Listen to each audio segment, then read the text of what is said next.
All right, hello everyone. Welcome to the Latin American event. There will be speedruns all weekend long to celebrate with the Latin and Hispanic speedrunning community. Don't forget to check the schedule to see what runs are coming up today. My name is Rebecca R.E. I'm from Chile. I used to be a speedrunner of classic Resident Evil games, and now I'm working on Tormented Souls 2. I'm very excited to take part in a speedrun event once again. We will now begin presenting the first run of the day, and the first game will be Wolfenstein II, the new Colossus by Anarchy. Hello, Anarchy, and welcome. Hi. Hello, everybody. My name is Anarchy. You might have seen me around. I wear a lot of hats. Sometimes I'm coaching children's baseball. Sometimes I'm playing a card game. Sometimes I'm beating the crap out of Nazis. And that's what we're going to do here today. So I'm going to be showing you Wolfenstein II, the Freedom Chronicles, which are the 3 DLC for the game. And with that, I also have someone who's going to be helping commentate because low-key, I have to use my brain a lot when I play this game. So Forgiven, why don't you introduce yourself? Hi, I'm Forgiven. I'm a longtime speedrunner of the Wolfenstein franchise, so I'm really happy to be here to commentate this run. I'm really glad you're here. But without further ado, you've got 3 different DLC episodes, chapters, whatever you want to call them. We've got The Adventures of Gunslinger Joe, The Diaries of Agent Silent Death, and Deeds of Captain Wilkins. So we're going to go ahead and do all of them. Each of these, they have 3 volumes. They're kind of set up and inspired by comic books. But without further ado, I think we're going to go ahead and get into the first one, which is going to be The Adventures of Gunslinger Joe. So we're going to load into that, and as soon as we skip this cutscene, time's going to start, so I'll count us down. So we're going to go ahead and go in 3, 2, 1, go. Hey, you dead, pal? All right. So starting off here, we're going to have, unfortunately, a bit of a longer cutscene where this guy explains to us kind of what we're doing, where we're going. But we're playing as Gunslinger Joe, the titular character of the Adventures of Gunslinger Joe. And in that first cutscene that we just skipped, we kind of got a bit of his backstory, where he was a football player, and then the Reich took over, and then he got captured, his dad got captured, there's a whole thing. This entire DLC, we're trying to stop this big thing called the Sun Gun. But in this episode, we're kind of just trying to save our dad, trying to beat this guy, what was his name, Roderick Metze, who is a dentist turned fascist, which is an interesting career path. Yeah. And we're going to be going along. Yeah. So with these DLC, each of them are kind of inspired by 3 different contraptions you can get in the main game. So this one is going to be Ramshackles, Agent Silent Death is going to be Constrictor Harness, and Captain Wilkins is going to be built. So those ones, they allow you to take the levels different approaches. So this one, we're going to be just running through everything. With the Constrictor Harness, we're going to be going low, and then for this room here, if you get spotted, the door at the end is going to close, and close. I think that guy's that spot, actually. Yeah, you might want to take the other stairs. Maybe. Yeah. But the DLC is... Oh, yeah, that's unfortunate. But yeah, so each of the individual episodes of the DLCs are a bit gimmicky in how they present the different things you have. It is a little funny, though, because in the main game, when you're playing as BJ and you get these upgrades, you are essentially getting like an entirely new body with like super soldier capabilities, so on and so forth. But even then, you still need like a pair of shoulder pads to run through walls. Gunslinger Joe can just do that. Yeah, he can just do that. So if you know anyone who plays football, they can also do that. So, just if you need to get through any walls, find someone who plays football. We should be good here. Yeah, we're totally good. That is the first of, I believe, it's just 2 sections in the run where there's a door and there's a big room with a bunch of enemies, and if the enemies notice you, that door is closing. And it would take a while to go and do the whole fight.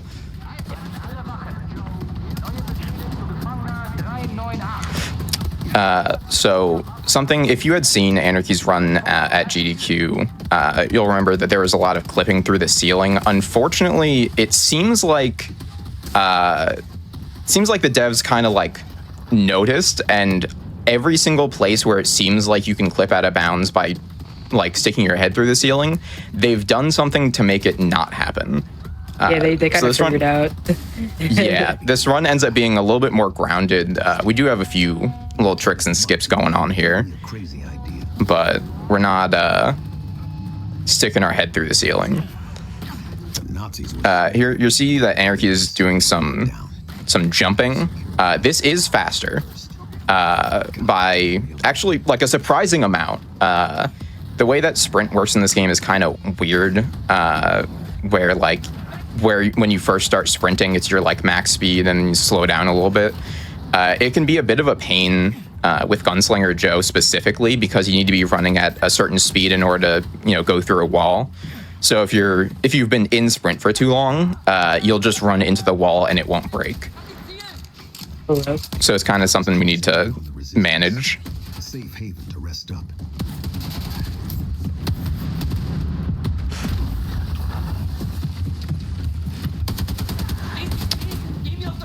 So this is the end of the first volume for Gunslinger Joe. This is essentially there's gonna be a cutscene here. We get captured essentially, and we have to kind of start back from square one because we're trying to get this Metza guy. Joe, you almost They got us. missed Europe. They got us. Yeah, so that's volume 1. We're gonna go ahead and do. Nope. There we go. All I wanted to do was play ball. He just wanted to play ball.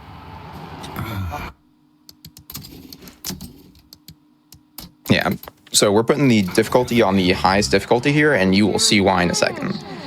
So here we're back on the football field. If you remember the Anarchy's GDQ run, you'll know that there is a speed up mod that speeds things up. Fun fact, if you speed this part up, nothing happens. It's entirely dialogue based, which is kind of odd. So this is a big fight section, but we don't want to do that. So if you just die, just brings you to the end of it. This whole thing is kind of a dream sequence. So it's better just to skip to the end of it. A lot of the, like the name of the game for these DLCs is, if you can fight, try not to do that. Yeah. There's basically 2 fights like in the entire run that we actually like have to do so far. I mean, like, who knows? Maybe we'll find a way. Next time I should take the stairs. Hast du's Metze schon gesagt? Mach ich. Really unfortunate gives in my way. Yeah. I should be able to lift this though. Yep.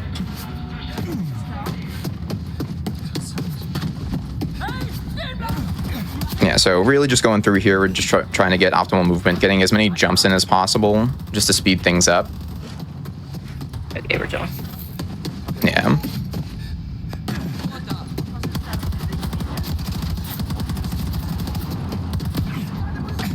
There's a lot going on, a lot of enemies they want us to fight, and there's no reason to do that. That I would introduce Metza to the bitter taste of revenge. The taste of dirt. I don't know why, but doing this like little catacomb section is so satisfying, especially if you know where you're going. Mm-hmm. Like it looks confusing. Yeah, it's like, oh, you're trying to trick me? That's not happening. So this section kind of exemplifies the way that I think that the devs really did not want people like skipping things in these DLCs. There's like, you see that there's like fences and there's like these buildings and everything. There are ways to like gain height, jump on top of stuff, and try and get on top of like buildings or whatever, or the fences. That's not happening. they put really, really big invisible walls on top of everything. Like, there's this part here where you break through this wall. If that, like, super soldier, like, charges you and hits you in the back, it can send you flying way over the roof of that building we just went through. But the invisible wall is, like, 3 times as high. Yeah, they realized we were getting up to shenanigans in the main game. Maybe And I wish we could still get up to some shenanigans. I mean, I'm These doors sure. are- I'm sure if we like looked a little bit more, we could find something. But Oh, yeah, I'm sure. To the surveillance cameras. But yeah, so to give you an update on what the story is going on here, Metza is like taunting us, I guess, and basically we're gonna go down and try and save our dad. That'll happen in a little cutscene, and then we have to go get Metza. So that's after this volume. You have one of 2 goals for Gunslinger Joe done. So I found an old friend of yours, deep in a coal mine. We gotta wait for would- all the dialogue for the doors to open. I would say that this sort of section really exemplifies how like awful of a person that's a tier. To you. I mean, not that he wasn't already awful, but just like even. Yeah.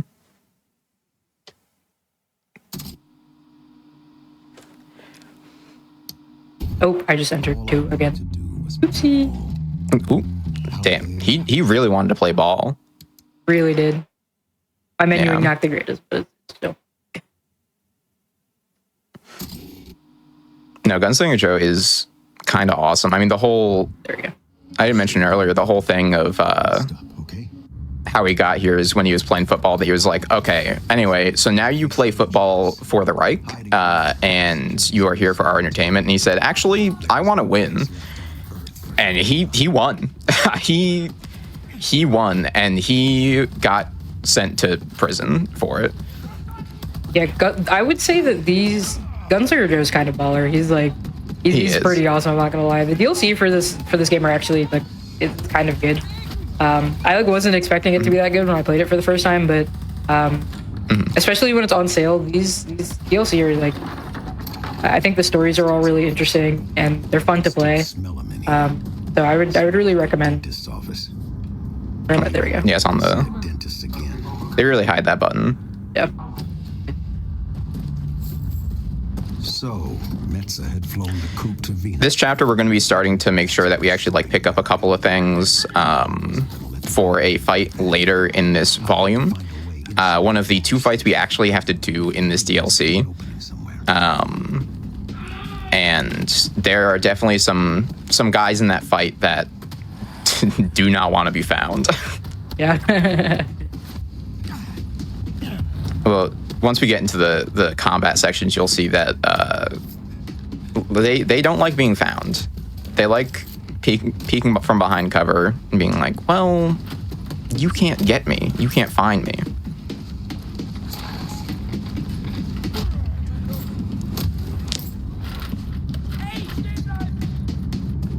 So one is gonna be here.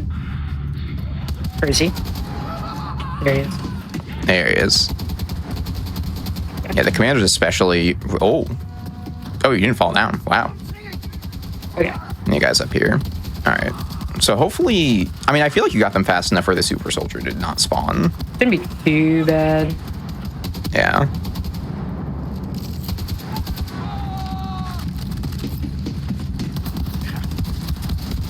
Yeah, I think you're chilling. There we go. There you go. All right, that wasn't too terrible. Yeah, all right, cool. So, anyway, we're going to Venus now. Well, yes. Just as a treat.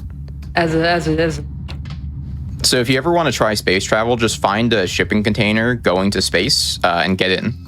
It will surely be safe. As you can see here, we are now on Venus. Bruh. Like an eternity had passed by in that container. Yeah, he can just. It do is that. crazy. Yeah, you just kind of run into someone and they just vaporize. I just knew I had to get out, find Metza, and stop it. Yeah, one thing that I love about the modern Wolf games is that they're really like they take themselves seriously, but also not at all at the same time. And these DLCs are like twofold, like they are just really non-serious most of the time. It's kind of great. Especially the way that like the guys ragdoll when you hit them.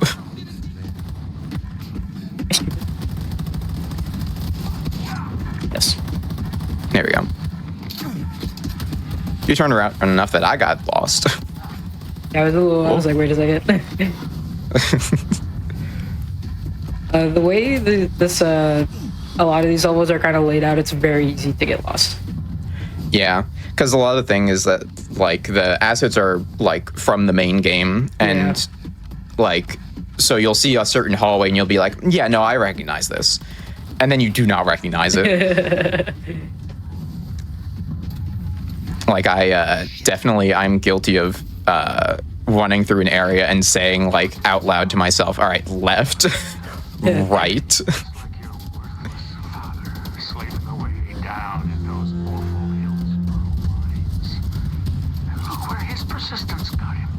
Yeah, so this is one of the really required fights that, yeah. Really big guy. Luckily, we're on the easiest difficulty, so it's not too much of a threat. But killing all these guys efficiently is difficult, we'll say. Like, I went and I was testing stuff out to try and see if I can find a fast way to do the fight. And it turns out in my PB was the fastest I'd ever done it. And it's apparently the fastest I will ever do it. That's how it works out sometimes. It is. Not much to hold on to. Only the winds of hate carried me forward. Ouch! Here's a guy anyway, for, by the way. That hurt. Yeah. Well, we found him. We did find him. Oh, this is what they call poetic justice, Joe. You could have had a decent life, taking a dive on the field for the Reich. I hate the way he says. Now look at you. It's awful. Yeah. Limp dish rag groveling on the floor. Before I shoot your brains out, any last words? Why haven't you fired the sun gun yet? The Sonnengewehr? The Sonnengewehr? The Sonnengewehr? That's not operational yet. Are those your final words, slave? Oh no. No. But this is... Go long, you Nazi bastard. I laid into that son of a bitch just... So with that, we've completed Volume 1 of the DLC, and we're moving on to the Agent of Silent Death, where we get our next little upgrade gimmick. Another one that we didn't see in the any % run. I've spent the past years in a delightful... This upgrade allows us to squeeze through like small, like vertically small spaces. So we'll see us going under doors, going through certain vents that you might not be able to normally. From there, I had to find my way to... This is a much shorter volume compared to the other ones. And generally this is... You can kind of tell by the way that the areas are that this is meant to be done stealth, especially with the like the slow motion whenever someone sees you. Like, if you didn't have anyone see you, it technically could go faster. But like, there's so many guys. There's just so many of them. It's usually just easier and more consistent to kind of just run through everything. Like here, this first volume, we're about to be done. Our goal for each of these volumes is just to go find one of the commanders, kill them, leave. And so we're into the second volume already. And one of the only skips in the run. Yeah, let's see if I there's... Yeah. Oh. There's a little warehouse that you can that you're supposed to run through. There we go.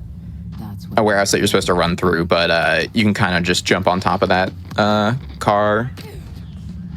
And it's about 10 seconds faster. It does look kind of cool when you get. It does, yeah. Swag.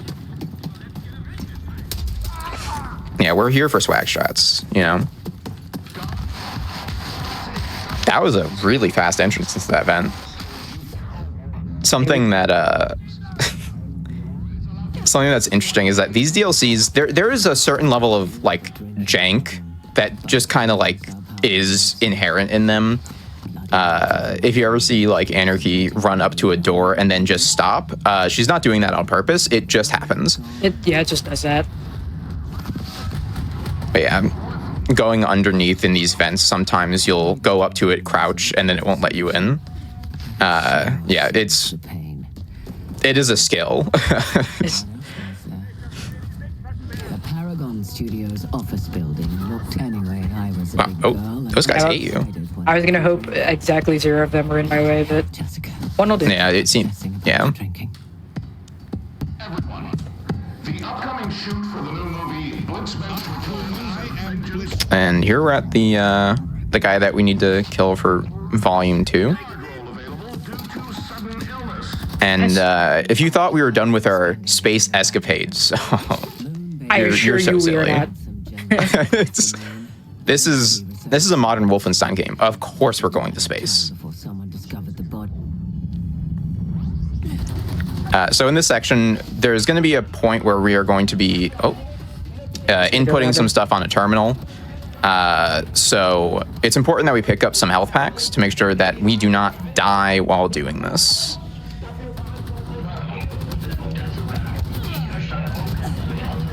We should. Yeah, no, you're totally fine. It was time for more extreme measures. Ouch.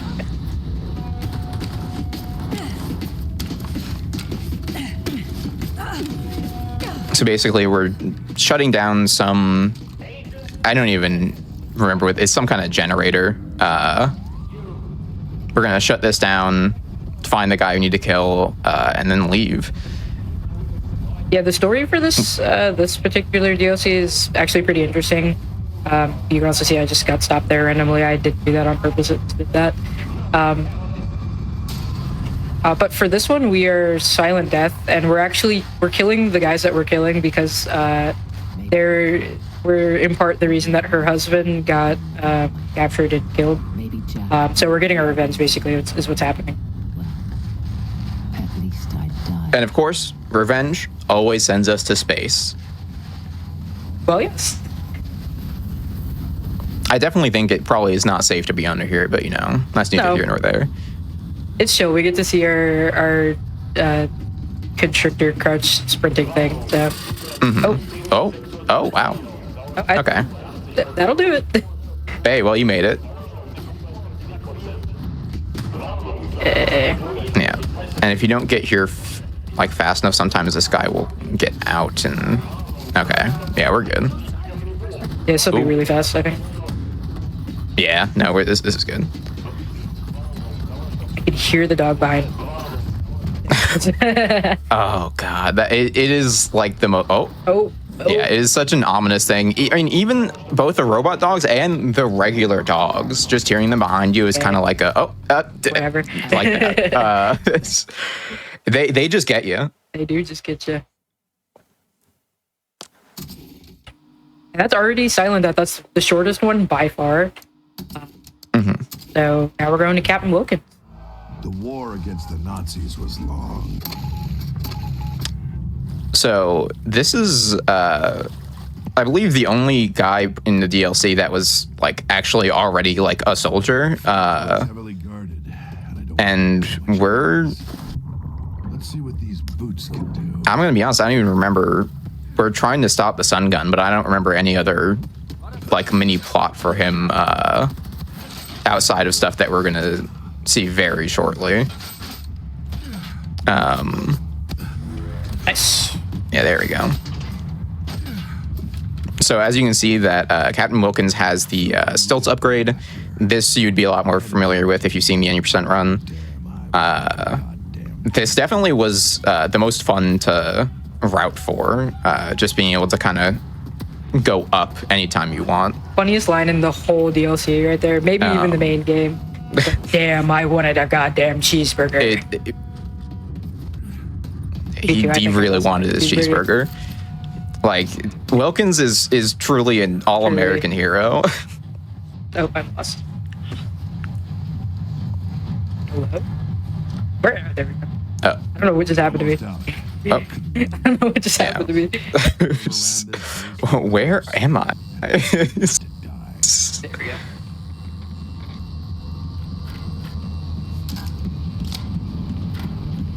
Yeah, I'm gonna save here. There's kind of another instance where if you get, like, they notice you, you won't be able to interact with the thing. I was going to find anything on But if you get there just quick enough, you can interact with it. It'd be in here somewhere. A party on a sub. Kodiak Islands. Yeah. My next target. Oh, yeah.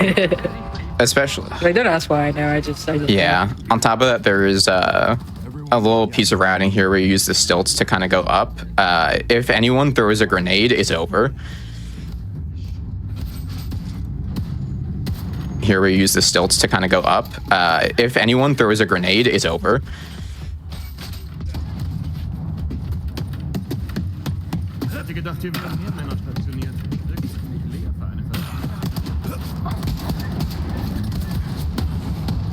Felt good knowing there were that many less Nazis on American soil. Yeah. My first mission back in a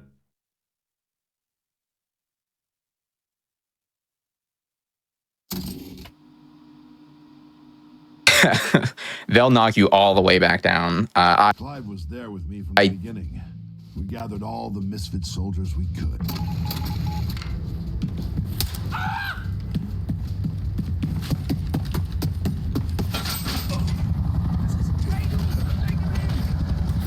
Me, I think. I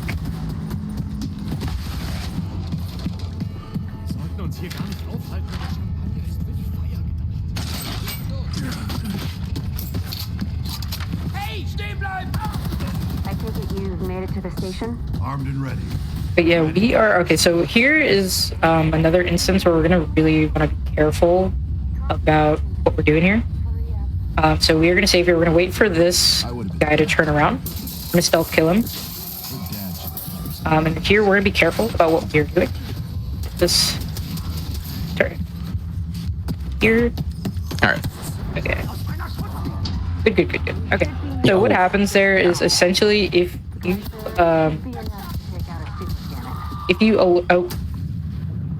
fire the gun in the right direction. If you alert any of the commandants there, that door at the end will close. There we go. But if you don't, you can just get through it. Gun is gone. It's awesome. Still nothing. Yeah, that was definitely something that I was trying to route for a fight, and then I was messing around in NoClip and noticed that the door is open, and it's like, well, they have advertised the game as like, oh yeah, you can choose if you wanted to go stealth or all out, so it's definitely an intended thing, but when you're kind of speedrunning, you just sort of like, well, if I just run through, it's fast, right? Right. Here's a train. I'm gonna try not to run into it. That would really suck. Oh, ouch. That's interesting. That's a new one. Yeah. The train is, yeah, if you fall down there, it can be kind of easy to get stuck, and then the train hits you. It will kill you. Definitely, yeah, it is a scary piece of a scary environmental hazard. And here we have the second gun. We're just gonna press the button though. This button doesn't work because turns out Clive is a traitor. What? What? I'll be right there. I'm a spy, you I'm a spy. part of the German Empire. Yeah, Wilkins is very dense. It's quite nice. It's very funny. Intermensch's corpse. Yeah, I meant to mention this earlier. The DLC they have a pretty star-studded cast. If you're wondering why Captain Wilkins sounds really familiar, if you've ever played Overwatch, he has the same voice actor as Soldier 76. Same with Silent Death. If you've ever played like Dragon Age, that is the voice actor for Borg and Claudia Black, which is awesome. I remember playing that for the first time and being like, I had like jaw on the floor. Yeah. Wait, who? This is them? This is the right, exactly. Yeah. This section is, for all intents and purposes, just an auto-scroller. We have to escort this missile down to the end of a corridor here. And then we have to sabotage it. Yeah, if you didn't think it could get more like Overwatch, we've got an escort. Yeah, we're on a payload map right now. Yeah. While we're doing this, I guess. Luckily, we don't need to be right next to it. Yeah.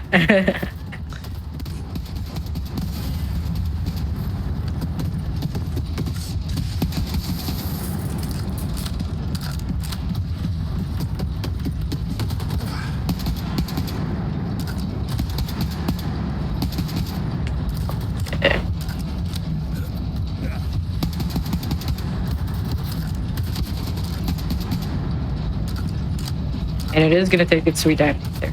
It really is. It's like there's enemies that spawn. It's not. We really don't need to worry about it. As long as we're at the switch by the time it activates, it's fine. Like even in this next room, like there's a bunch of guys, and it's not gonna matter. We're still waiting. This is the only one where it actually matters that you kill everyone in the room. In order for the prompt at the end to come up.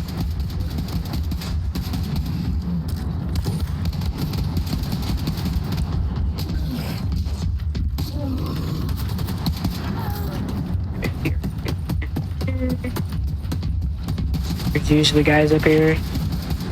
Wow, that guy was kind of taking his sweet time getting down there. Sure was. And like what, halfway there? Yeah, we're not even not even halfway. But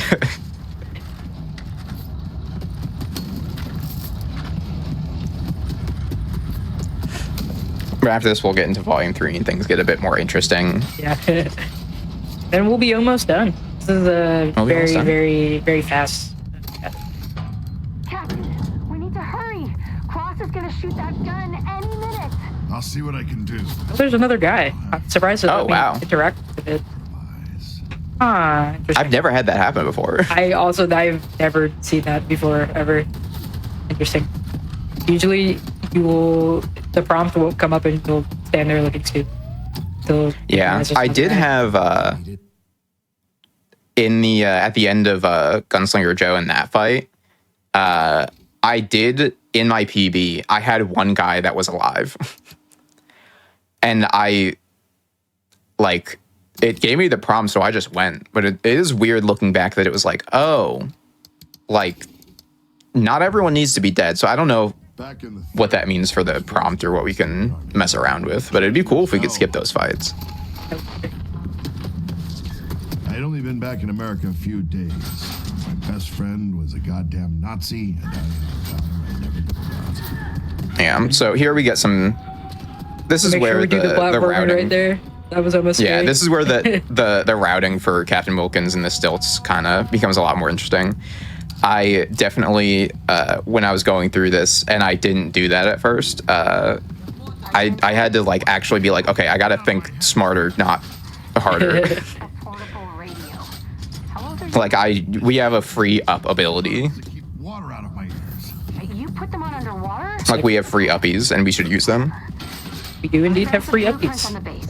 If you keep moving forward, you'll run into the bulk of the enemy forces. That suits me. I don't know what lieutenant I landed on. That's awesome. That's stupid. There are maintenance hatches nearby. You can avoid them. Take those. You do a little bit of Goomba stomping. You got to go back down. It was surreal. Yeah, go back down to the right. And turn around. Oh, It's everybody right here. Oh my goodness. you really corralled them all into one spot. Let's start over. I'm lost. So it. let's. I found some blueprints on the base. Yeah, it's like you go down and then you take like the far left corridor. Me just fine. I need to be stuff. That's stupid. There are maintenance hatches nearby, and you can avoid them. Like Take those. turn left there. And There we go, then, yeah. That and like entire section, all of like the little hallways look exactly the same. Yeah, it's Very easy like to you do got to also. practice that, and it's hard. Like I even practiced that before we started myself to set From up. there, Yeah. you can directly Happens to the best of Yeah. us. Yeah. Try not to make too much noise, Captain. Sure, Jenny. So also we have the reveal. Oh, Ginny, that's her name. Oh, So yeah. Ginny, the person that has been kind of guiding us this whole time, is actually Wilkins' daughter. Oh, what? And so now this is a quest to save your daughter, and also kind of beat up Clive, In combat. Maybe that's what I wanted. because Suicide by night. he's a spy. With Ginny around, though, Exactly. maybe there was something to fight for. To fight for. There we go. So we're coming up on the final fight here, and Course was close. this one is kind of a tough one to route. Essentially, there is a bunch of enemies here. There's a dog that's a little annoying that you want to be sure to get quickly, but after you kill a certain amount of enemies, super soldiers start spawning. There's 3 of them that we need to worry about. But because of the way that this area is designed, there's a lot of little... I don't know how you didn't fall there. I don't either. Yeah, there's a lot of areas where guys really like to hide. So really it's just to kill as many Nazis as quickly as possible. Which is exactly what we want to do. Yeah. Ow. These guys really hate Something's happening to me right now. you. Ooh, you are... You're a bit in danger territory, but I think it's fine. Yeah.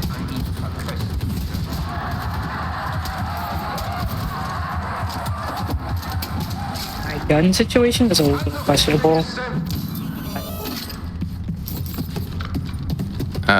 There's still someone. Someone Oh, wait, somewhere. No, the door's open. Oh, okay, well, whatever. All right, yeah, well, we're going to be coming up on time soon then, I guess. Usually there's a voice line, but I did not hear it. It did not play, I think. Okay, well, Huh. sure, whatever, I guess. All right. They're so jank. So time is going to be when we have the final interact here, and time. You did it. Yeah. Mission And that is Wolfenstein II: The Freedom Too Chronicles. bad yourself. Very, very quick, very jank, very fun little DLCs. Like I said earlier, I We definitely make a pretty good team. recommend them, especially if they go on sale pretty frequently. So does the main game. Wolf 2 is a really, really awesome game. I love playing it. I love showing it off. I'm glad to show something new. But before I do my final plugs for Given, do you have any to shout out? No, I'm just happy I could kind of commentate this run. I stream very rarely twitch.tv/forgiven with 2 underscores. If I'm streaming, it's probably a speed run of some kind. And Wolfenstein is just kind of what I'm working on right now. Well, that's all I got. Awesome. Yeah, thank you so much for commentating. I definitely would not have been able to solo com without you, so I really appreciate it. Of course. But yeah, I'm Anarchy. You probably see me around. I have a Hotfix show. Next episode will be this Tuesday. We're going to be doing Silent Hill episode. But if you enjoyed this run, or you really, really like the Wolfenstein series, you can find me streaming it when I have time. Twitch.tv/AnarchyASF. You can also find me everywhere, Blue Sky, Twitter, what have you, at AnarchyASF. I want to thank Sanjan so much for letting me do this run from her place. I'm currently across the United States on the other side for a different event. So very, very grateful that I could come to Sanjan set up and this run for you all. I also want to shout out Black in a Flash as well, which is another heritage group I'm really involved with. I want to shout them out as well as all of the people who do the minority and heritage events at GDQ and give a platform for people who might not have as much of an opportunity to show off their speedruns and things that they like to do. But with that, I want to thank you again for having me on, and I hope you stick around for the rest of the weekend. We have a lot of really awesome speedruns that are for the Latin Heritage Weekend. But with that, thank you, and I'll see you all next time. All right. GG's Anarchy, thank you so much for the incredible run, and congrats for Given for the amazing commentary. We'll be back soon with the next game. Stay tuned.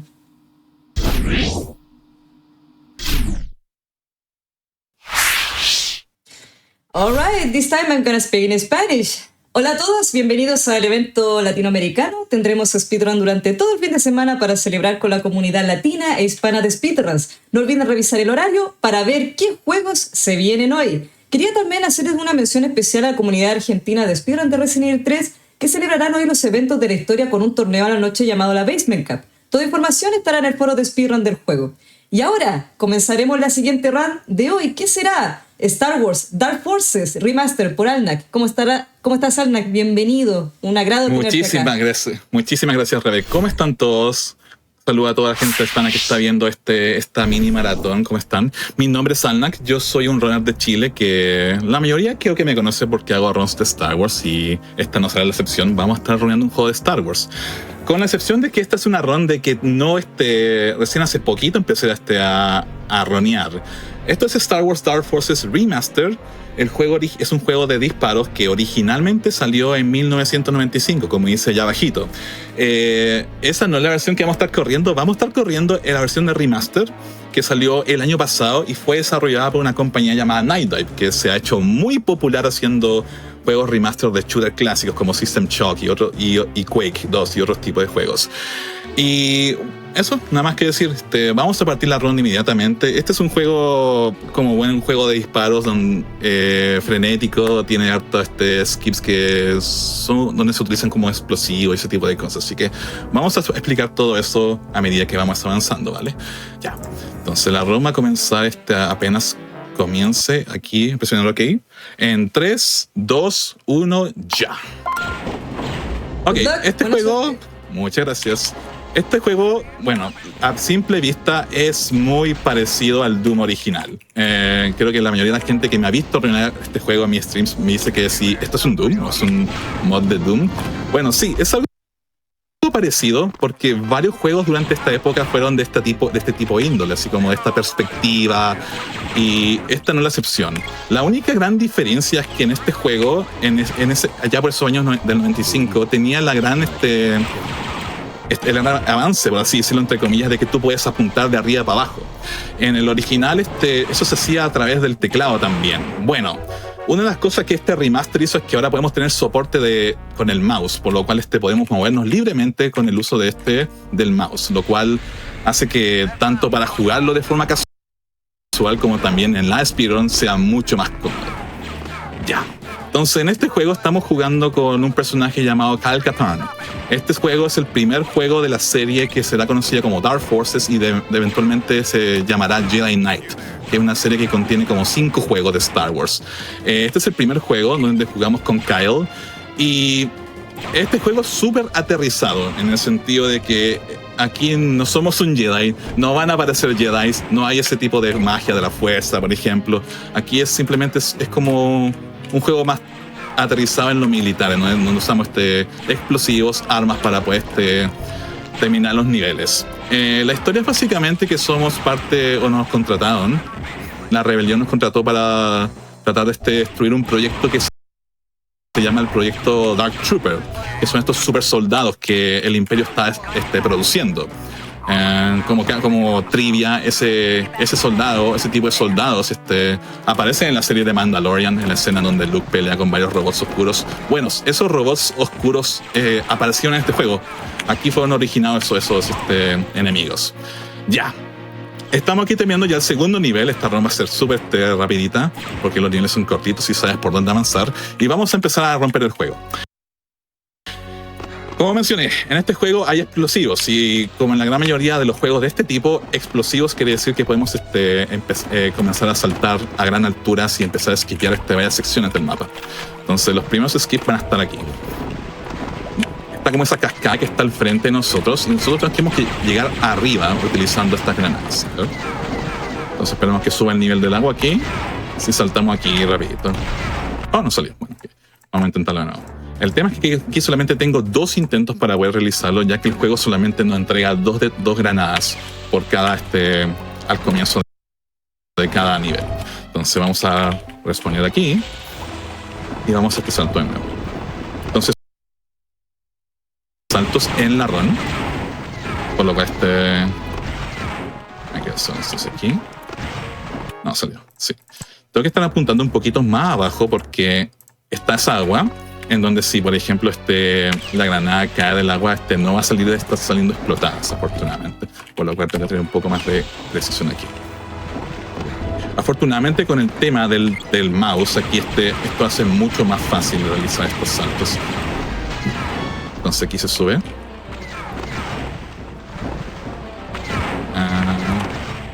Ahí está, perfecto, nice. Entonces, la idea es subir aquí y eso evita yo tener que estar dándome vueltas por el mapa, subiendo al nivel del agua para poder llegar al mismo lugar en donde llegué. Ya. Aquí agarremos más detonadores. Necesito agarrar todas estas granadas. Van a ser súper importantes porque vamos a ocuparlas en los próximos niveles. Y ahora este es uno de los niveles más técnicos de la run, ya que como ese salto que vimos, vamos a tener que hacerlo muchas veces aquí. Entonces, tenemos esta base imperial. Aquí tenemos que infiltrarnos y vamos a llegar al lugar donde tenemos que entrar, que es aquí. Y vamos a escabullirnos, por así decirlo. Ahora, acá hay un salto opcional. Es uno de los tantos saltos. Sin embargo, no es necesario usarlo. Tengo que esperar que la granada avance un poquito. No sé, no importa. Entonces voy a ir aquí y hacerlo de forma opcional. Podría seguir intentando ahí, pero el tema es que tengo mi cantidad de escudos. Entonces, como pueden ver, cada vez que yo intento estos saltos, lo que ocurre es que yo recibo daño. Entonces, la vida, mantener tu vida es súper importante en estos niveles. Acá hay un pequeño código que tú tienes que ingresar. La idea es que tú tienes que irte a través de los niveles para poder buscar este código. Pero si lo sabes de memoria, puedes ingresarlo inmediatamente. Ya que hay otro salto, para llegar al objetivo de este nivel, que es de acá. Lo que tú tienes que hacer aquí es que tienes que alinearte de cierta forma para poder llegar al tope aquí del elevador. Que es lo que vamos a hacer acá. Nice. Entonces aquí agarramos el objetivo y podemos ya terminar el nivel. Y devolvernos. Ahora, como eso me toma más intento de lo debido, voy a agarrar aquí mis escudos para poder hacer los siguientes saltos. Ahora, la idea es que tú tienes que salir de la base para poder llegar al final del nivel, pero lo que vamos a hacer aquí es que vamos a salir por donde entramos, por lo cual se puede hacer de esta forma, utilizando estas granadas. Vamos a hacer la primera granada. Nice, perfecto, ok. Y aquí usamos esas granadas para poder salir por la entrada y llegar al final. Ok. Ese es uno de los niveles más técnicos de la run porque tú tienes una cierta cantidad de granadas y vida para poder hacer esos saltos. Y si no te salen, tienes que empezar el nivel desde cero. Ya. Entonces acá hicimos ese mini salto que es un gran escape en realidad. Ahí nos estamos metiendo por la salida del mapa para poder llegar aquí a escabullirnos. Bueno, todas las misiones, la idea es que tú tienes que avanzar aquí rápido, ignorando a todos los enemigos y tratar de evitar que no te peguen mucho. Aquí agarré esta arma, que es una arma secundaria.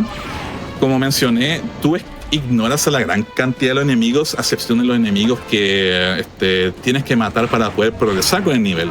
Entonces, aquí no hay muchas chances para poder recuperar munición, así que es importante que agarres la munición que está en el suelo, o como dice ahí, agarrar otra arma secundaria que me ayude un poquito a poder tener suficiente munición para pelear con los enemigos. Ya. Aquí vamos encontrando con el primer miniboss del juego. Es uno de esos juegos en donde el miniboss es introducido y después en los próximos niveles aparecen varios de ellos. Y este es uno de los ejemplos. Vamos a hacer una estrella aquí para evitar verlo. Entonces lo que voy a hacer aquí es que el enemigo está dentro de esta pared o de la que está aquí. Entonces lo que voy a hacer es que voy a posicionarme bien aquí y voy a tirar estas granadas, las cuales van a traspasar la pared y estoy atacando al jefe desde dentro. Oh. Y listo. Genial. Ahí está. No vimos ese mini boss.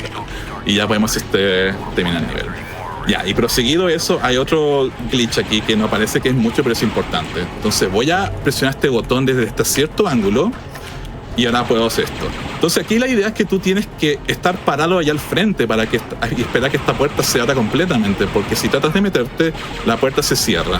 Pero lo que tú puedes hacer aquí es que si hay un pequeño glitch en donde si te presionas esa palanca desde ese cierto ángulo, puedes pasarte por ese gatillo que hace que se cierren las puertas nuevamente. Así que puedes ir directamente al final. Un último salto aquí y ya terminamos el nivel. Ya. Este es un nivel un poquito más menos frenético, porque aquí puedo hay unas cuestiones con las cuales tengo que esperar para poder seguir progresando. Así que avanzamos por acá. ¿Qué más puedo decir? Sí, pues la versión de Remaster está disponible en Steam, también en GOG. Arregla muchas cosas de la versión original del juego, ya que como pueden imaginar, un juego de los 90 suele ser difícil hacerlos correr a veces en computadores actuales. Pero este tipo de remaster como que arregla ese tipo de temas. Ok, ya. Lo que puede pasar es ahí que cuando en el momento en que se empieza a mover esto y ese enemigo te dispara, puede ser que el juego se crashee. Bueno, afortunadamente no pasó. Por eso lo maté como enseguida en caso de que ocurriese eso. Ya. Ahora aquí, dime. ¿Ocurre en la versión remaster o ocurre en ambas, en la original? En remaster, yeah. Sí, como el único como crasheo que existe en el juego. Ya, acá hay un pequeño atajo. Este atajo es interesante porque este atajo fue creado por los desarrolladores. Era para que ellos mismos, los desarrolladores, lo ocuparan para poder llegar al final sin tener que hacer las misiones que te piden el juego. Y podemos llegar aquí al final. Acá tengo que esperar que estos aplastadora se vaya y hace este salto así. Nice. Si hubiese fallado uno de esos saltos, yo hubiese tenido que esperar que la aplastadora baje nuevamente y suba, y eso son como alrededor de 10 segundos. Aquí hay otro código. Hay que colocar esta montaña, la X y la R, y estamos listos. Llegamos aquí a la misión principal. Ya. Ahora, esta misión puede ser un poco molestosa porque aquí es donde introducen a los Gamorreans, que son como estos enemigos enormes y bien corpulentos que te pueden terminar bloquear el paso fácilmente y encima hacen daño que va directamente hacia ti. Así que ten cuidado. Aquí hay un salto. ¿Oh, no? Ok, first try. Ese salto te permite llegar allí rapidito sin tener que mover los como cajas que tienes que mover de un lado a otro para poder llegar justamente a donde llegué. Y este salto aquí me lleva directamente al elevador. Ya, esta parte es importante conservar mi vida, ya que cuando mueres, el juego te hace volver al punto de control anterior. Entonces, obviamente, eso te hace perder muchísimo de tiempo. Pero así que hay que tener mucho cuidado con mi vida aquí. Pero aparentemente estamos bien acá. Necesito agarrar una llave para poder infiltrarme a otra nave que está así como atracada en esta estación. Y lo que voy a hacer aquí ahora es que voy a agarrar esta llave, voy a presionar escape y voy a presionar respawn. Y entonces esto me devuelve a esta posición sin tener que yo darme caminar, yo tenga que caminar hacia ese lugar. Y eso es otra adición del remaster. Esa funcionalidad no estaba en el juego original. Para poder devolverte tenías que hacer los death warps, donde tienes que matarte para poder devolverte. Así que eso igual hace que el juego se agilice un poquito.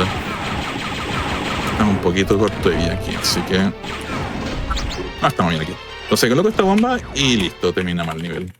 Y ahora nos vamos a un nivel de hielo, que como pasa en otros juegos, el hielo es terrible porque las físicas son muy complicadas aquí de avanzar. A veces ocurre aquí que si, por ejemplo, avanzas en el hielo y llegas a una cierta como esquina, el juego te atasca y tienes que utilizar como un detonador para liberarte. Pero ya, nos enfrentamos a esta base y aquí vamos a la siguiente como pose, por así decirlo, que es otro de esos enemigos, los Dark Troopers, los enemigos oscuros.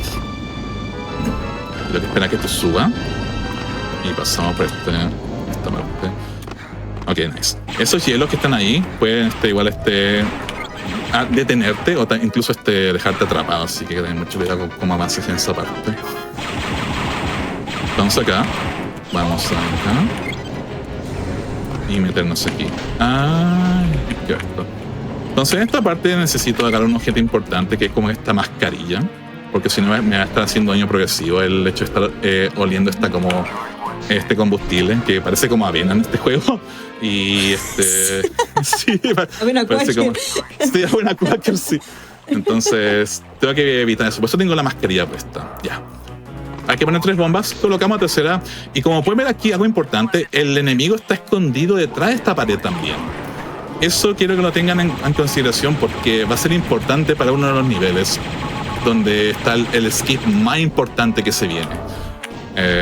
Como vieron, agarré un arma, un power-up que me permite así como disparar súper rápido. Ese aparece a veces y es útil para matar a los enemigos, a los mini jefes de este juego. Y vieron que agarraron como unas botas. Esas sirven para que no te deslices en el hielo. Y irónicamente yo la estoy agarrando justo al final del nivel cuando deberías agarrarla como al comienzo. Detalles. Detalles, sí. Aquí rápido. Ya. Este nivel que se viene ahora es uno de los más rapiditos también, porque podemos ir al final rápidamente. Entonces lo primero es agarrar esto ya, que es importante, para abrir la puerta donde podemos hacer el skip. Hacer un salto con granada como ese. Y aquí, en vez de irnos por acá, vamos a ir a ese puente que está allá, que... ese fue muy mal setup. Nice, ahí está. Y listo. Ahí está el último nivel, el final del nivel. Wow. Ya. Increíble. Y ahora estamos en una prisión donde nos atrapaba, el Jewel of Faramore nos atrapó. Y estamos sin nuestras armas y nos presentan este dragón aquí, que viene a atacarnos. Y como tenemos armas, lo que hacemos es aferrarle unos cuantos golpes nomás. Ese enemigo puede ser un poco molestoso a veces pasa que te muerde mucho y te termina matando, pero ahí pasó todo bien. Entonces, al comienzo de este nivel tenemos solamente granadas y ahora vamos a ir a buscar nuestro equipamiento que quedó en una habitación por acá. Entonces está por aquí, agarro esto, agarro esta cuestión y agarré más armas. Y aquí ahora viene un salto importante porque lo que vamos a hacer, si es que me dejas pasar, es que vamos a combinar 2 explosivos, uno de unas minas y otro de una granada para saltar súper alto. Entonces lo que voy a hacer aquí es que voy a alinearme esta muralla, bien así, poner 2 minas. Nice, así. Entonces lo que ocurre ahí es que tú combinas la propulsión que te da las minas terrestres junto con la granada y puedes salir como súper alto. El único problema sí es que eso te quita mucha vida. Como pueden ver, perdí todos mis escudos ahí. Por lo cual, antes de hacer ese salto, tuve que recuperar mis escudos al 100%. Ya, aquí tenemos que rescatar a la waifu del juego, Jan, que solamente la vamos a ver aquí. Ella es como nuestra compañera. De nada. Y ahora vamos a devolvernos y ir al final del nivel. Y caso curioso es que ella era justamente la forma en que terminas el nivel. Estamos haciendo los niveles aquí en otro orden. Entonces vamos a hacer lo que deberíamos haber hecho primero antes, que es hacer este salto aquí y llegar y conseguir esta tarjeta. Ya, aquí voy a tomar un poco de tiempo para explicar un poco este truco porque es muy bacán, es un truco genial. Recuerden que mencioné que en algunas partes los jefes están detrás de paredes. Este nivel es enorme. Tú tienes que avanzar de un lugar a otro, haciendo incluso un puzzle, y después tienes que devolverte, y esta puerta, esta muralla se aparece, o sea, se va, y aparece el jefe de este nivel, que es Boba Fett. Pero en vez de hacer el nivel, lo que vamos a hacer es que vamos a matarlos desde fuera, colocando minas así. Entonces lo que ocurre es que... No sé si acá se escucha como que grita el boba cuando está siendo dañado. Entonces vamos a colocar estas minas. Y va a ser como un grito bien largo. Y eso quiere decir que va a morir. Ay, sí. ¡Oh! ¡Qué buena suerte! Justo con la última mina que tenía. Nice. Entonces ahí murió. Entonces eso me evita tener que estar haciendo el nivel completo. Solamente coloco las minas aquí si el boss muere en el otro lado de la muralla. Y como rompimos el juego, aparecen 2 naves aquí. Esta es la misma nave, pero aparece 2 veces porque fue fue reproducida 2 veces en el mismo momento. Ya. Otro de los niveles técnicos de la run, porque hay una serie de saltos que tengo que hacer para poder avanzar rápido. Usualmente tienes que mover como unos puentes para poder llegar a la otra extremo del mapa, pero aquí nuevamente podemos usar granadas para poder ir rápido. Entonces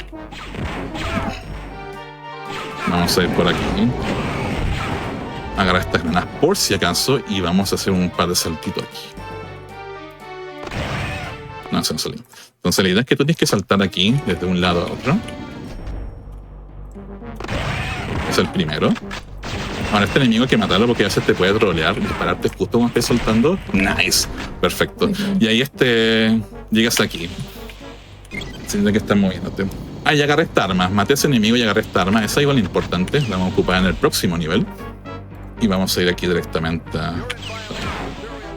Presiona este botón para poder llegar a una cierta nave que es como el objetivo del juego. Y ahí termina el nivel. Entonces lo que estamos haciendo en el término de la historia es que estamos escabulléndonos en este destructor imperial para poder destruir el proyecto de estos Dark Troopers. Eso es lo que estamos haciendo ahora. Es perfecto. Entonces ahora vamos a ir de vuelta al mismo lugar donde comenzamos el nivel, solamente que ahora va a haber una nave esperando ahí, que es donde tenemos que escabullirnos. Ahora, si bien esta run tiene muchos trucos como los que ven ahí con granadas explosivos, esta run igual es puro movimiento, aunque no lo parezca. La idea es que tienes que moverte como en línea recta, una línea recta perfecta de un lado a otro, sin que los enemigos te choquen, porque eso, si bien parece que no te hace perder mucho tiempo, si vayas sumando cada vez que vas metiendo la pata, por así decirlo, pierdes muchísimo tiempo. Como por ejemplo, mi PB ahora es un 21-12 creo que es, y el récord de esta run es 19.56. Y eso es puro movimiento. Una que otra strat, pero en realidad es puro movimiento. Es que esperamos por el diálogo y ahora podemos terminar el nivel aquí, ya que estamos dentro de la nave. Entonces, este nivel igual es importante que no te pegues mucho con los enemigos, porque hay que hacer saltos como este. Entonces la idea aquí es que tienes que bajar esas cosas para poder subir, pero puedes usar aquí los detonadores para llegar a la carrera. Entonces por el próximo tramo hay que tener cuidado en no morir, porque me falta presionar el botón aquí. Así tienes que estar como al frente de la palanca para que se active. Entonces obviamente cuando vas como súper rápido tienes que estar como machando el botón para ir rezando que se active. Y ahora tengo poca vida, así que voy a hacer es que voy a matarme aquí, porque necesito mi HP para hacer un pequeño salto aquí. Esto me llevará a la parte alta de acá, que es donde necesito ir. Entonces lo que vamos a hacer aquí es que voy a posicionarme bien aquí. Voy a esperar que emita un sonido la mina, ¿sí? Y puedo llegar acá arriba. Y vamos a agarrar esta arma. Esta arma es la mejor arma del juego. Es la BFG del juego, por así decirlo. Esta arma es muy buena porque tiene dos modos de disparos. Uno es este disparo que estoy haciendo ahora, que hace muchísimo daño y va a ser útil contra estos Dark Troopers, que son justamente los enemigos que tengo que destruir. Y la otra arma es un lanzacohetes, que la vamos a ocupar en el próximo nivel para hacer unos saltos locos. Entonces aquí tengo que matar a estos enemigos. Es importante que agarre munición. La munición va a ser importante porque el final boss, el último jefe del juego, tiene muchísima vida, así que... Y esa arma es la mejor forma de poder matarlo lo más rápido posible. Y aquí hay un pequeño respiro en la run. Estoy moviendo como este container para poder... para poder escabullirme en la nave imperial. Y aquí no hay forma apresurada. Tienes que esperar que se mueva de un lugar a otro. Solamente asegurándote que estáis presionando estos botones en el momento que puedan ser presionados. Y aquí tengo que tomarme mi tiempo. Aquí lo que suele ocurrir es que si me apresuro mucho, me meto aquí antes de que completamente llegue el container al lugar aquí, es que el juego se sobloquee, porque no te dice que terminaste la misión y no puedes terminarla. Y tienes que hacer el nivel completo, así que ahí espera un poquito, por si acaso. Y ya estamos en el último nivel. Tenemos que pelear con el final boss, que es como esos robots que vimos ahí, pero una versión más avanzada. Entonces aquí tenemos que avanzar. Este nivel igual es larguísimo y es enorme. Y aquí nos hacen hacer un par de peleas mandatorias, como por ejemplo este enemigo. Aquí agarré un power up en donde yo no recibo daño. Eso es bueno porque vamos a hacer un... me atroleó ese enemigo. De hecho, ahora me dice aquí, porque así puedo hacer este salto. ¿Y puedo hacer esto, no? No puedo hacer esto ya. Voy a iniciar el nivel aquí. Necesito ese power up para poder hacer el salto ahí. O si no, no te deja. Así que vamos a hacer esto. La idea es que tú tengas el power up ahí para poder realizar un salto. Que de lo contrario no sería posible utilizando hacerlo sin el power up. Hacemos de nuevo acá. Vamos a agarrar este enemigo acá. Y aquí vamos de nuevo.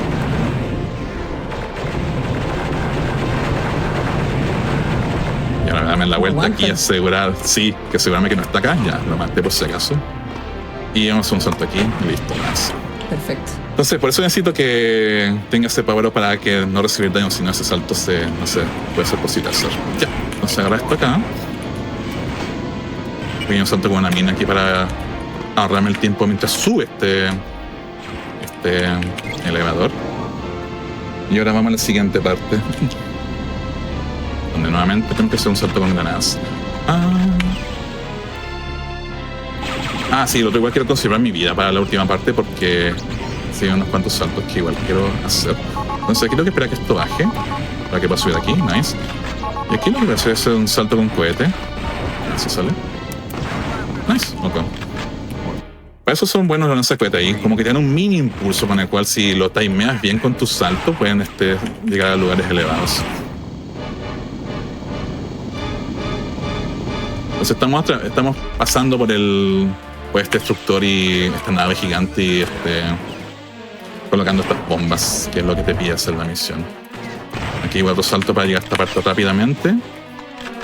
Y ahora tenemos que pasar por esta como cinta transportadora, que hay dos opciones. O podemos pasarla de forma normal, lo cual es lento, o podemos irnos por acá, ir a esta esquina aquí y hacer otro salto como y llegar acá arriba, repito. Casi me caigo ahí. Entonces, eso es mucho más rápido. Y ahora esta parte, que es un pequeño mini puzzle que, nuevamente, si te sabes la solución de una, ya puedes hacerlo inmediatamente. Primero tengo que matar a estos enemigos de aquí. De ahí empezar a hacer código.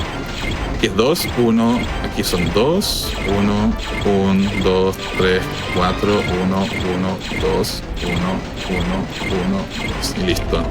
La idea es que tienes que hacerlo en ese orden. Si es que fallas uno o pones uno de más, tienes que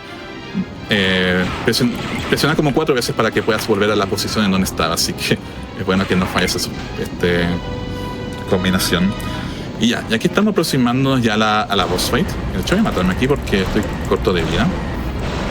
Necesito 100 para esta... Van a haber 2 enemigos grandes y después viene el final boss. Entonces lo que voy a hacer es que voy a saltar. Voy a atraer a este enemigo a que venga a mi posición, o llamar su atención para que venga a mi posición, que estoy acá, y pelear también con este. Y mientras estoy peleando con este, la idea es que el otro enemigo también esté ahí. Espera, venga hacia mí. Así. Me mató. Tenía muy poca vida. Sí. Entonces, tener cuidado que igual necesito un poco de vida para el final boss por si acaso, y listo. El jefe está ahí. Entonces vamos a agarrar un poco de vida extra y aquí va a ser su pequeño discursito. Y apenas aparezcan empezamos a disparar y ahí muere de una. Y estamos ya casi con el tiempo. Time is coming up. Entonces vamos a esperar que este enemigo muera. A veces pasa que se mueve de un lado a otro y cuesta mucho matarlo, pero ahora se está portando muy bien. Se está quedando justo quieto aquí. Y listo, ya estamos listos con esto. Ahora voy a irme a la nave para escapar aquí y estaríamos. Y... tiempo. Nice. Time. Muy bien. GG's. Y aquí quedó un pequeño ejemplo de la cinemática del juego. Esto lo dejé activar para que la vean. Donde fueron rehechas. Esto estaba mucho más pixeleado en el original, pero aquí están más redefinidas. Y aquí Vader diciendo que tengo la fuerza, que es un pequeño enganche para la secuela del juego, donde, spoilers, nos convertimos en Jedi. Pero nice. Eso es Dark Forces. Si me da el tiempito, quiero mostrar una cosita más mientras hago mi despedida. Que es un pequeño easter egg que hay en este jueguito. Que está por acá. Y es como obligatorio mostrarlo cada vez que hay runs de maratons de este juego, así que lo voy a hacer. Lo que tú puedes hacer aquí es que tú puedes dirigirte acá y hay un pequeño compartimiento oscuro aquí, o sea, escondido, por así decirlo, donde si por ejemplo yo me voy por aquí, hay como una muralla aquí que apenas se ve. Lo que tú puedes hacer es puedes llegar ahí y no tratar de no caerme acá, respawn. Tengo que llegar con la granada aquí y subir acá.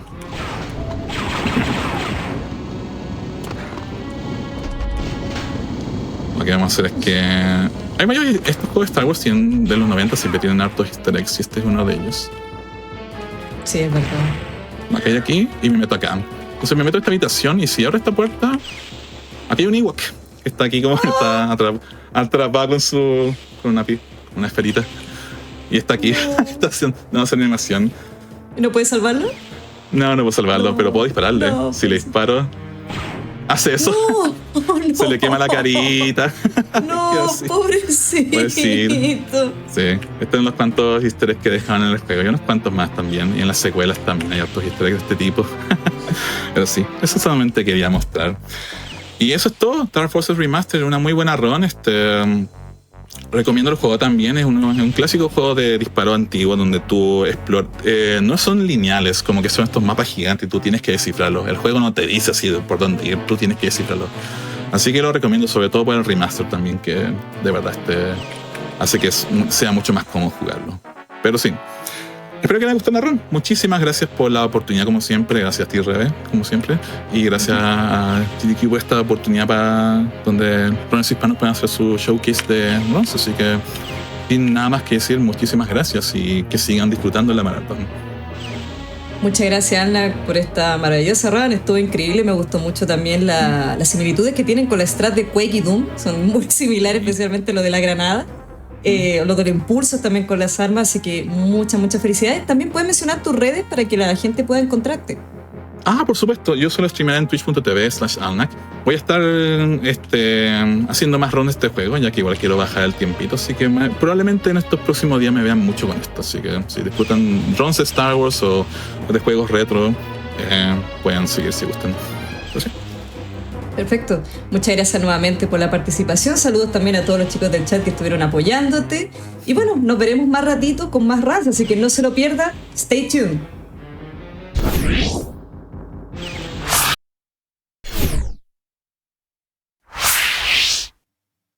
All right. Hello, everyone. Welcome back to the Latin American event.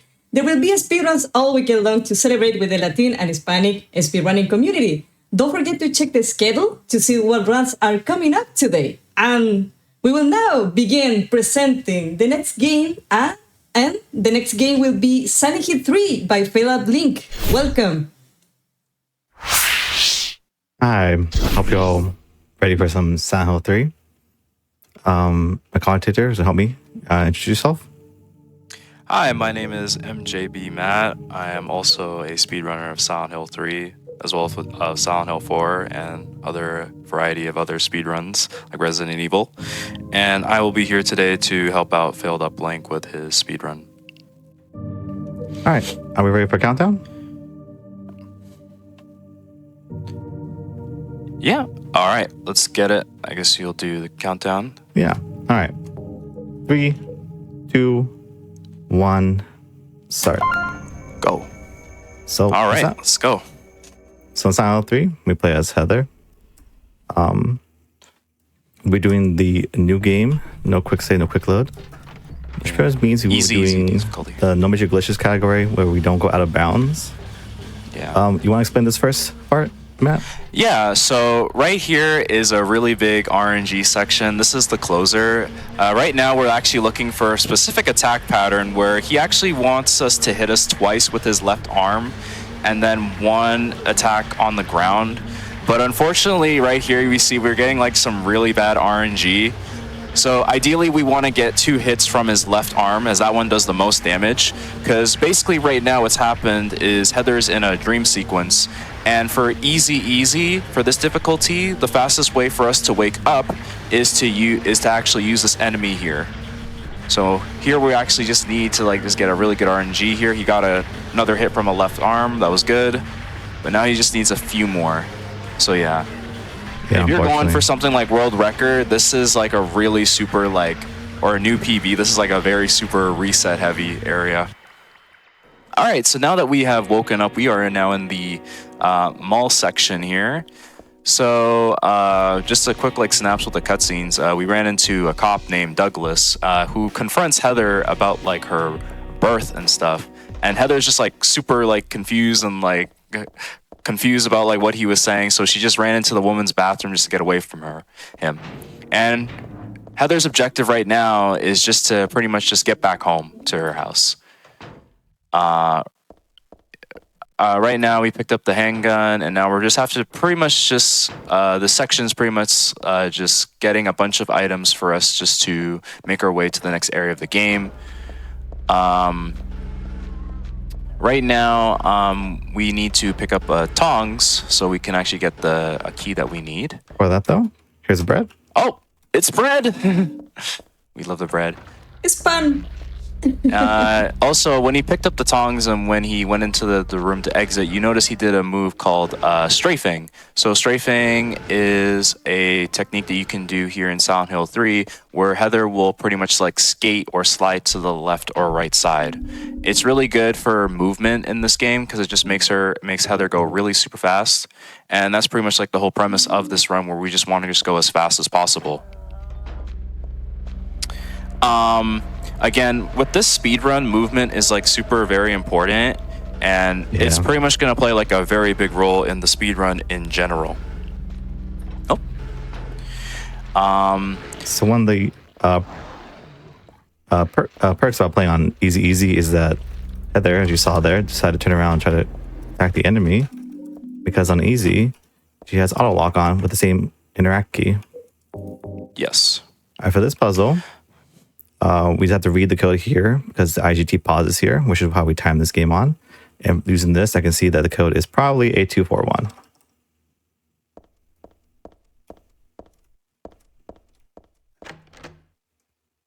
Yeah.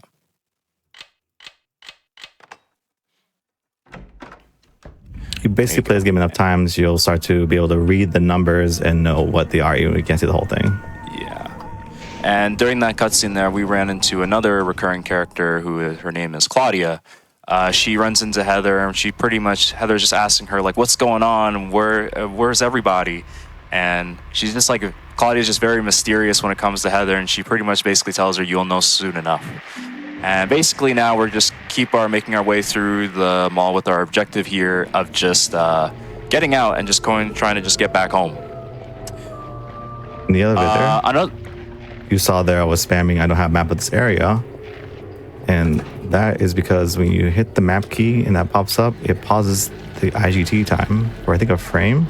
So it's free time safe, so we just spam it all the time there.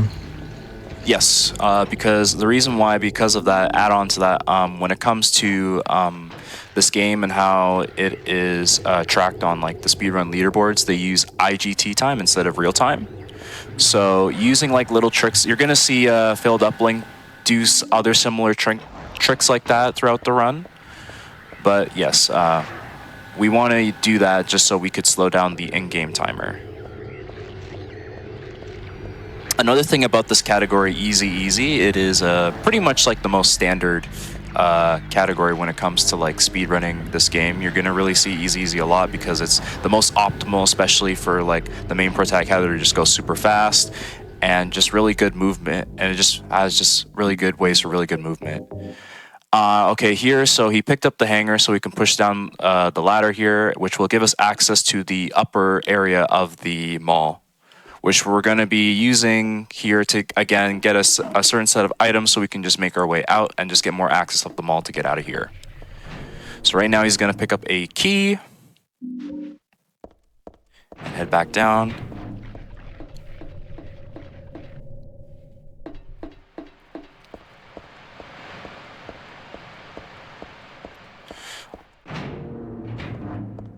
Also, another item I forgot to mention that he picked up previously, which was the flashlight.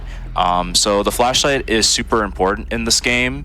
Not only is it pretty much used because Heather actually can't pick up items without using the flashlight, but it's also used to help prevent enemies become more aggro and aggressive on Heather. So what you saw there when there was like that closer enemy, he turned the flashlight off so it wouldn't be like super aggro and stuff. Yeah. Something we do want it on though, to try and manipulate the enemy placement. It's going to vary depending on what room you're in. Mm-hmm.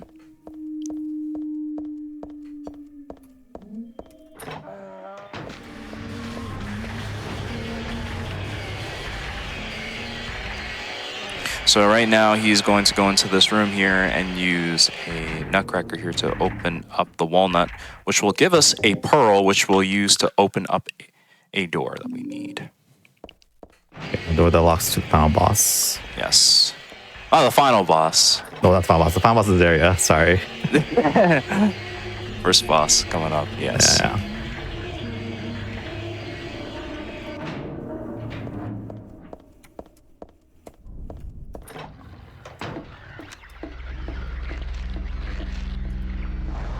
Got blocked there, unfortunate. Yeah.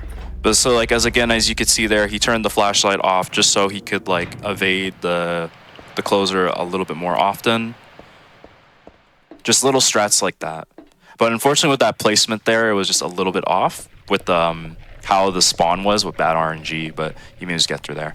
All right, so he's gonna use the pearl here to open up the door here.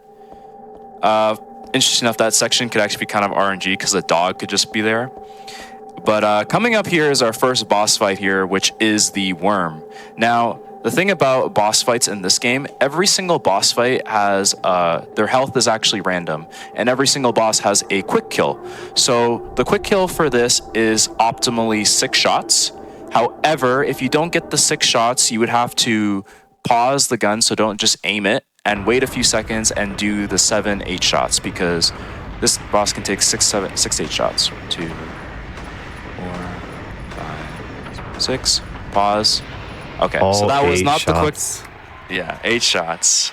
So unfortunately, he did not get the quick kill there, but he was able to do the pause and get the 2 shots in. Now, if you were to actually mess up the pause strat there, the aiming, he would have to. What would happen is that the worm would go back into the hole, and you'd have to wait another few seconds for it to spawn back in, so you can shoot the rest of it. The rest of the shots.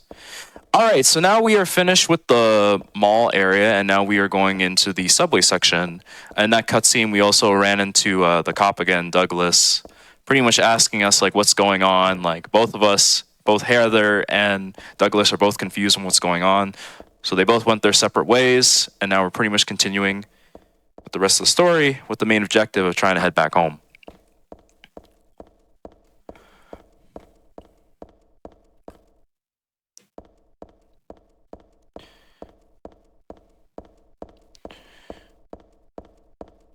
Coming up very soon is a very important pickup where we're gonna get the Nutcracker. This pickup can be like very hard. It can be very harder than it looks. It looks a lot harder than it looks because especially with like how the camera moves and stuff. So yeah, it's a very. That was a really good pick. Yeah, that was a really good pickup from Failed Uplink. You know, when speedrunning goes right, it just looks easy, right? Yeah, for sure.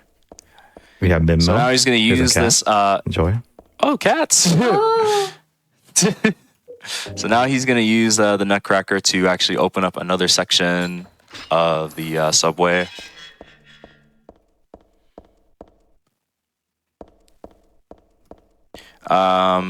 Here where he's going to be picking up the main weapon that he's going to be using for the rest of the game. He's also going to be picking up the 2 shotgun shells here. So it's the shotgun. So the shotgun is really important for the rest of the speedrun. We're going to be using it for all the next bosses throughout the speedrun. And there is a strat that you mostly see a lot of people use with the shotgun, which is quick shooting, which is done by pressing aim, run, and shoot pretty much simultaneously. And what that does, it pretty much skips the animation where Heather raises the gun up so the gun can shoot a lot faster. Yep. And now coming up is a very, really tricky section. Let's just hope he gets good RNG with the dogs. He has to touch this door here. Okay, very nice. So pretty much that section there, basically Heather has to go on the train tracks and open that door. But then as soon as she like touches that door, there's going to be 2 dogs that spawn. And pretty much like how they interact or attack Heather, like their aggro is like super random. So thankfully, when Failed Uplink activated the door there, that was some pretty good RNG, how like the dogs weren't like crazy like aggro and stuff. So very good on Failed Uplink. Thank you. All right, are approaching the last bits of this subway section, which is pretty much a straight run through. We just keep on going straight. There isn't really much here that you can really, pretty self-explanatory, I would say. On easy, these enemies aren't really crazy aggro compared to like if you were to do an extreme speedrun. Also, for those who don't know, Failed Uplink, he's actually the very few people who actually run this game on extremes. Yeah, not a lot of people want to do that. I don't know why. It's fun. Yeah. Who doesn't like having yeah. runs to die all the time? Yeah. If it was on extreme, those enemies would be very more extremely aggro. All right, so we are about to approach the very end of the subway section, and we are going to be approaching the sewers.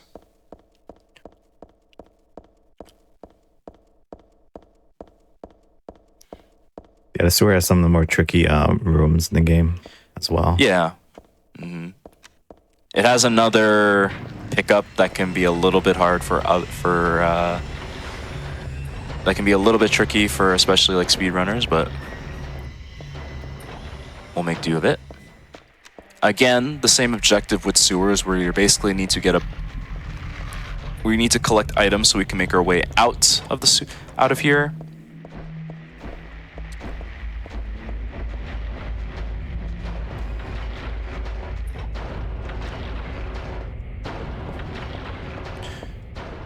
He's going to pick up a wine bottle here, which he will use to, which we'll need to fill it up with oil so we can actually basically open another area of the game. That was also when he picked up that wine bottle, that was also a very good quick turn that he does. Quick turning is also really good in this game. It allows Heather just to change to position really fast. So very good on that.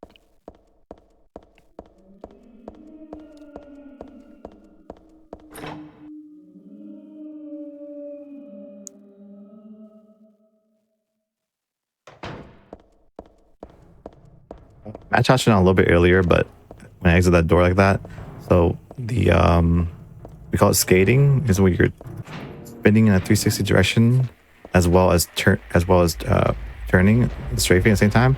It allows Heather to exit a door at a much better angle than you would normally do it. All right, so now he's filled up the bottle with oil, as we're going to be using right now. Is there's a section that it's pretty much flooded with water, and in order to get rid of it, we need to fill it up with oil. This section right here can be really tricky, as you have to move up the stairs and the camera's moving and then quick turn after. So again, this area could be a little bit tricky, but Failed Uplink did it very well. Good job. Good stuff.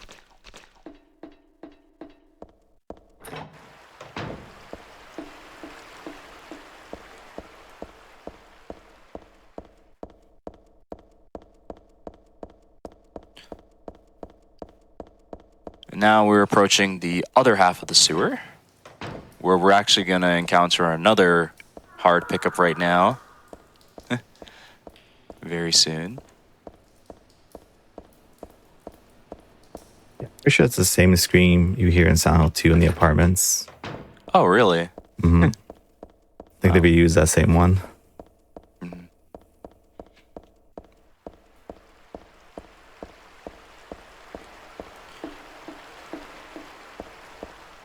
So coming up here, okay, that was pretty good. Coming up here, he had to pick up a hairdryer because the whole objective is we actually can't get out of the subway right now, as there's actually a monster that's in the water that's actually like blocking our path. So in order for us to actually get rid of it, we're going to use the hairdryer as a way to electrocute it there. Oops, there was okay. That was fine. Just a little bit of a misinput, but good on Failed Uplink for adjusting.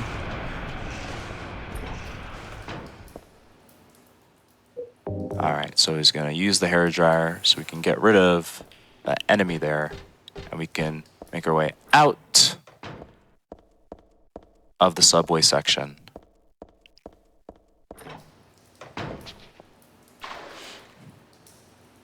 which will be pretty much very soon right now.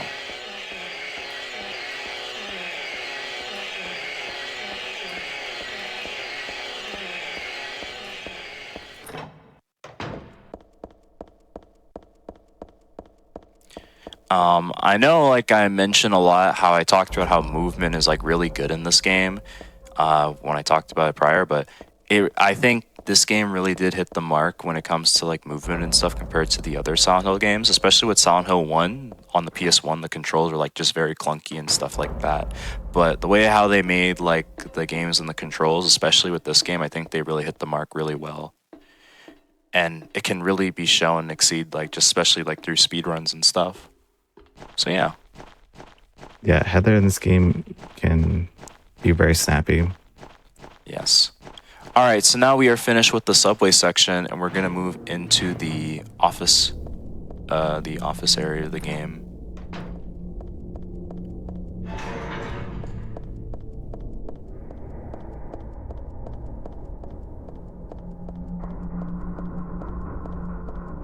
Let's go up to the 5th floor. Basically, we are trying to enter a specific area of the office building, but in order to do that, we have to actually make use of jumping down this hole, but it's too far down, so we're going to use this mattress here to break our fall.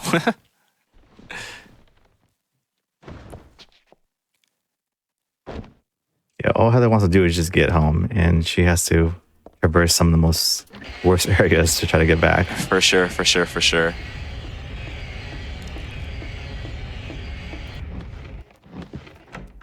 All right. So now we are in the office building here. So pretty much the whole premise of the office area of the section is basically the elevator is not working.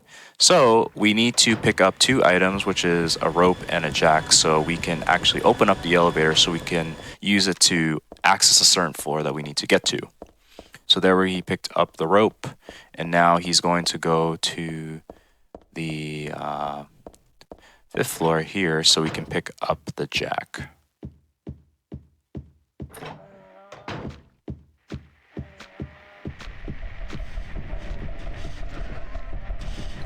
You also notice he's also going to pick up a couple health drinks here, which is actually going to be very important for more so the final boss later on the run. Oops. Yes. That little thing there is a little thing that can happen, especially when we're on easy. The game could like sometimes auto aim, but yeah, it's just something that they're going to deal with. Yeah. Okay. All right. So now we're at the elevator. He uses the jack first and then the rope. It's very important that you can't do this unless you do it in that specific order, the jack and the rope. You can't use the rope and the jack first. And here we've entered the specific floor that we want to. And now we're actually going to interact with this tub here so we can enter the next area of the game, which is the Otherworld office.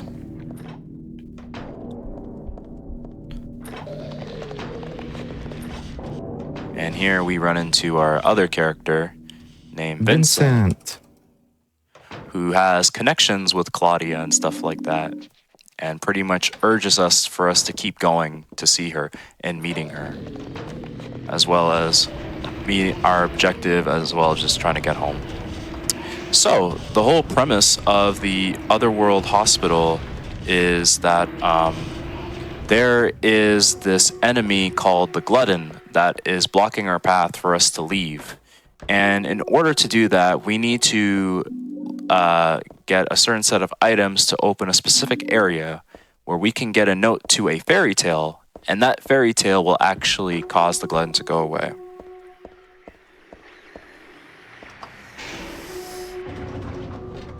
I want to get to the elevator button faster. We quick turn cancel, which is quick turning while cast animation like I explained earlier.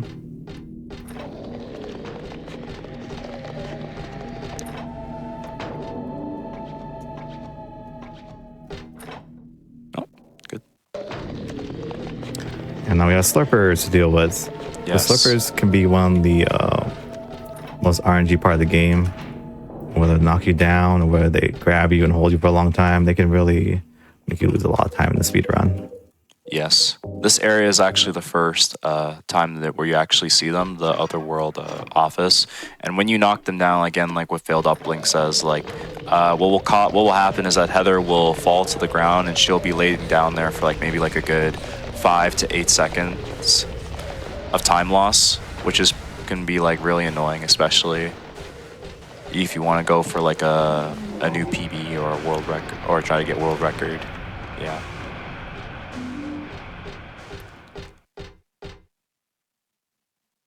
All right, so now he got the coin there where she's going to use to get a can that has a life insurance key. And with that life insurance key, we're going to get access to other parts of the Otherworld Hospital where we can get that note to which was the fairy tale to get rid of the glutton. Yeah. Again, what you saw there, that just happens again with like running on easy with like the aiming and stuff there. But no big deal. One thing about the elevator buttons is that your mouse always starts in the same spot, so you can always move ahead of time before you even see. Yes. And quickly access the floor. All right.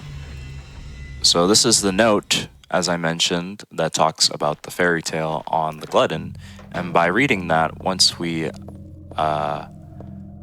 leave this area here, we'll be able to actually find the exit for this place, because right here, where the gray door is there was actually an enemy there that was blocking us. But because we read the fairy tale, there is no longer there.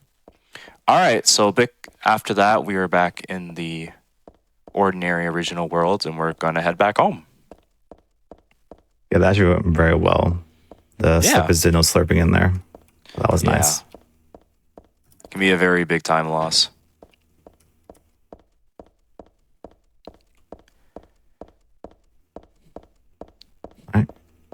Next one to come up there is Missionary. You want to explain Missionary? Sure. So again, the first thing Failed Up's going to do is open up his menu, and he's going to equip the shotgun and the health drinks. This fight can be like super random because what we need to do is actually shoot it from the back and then shoot it a couple times on the ground and kick him. And basically the fights, that was actually really insane. Like, what was that? 2 or 3 shots? That was 3 shots, but it was basically almost a quick kill because stagger thing without him falling down. That was pretty much the quick kill right there. But yeah, that boss fight can be like very annoying because like he could just start be like super aggro and just start running all over the place, and you'd have to like chase him down, right? Just to shoot him in the back. He just keeps on running around the whole arena. It's a pretty big rooftop. Yeah, but that fight he had right there, that was just really good RNG. So good stuff on Failed Uplink. All right, so now pretty much what's going on now with the cutscenes, pretty much we ran into Claudia again, and she's pretty much telling us if we want to see her, we go to Silent Hill. So now we are in the Silent Hill area of the section. As you can see, it's like really foggy, and you're pretty much wondering like how is Failed Uplink able to like move and like transverse here despite all this fog, and he knows where to go. Well, what you're noticing is that he's using a lot of the building like objects that are around as like indicators on where to go. So like there's once he got out, there was like that giant gray pillar which you can use as an indicator to turn left, and once he saw the barrels on the left side, that's when he knows to turn into this area. And from now here, he's gonna keep going straight until he sees like two gray entrances, and that is pretty much the entrance to the hospital. All right, so now we are in the hospital section of the game, which is home to everyone's favorite Silent Hill enemies, the nurses. And basically in this area, same as pretty much the previous ones, he needs to pick up a certain set of items so we can make our way out and get access to the other areas of the game. Here he picked up a perfume and a nail polish remover, well, shotgun ammo, which we'll be using real soon. This code here, 4639, that one will always be the same. However, there will be another code that's coming up that will be random. Puzzle time. And right here, there is a clock there. And what he is doing is that in order to get the code for this briefcase, it's actually dependent on the clock. So what you can do is pause the game, and then once you pause the game, you can zoom in with the camera to see the time on the clock, so what it is for that code. Again, if you're not really used to that, what other people do, they can just look at the code and then get the time. But it just saves a lot of IGT time when you pause it and zoom in.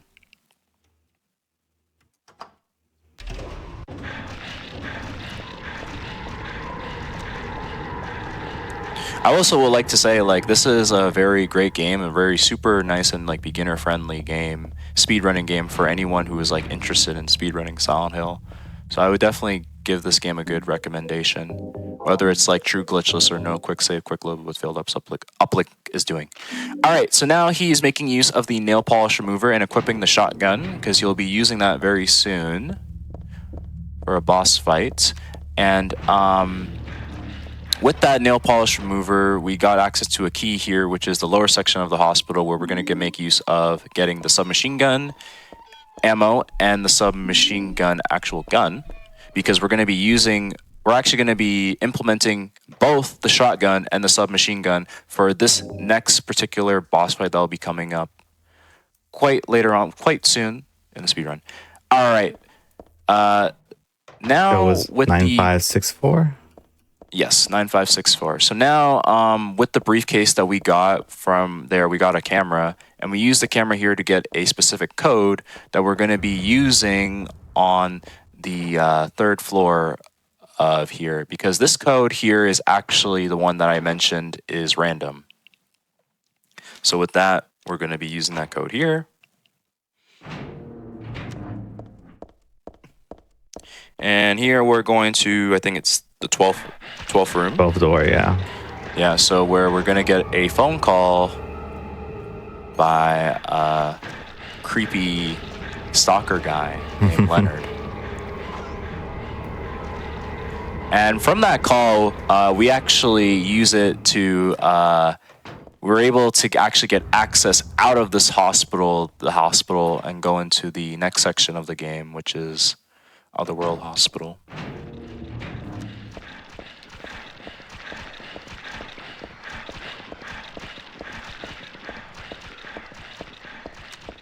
Just a question with a failed uplink.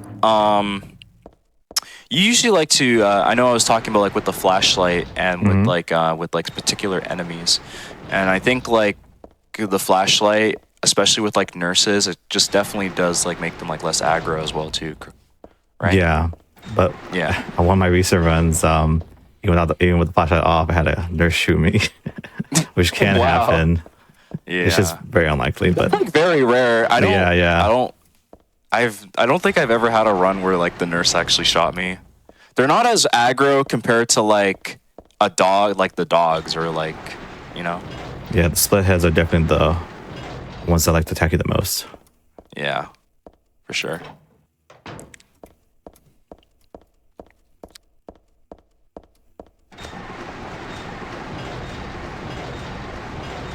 Alright, so pretty much this area was just pretty much like a maze, and you just had to just transverse through it. So Failed Uplink did that very well. It's pretty self-explanatory.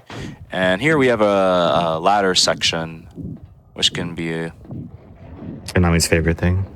Konami's favorite thing, yes. The ladders? The ladders, yes. Yes. Yeah. Over there, you saw there's that enemy turning the wheel was Volatile, and pretty much who he is. If you didn't know, when Heather dies in this game, he actually picks up Heather up and just moves her away. And there was also a nurse there as well, which is an homage to like the other Silent Hill games. All right, so now we are in the Otherworld Hospital. Pretty much when it comes, again, with this section, we need to, like the other ones, pick up a certain set of items so we can make our way out of here. Everyone has like their own like pattern on which floor they want to go first or last. Yeah, there's no set way of doing it. There's no set way, actually.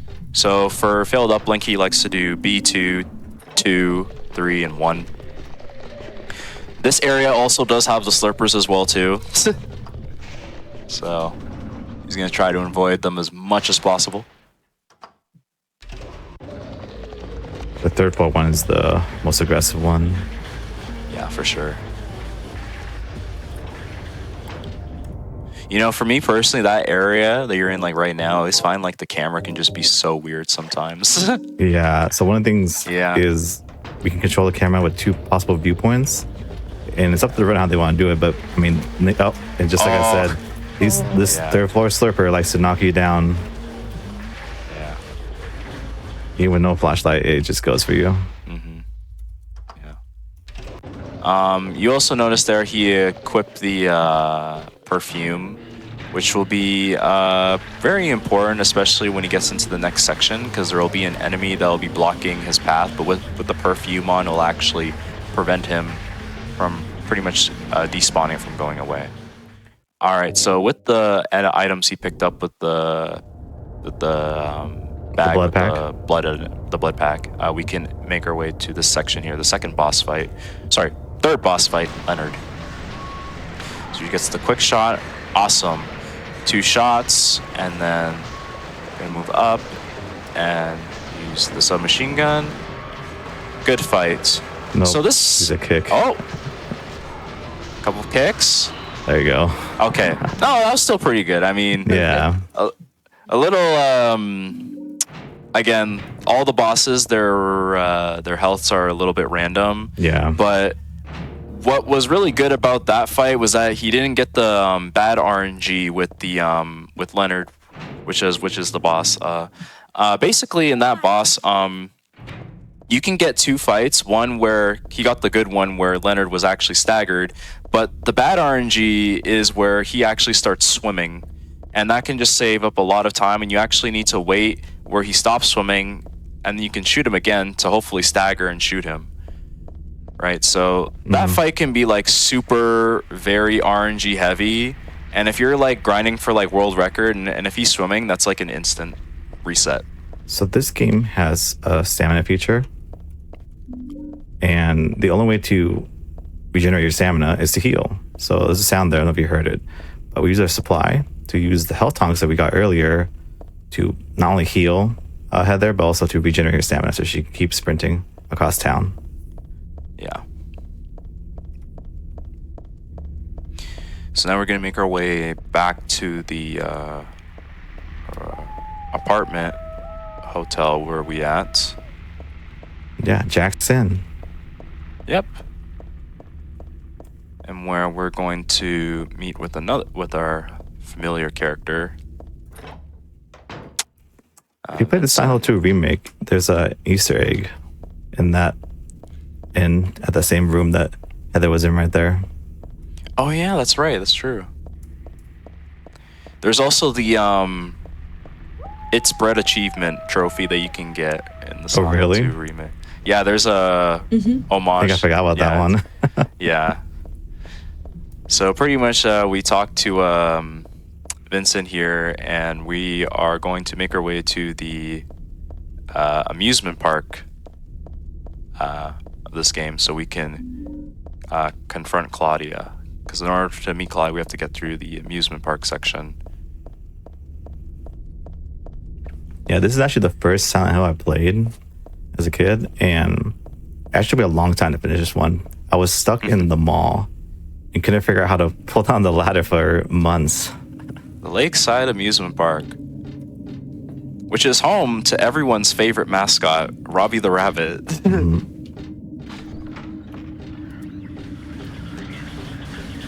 So again, as I mentioned, this is actually where the perfume is actually really helpful, as there would be an enemy that would be actually blocking filled up Link's path. But with the bad RNG, with the perfume there, it was gone. So again, that pickup that mentioned there, basically a key actually needs to fall down, but like the timing of it can be random. So that was just like bad RNG.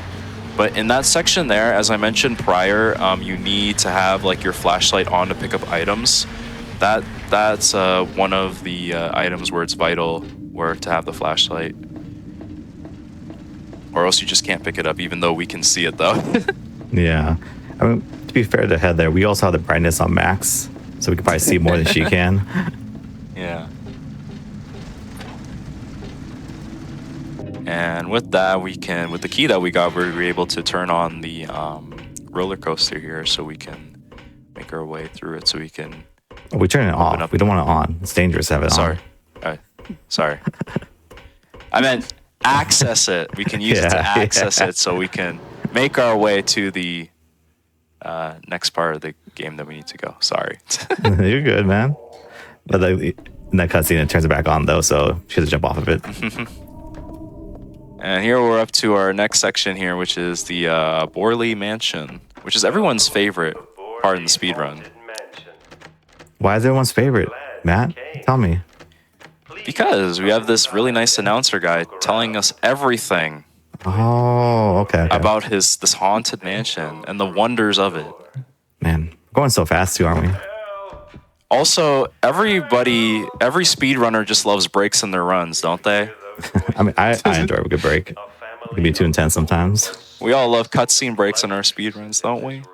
Yeah. Okay, I want to show something off first. So this is a regular quick turn. She turns at that speed. Quick turn cancel. She turns a little bit faster, which is why we use it in the run. She's much more snappier that way. Anyway, I'm lying. It's all just a joke. Yeah, we just have to wait. This is the auto-scroller section of Silent Hill 3. Yeah. Mm-hmm. The truth is, only one person died by suicide. Let's say hi to Danny.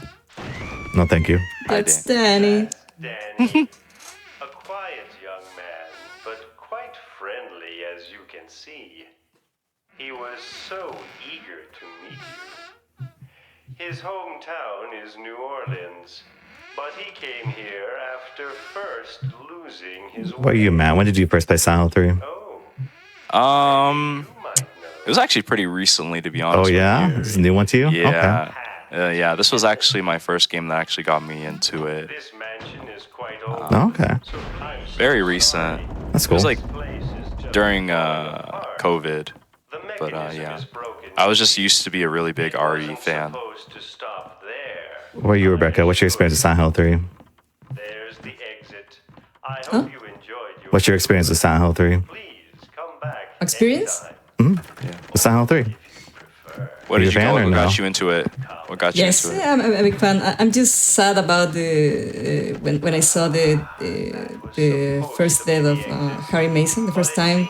I was very sad because Harry Mason became one of my favorites protagonists in Silent Hill series.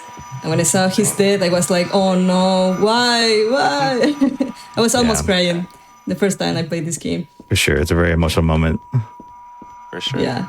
So now there's we got through the cutscene section. Now there's like this red beam that's actually chasing failed uplink. And basically the way how we get rid of it, we just have to just make sure we're just running the right way and just making sure we're turning the correct way so we can get it. Because if we get hit by that red beam, it's actually an instant death. Yeah. I didn't know that for a long time. Yeah. I think on like, if you play, I think the extreme version, it's slightly harder, right? That's when I learned he can kill you. Yeah. Yeah. Like, I think it like pretty much just goes like a lot faster. It goes so much faster. Yeah. And you pretty much got to make sure you're going the right way. Mm-hmm. All right, so now we are in the other part of the amusement park section, and like always, we need to find the items we need to get out of here. So right now we picked up a slipper and shotgun shells. So we actually need to open this door, but in order to do that, we're going to equip a chain here, and then we're going to equip it to this carousel here. And then by turning on the carousel, it will actually cause it to break the door open that we need to go to.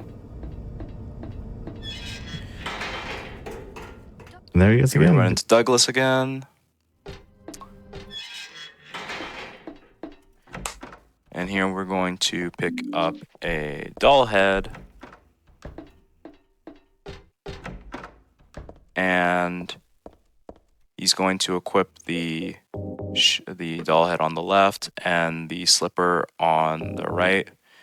Fun fact, those two items there, it's a reference to a popular fairy tale, which is Cinderella and Snow White.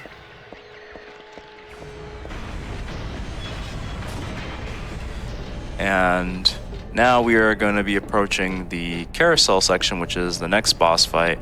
And this is where Failed Uplink actually implements the no quick save, quick load category of the game.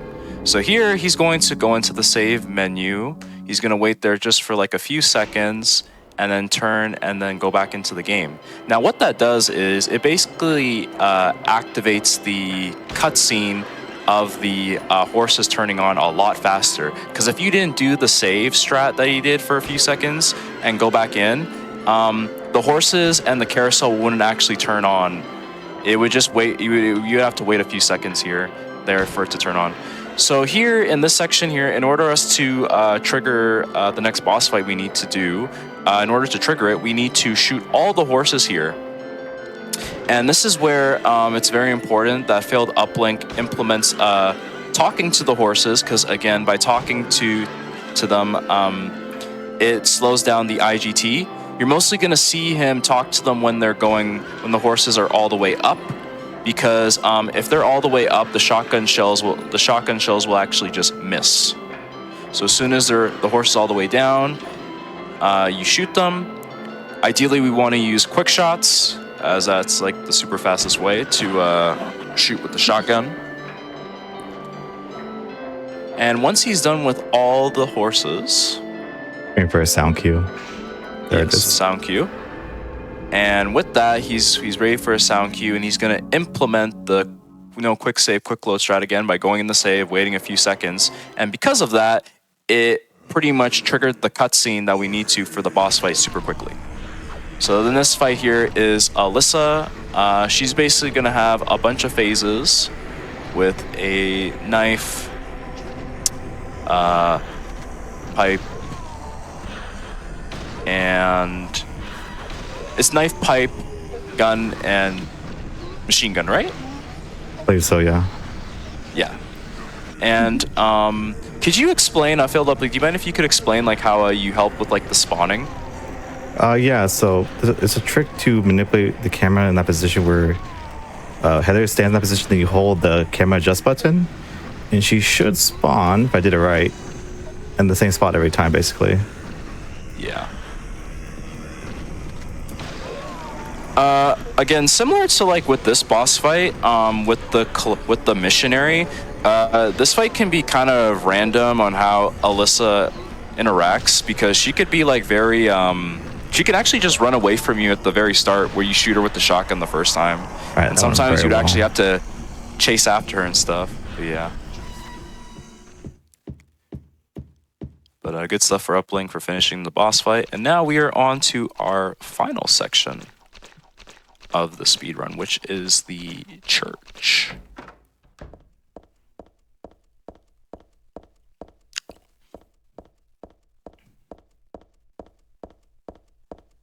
Yeah, it's gotta go through a little hallway. Mm-hmm. For this section, we're gonna need to pick up 5 tarot cards.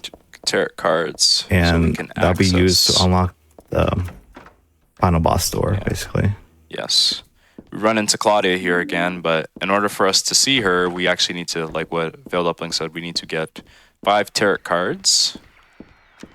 Is it 5, right? It's 5, yeah. Yeah, 5 tarot cards to access to a certain area of the church so we can take down Claudia. So here, Failed Uplink is using a strat here where there's actually like a painting there, but you would actually have to wait like a very long time, like a few, like maybe like a few. Yeah, bad there, timing there. There's a bit of RNG to it. Yeah. Basically, you would have to wait there for like a little bit of time for in order to actually be able to move the painting. But by opening the door, by leaving the room and going back into it, it can actually manipulate it so we can actually open it a lot faster. Yep. And you try to go 2 steps in, then turn around, then do it again. And it should usually work. Even when it doesn't, it still, I believe, saves time. Kurt's just waiting for it. And there you saw we ran into Vincent again, and we got a book. And basically, we're just going to continue collecting the rest of the tarot cards. And we're going to pick up all the shotgun shells. And pretty much all the shotgun shells here are going to be used just to take down the final boss.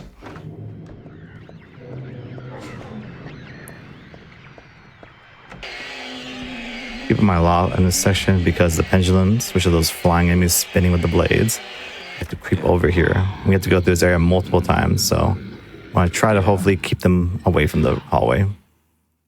I know on easy you can't fall off the... Yeah, that's right. You can't.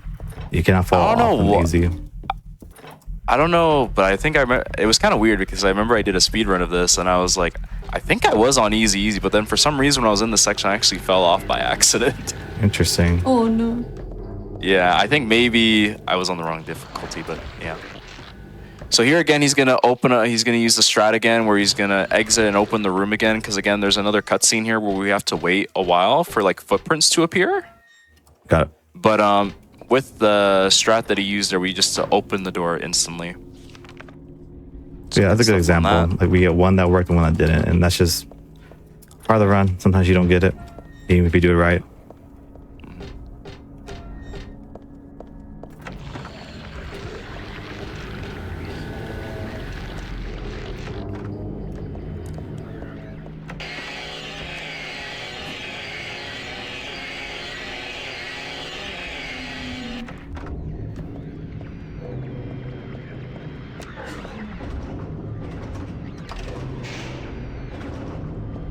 Ooh, I don't know why you're staying there. I don't like that. I had never really seen the missionary stand there before. Excuse me. Okay. Oh, that was close. Yeah. Getting some interesting placements here. Yeah. Okay, now he's going to pick up the very last tarot card.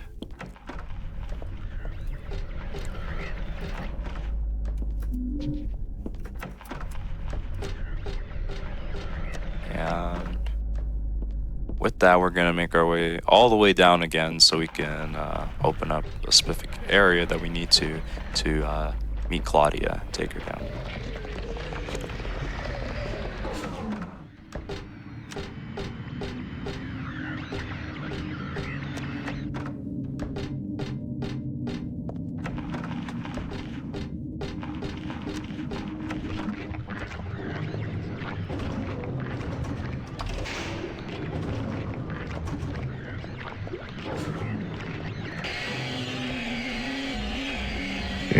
If you keep your flashlight on this section, you run around, eventually those pendulums will move closer and try to block your way.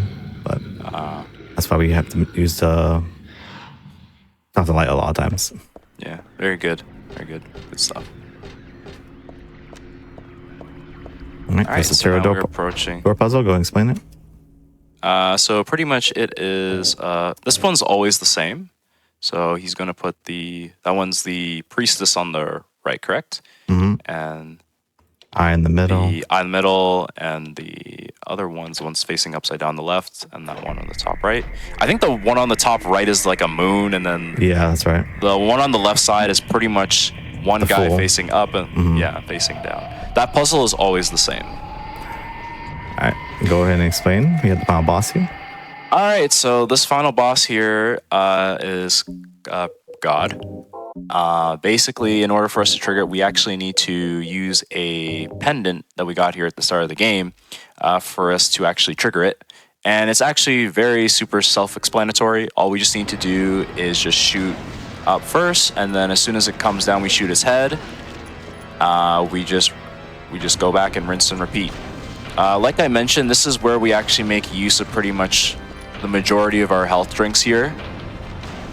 Because at during some point we're gonna notice again like that red health bar there. It's gonna flicker a lot, And then once it starts flickering like really rapidly, we're gonna make use of our health drinks, which we can instantly equip instead of, as there's a button config that you can just use it to just use the health drinks without like going in the menuing.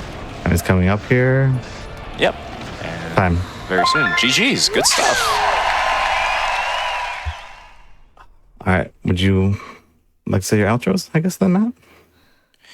Yeah. Thank you so much, Failed Uplink, for giving me the opportunity to actually to be here and doing this. For the viewers who actually don't know, back in February, I was a part of the Black in a Flash Back to Black speedrunning event, and I did Silent Hill 3 myself, and Failed Uplink was actually the one who did commentary for me. Me and Failed Uplink, we actually met last year when I did for the Back to Black event. I did Resident Evil 3 Remake, and then after that, on my stream, I was doing Silent Hill 3, and Failed Uplink found me in my stream, and he was telling me some tricks and stuff to do with the game. And then from there, we just became like really good friends in the speedrunning community. Yeah. So when I got the opportunity to do Silent Hill 3 for Back to Black, I said, why not have Failed Uplink help me out with it? And now he did commentary for the event that I did, and now it's just super nice I get to help him out and do commentary for his Silent Hill 3 speedrun. Yes, thank you for doing that. If you should follow Matt. It's MJB Matt 2333, right? Oh, 223. Sorry. Yep. Yeah. I do lots of speedruns for. Right now I'm just focusing on Silent Hill 4, but I also dabble in speedruns for like Resident Evil. I also can do speedrun for Final Fantasy X too. So I speedrun quite a variety of games. But yeah, definitely check out my channel. Yeah. And again, thank you, Matt. You just suggest I submit to this, and I submitted, and here I am. So yeah, hi everyone. I'm really happy and proud of you for the run that you've done. Yes. Thank you. And thank you, Rebecca, for being the host, and everyone for watching. Sure, thank you. I am Failed Uplink. I speedrun a variety of horror games. Currently doing a lot of Alien Isolation, but do some Silent Hill here and there. I speedrun all the Silent Hills at this point. Yeah. Yeah, come check me out. So it's twitch.tv/faileduplink. Yes. Thank you for having me. Just one thing. I just had one last thing. I just want to give a shout out to the GDQ speedrunning team just for giving me the opportunity again to be on hosting and commentary and stuff like that. And also just really cool to get the opportunity as well just to be on commentary and stuff with like Rebecca Ari and stuff like that, because I also do watch her streams a lot as well too. So getting the opportunity to collab with you and just stuff like that is just such a nice opportunity. So thank you very much for everyone for the GDQ speedrunning team. Yeah. Thank you. Bye everyone. Yeah. Bye. Thank you so much, Link, for the incredible run. It was very fun. And also congrats, Matt, for the commentary. Thank you. We really appreciate it. We will be back soon with the next game. Stay tuned. Bye.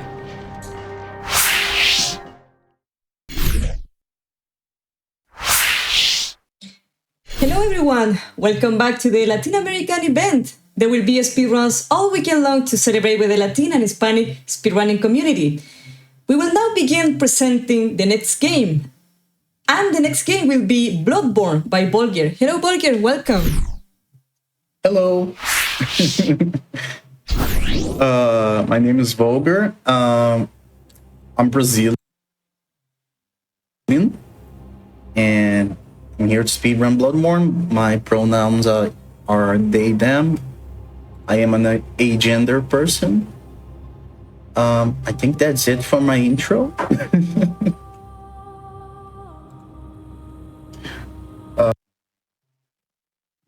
Sorry. Okay, I'm a bit nervous, so don't you guys sweat it with me. I'll get to it like in a bit, right? So first things first, let's just create a character. We get a character that's a military veteran because it's the one with the the best stats for like from the start as a speedrun, and we're gonna choose a fun character here. So I really like this one. I also have Samuel L. Jackson. Oh, that's great. So I'm gonna go with one of our like Twitch culture. And okay, so the timer will start when I hit finalize contract here. So 3, 2, 1, now. Let's go. Good luck. Starts. Thank you. So I wanna like Jigsaw. I wanna play a game. So every time I speedrun this game in a showcase, there's an issue. Because every Souls game has a waifu, like an NPC that levels up your character, and people love them, right? In Bloodborne, we kill the waifu while we are running. So I want to play a game, and I actually want to ask the chat, do you guys think we should kill the doll or not? Do we save the time or do we save the waifu? I don't know if it's a lot to ask from mods, but it would be kind of cool if you guys could make like a poll and let chat decide for a little bit. So maybe I'm the monster this time, maybe I'm not. We're gonna know for sure.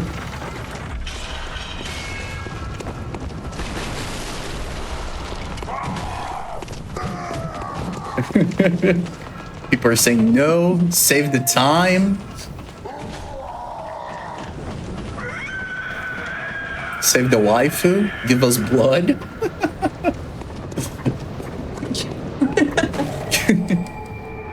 This is always a point of contention in my run. This run, at least, not a lot of upgrades. So we only kill her like twice, if it happens.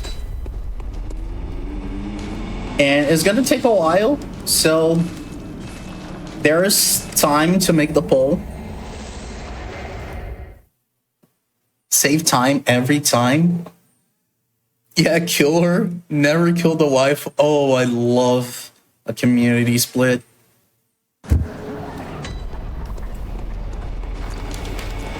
Okay, so now I got my weapons. I got a Molotov cocktail. And I'm gonna basically use the Molotov cocktails on the first boss. I'm gonna try to do a skip.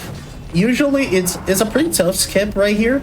So if I miss a couple times, I will just like go the normal route without it, because it actually won't save time here because it's just an IGT time save. It's not an RTA time save, but it's cool to watch, which is why I'll try to do. This should work. This should work. Let's see. So big logos. Game loves some logos.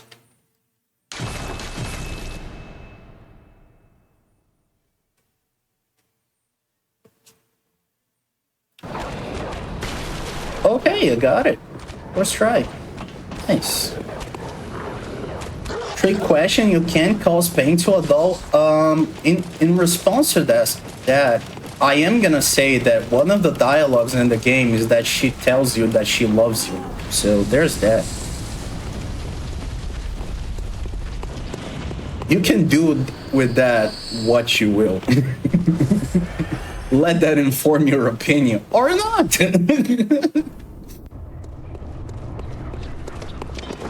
Okay, first boss, I'm gonna try to do some backstabs on him and then do Molotov cocktails while he is in his vulnerable state. Like this.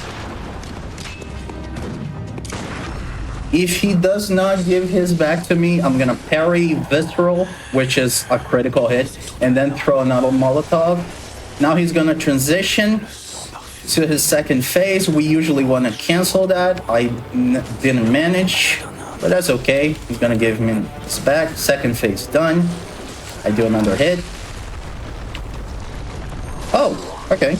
Weird. He's gonna give me his back. Another backstab. Another Molotov. And he's dead. And that's gas pump.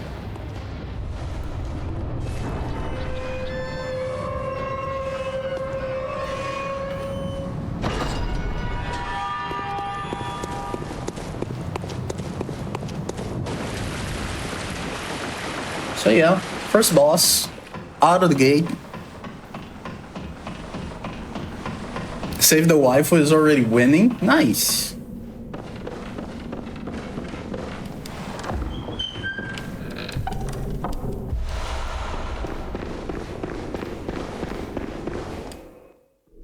Okay, we're gonna go to another area now. This area is actually kind of optional. You don't need to do it. There's two ways to actually proceed with the game. One is killing the boss on this optional area, and another is like grinding. You get on the grind set, go to your 9 to 5, and you get 10k. That was some really fast dog. That doesn't usually happen, but when it happens, it's kind of funny. And you grind for 10k echoes and buy the key. And you also have to kill another boss. So you kinda have to kill a boss. So the grind set version is a little bit slower. Good. I had to make a quit out there because the dogs can block my way, and if they block, I can actually die pretty fast. All right, Burger, you have to save the waifu. Okay, that's fine. Tonight, my hand will not be dirty with blood. I'm okay with that.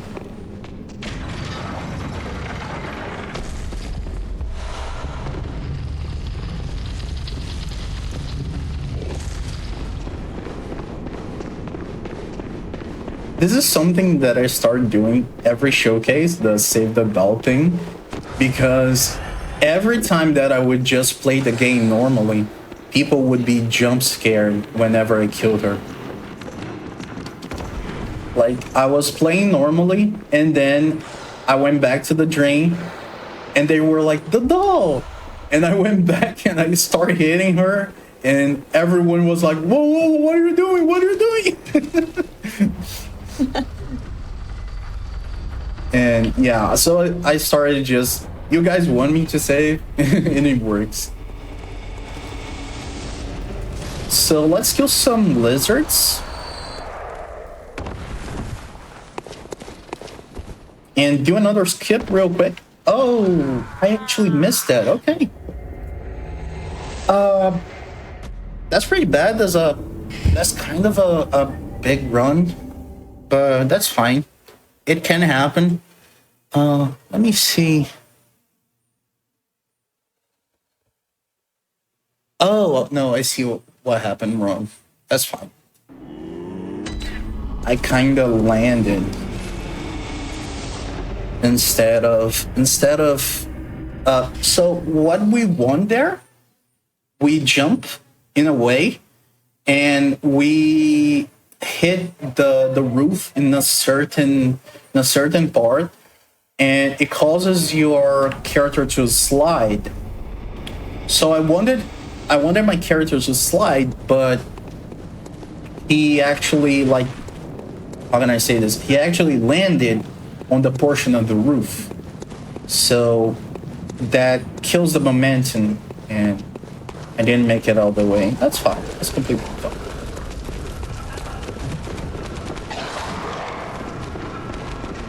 Time is more important than the doll? Wow. Hey, Fugler. But more time with us now? That's true. That is true. Hey.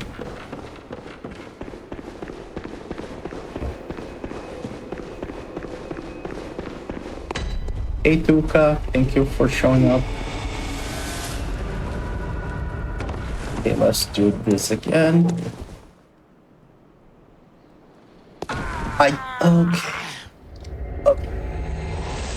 I think that's just me being nervous now.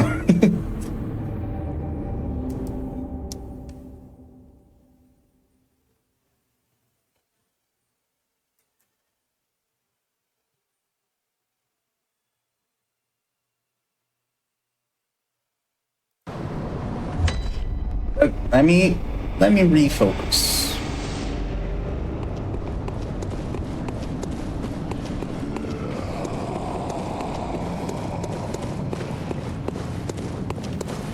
At least it's not that big of a run back. It's a big run back though. It's not that.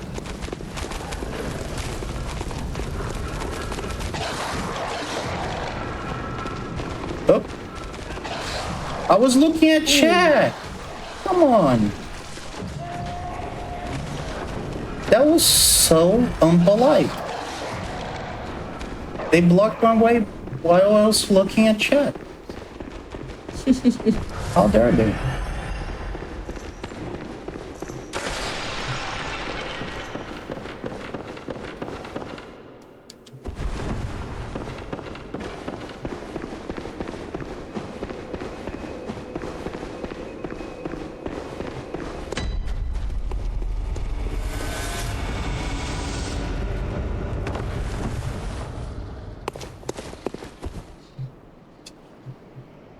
Oh, come on.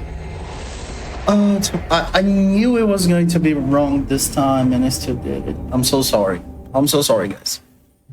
It's okay, Burger. You got this. Thank you. Whew.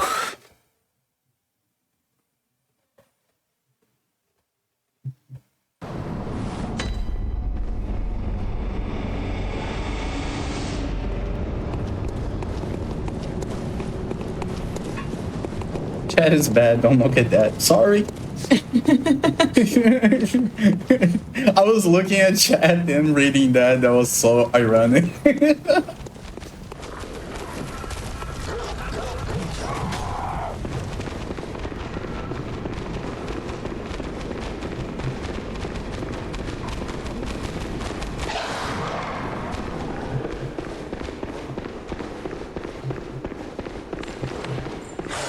Ooh. Ooh.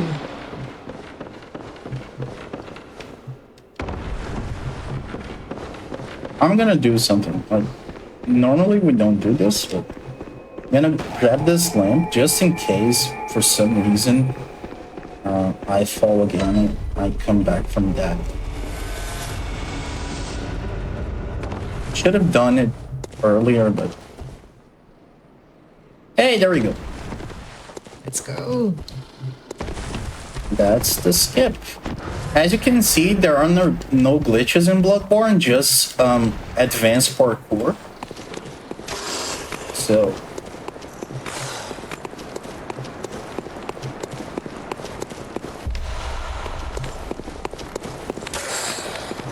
you can always show this run to someone who likes glitchless. I'm lying, don't do that.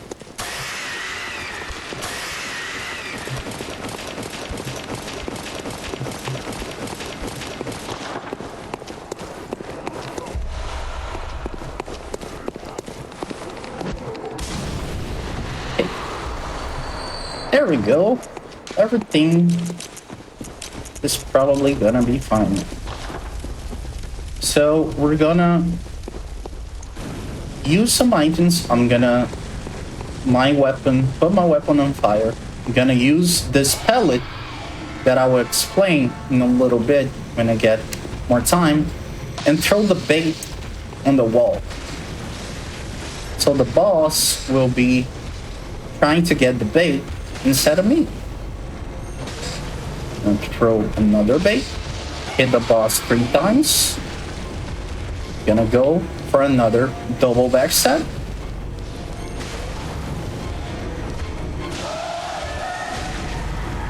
And now the boss is dead. Awesome. That was clean. Thank you. This actually can go pretty wild if the boss likes to jump around.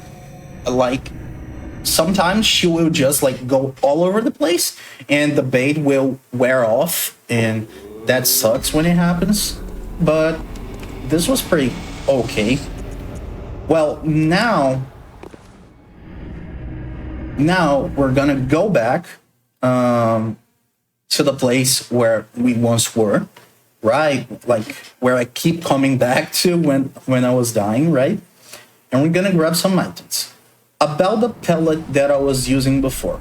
It is an item that heavily boosts your character, so it makes your damage go crazy, insane, but at the same time, it also drops your resistances.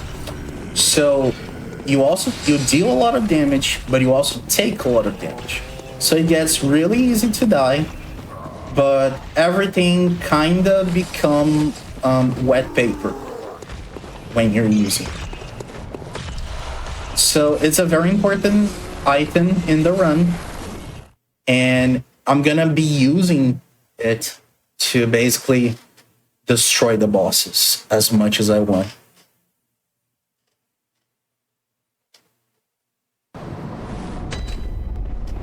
Okay, now this door is open, I can proceed.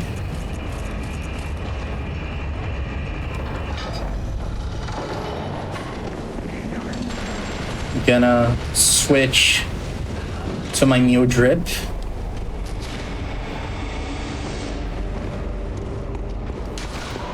And I'll make a series of calculated falls. As you can see, I'm almost dead. Not quite enough. So I'm gonna jump again, and I'll be okay. And now I'm gonna head towards the place where I'll make a skip. Another skip. And another that's totally sorry. Another that is totally not a glitch. And you're just like, if you think it's a glitch, you're like not really paying attention. It's just clever walking. I'm gonna go up there just to grab a few extra items, you know. Showcase, I already died a few times. Okay. I'm gonna go up here.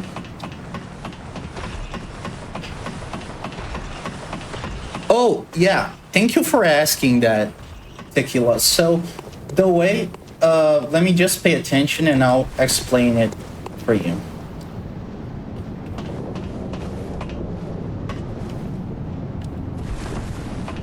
Okay, this is not a glitch. This is just clever walking.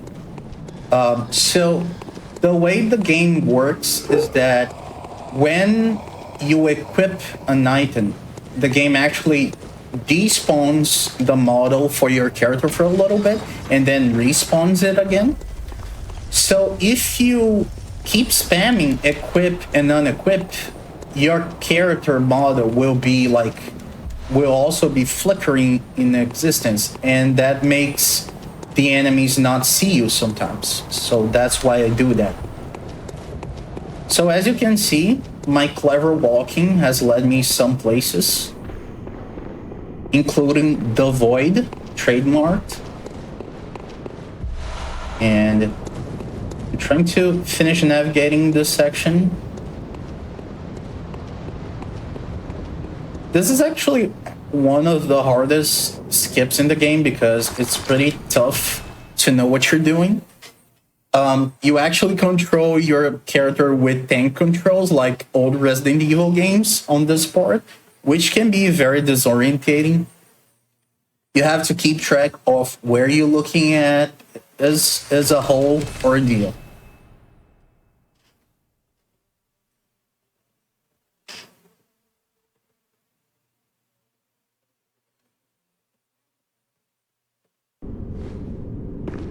Okay.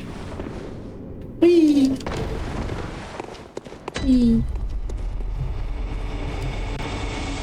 So, more big falls. Now I'm gonna take off my shirt because I live in Brazil, it's very hot, and also to make another skip.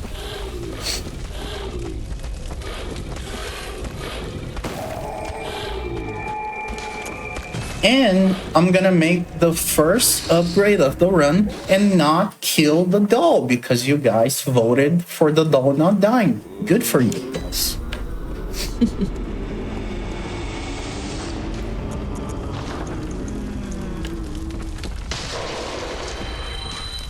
Okay. So I'll get my cleaver to a +4. I'll equip the gemstone that I got during my clever walking. Buy a few more healing items. And then instead of killing the doll, I'm gonna talk to her. And now this is the moment that you'll notice that even though the test in my game is in Portuguese, my game is in French. The reason for that is because I eventually got bored of the Portuguese lines and it changed to French.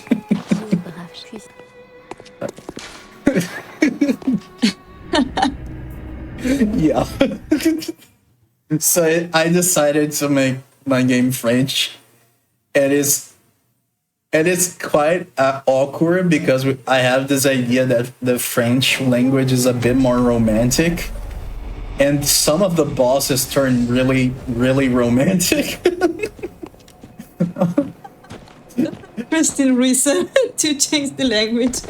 Yeah. Okay, this is actually the hardest skip in the run for me. I just missed. The Ministry of Silly Walks. Someone say the Expedition 33 effect. That's true.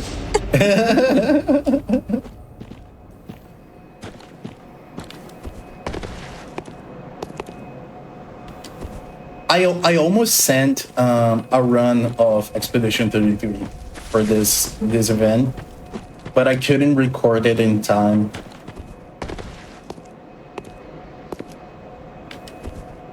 Oh my god.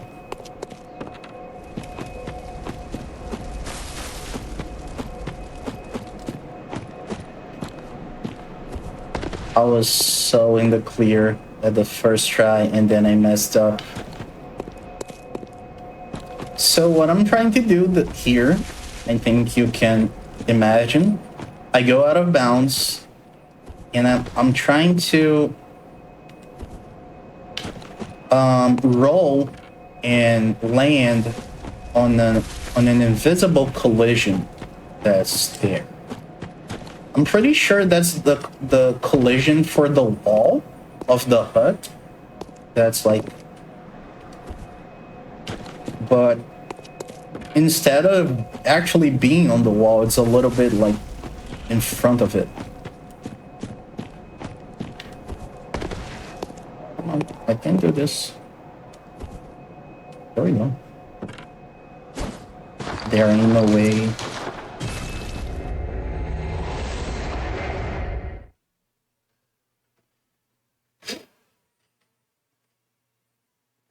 So be met for next year, maybe.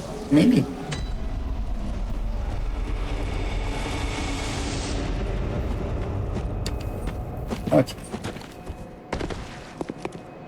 This is such a cool skip, MIO, which is why I'm insisting on it so much. It would be actually so much easier if I just didn't do it. It would make the run much more consistent, actually. But it's such a cool skip, in my opinion, that like I have to do it. I'm gonna try a few more times. Okay. You gotta be joking. Come on.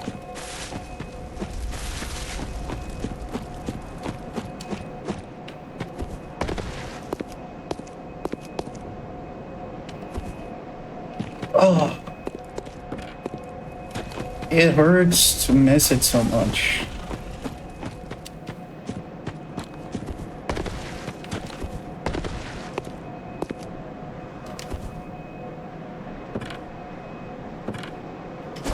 Okay. There we go. Oh. Now that we're inside, we're gonna make... Oh! Okay. Oh. Throw jump scare. Oh, hello. Gonna make another calculated fall. And I'm even gonna grab the shortcut just because. You never know. And now, there's a lot of calculated falls in this game. So I just did now slope quit out, which is basically what happens in this game is if you land on a slope, the game will delay all damage done from that fall until you stop sliding. So if you time it right, you can slide all the way to the bottom, quit out, and come back without taking damage, which is what I did. I have been running Bloodborne since 2020, so 5 years.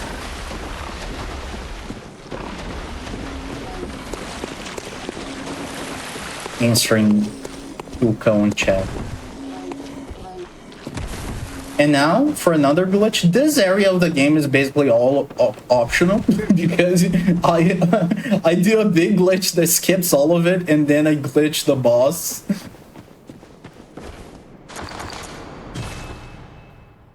It's not a glitch, it's a clever collision. Oh yeah, sorry.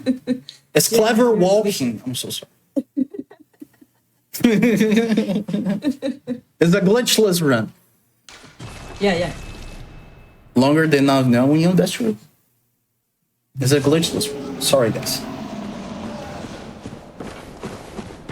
I'm just taking a trip through the back rooms, which is legal.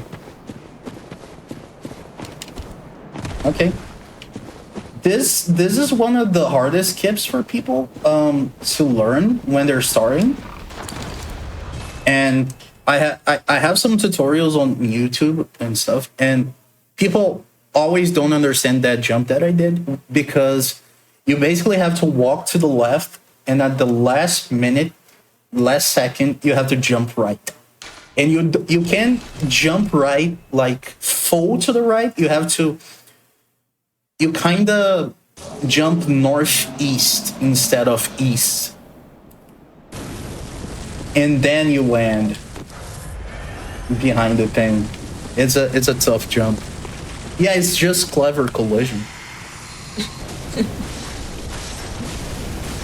You guys are saying that, but there's a collision soon that you're gonna see something that's really funny. It's just funny collision.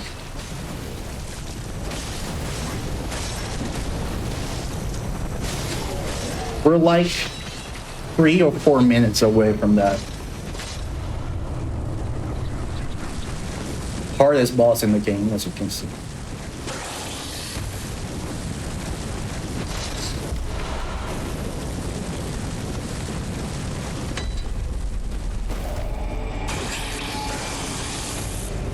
Okay, I'm gonna get the lamp just in case.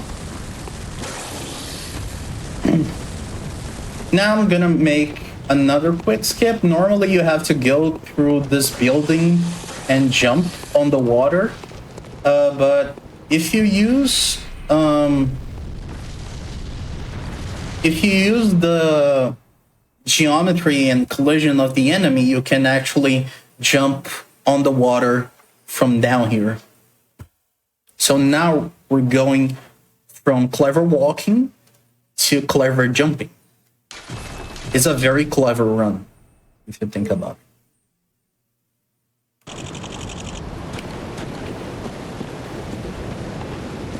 Okay.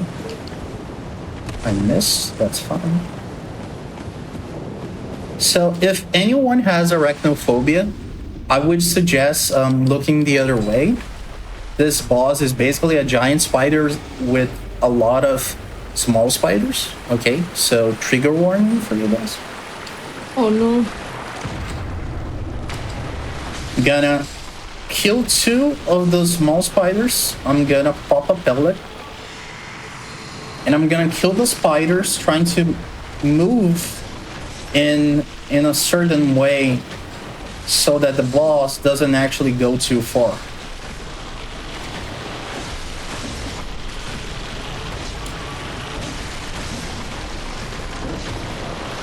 And I have to be very careful. Those small spiders can totally one-shot me.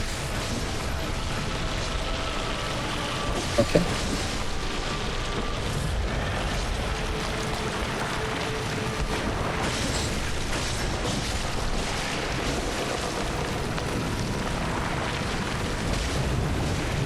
Okay, backstepping. Oh, that's not good. Okay, that's not really good. Okay, this is gonna be scuffed.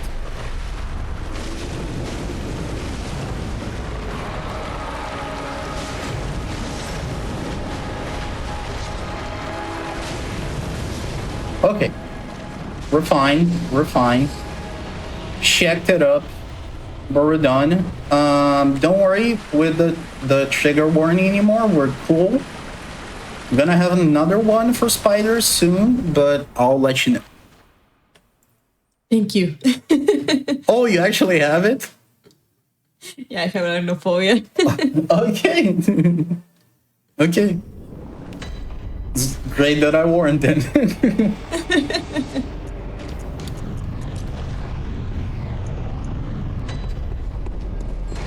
We love scuffed.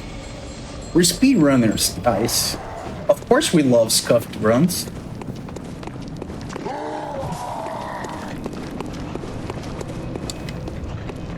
Okay, let me get that. So we're talking about weird collisions and stuff. There's a glitch right now. There's a skip right now that only happens because of funny collision. So check this out. Let me first kill these guys. So this fence right in front of me has such a weird collision that if I walk in the right angle, I can walk through it. I'm trying to do it just for funsies. It's not happening, but it's fine. So, but we have a setup for this. So I'm gonna backdash, do a transform attack, and then do a charge attack. So looking something like this.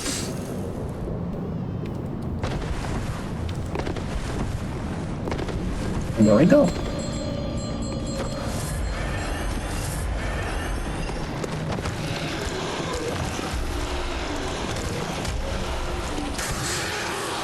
Ooh, close.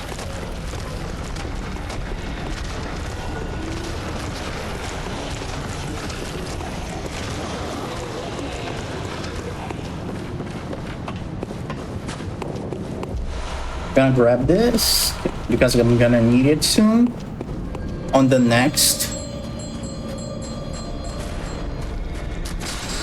upgrade, which is coming.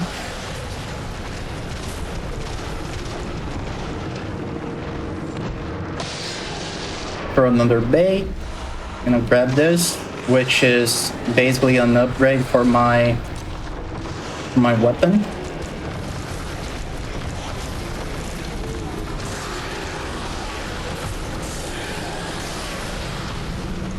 So let's go. Let's go for another boss. This boss is scuffed by nature, and it's one of the only bosses where RNG is present in a way. Like this. What the hell is happening?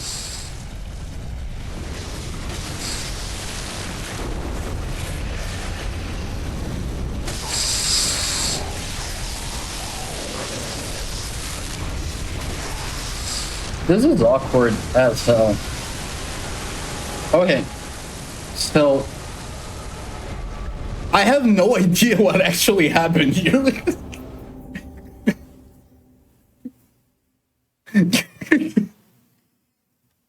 That was way awkward than normal.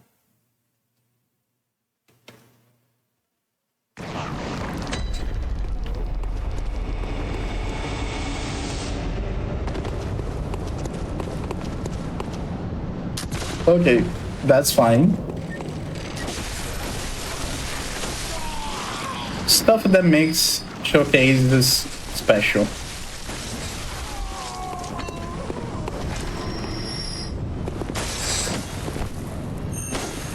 Oh.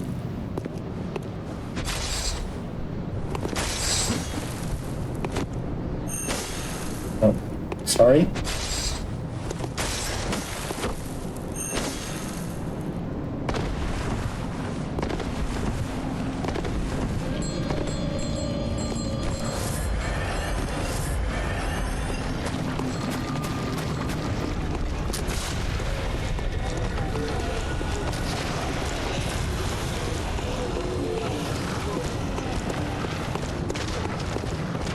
Yeah, like this boss, it has like issues with, because since we don't go up there to clean the bell ladies, we can get like bad RNGs and a lot of fireballs, you know, which is pretty bad by itself.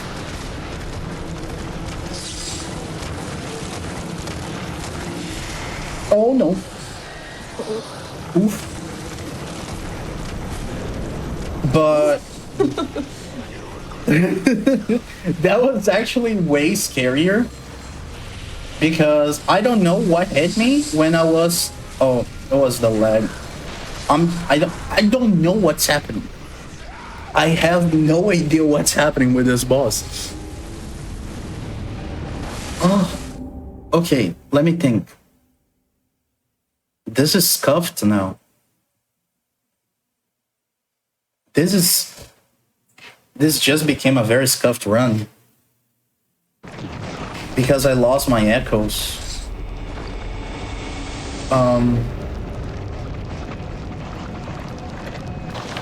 Okay. Right. Let me try one more time and then I'll see what I have to do.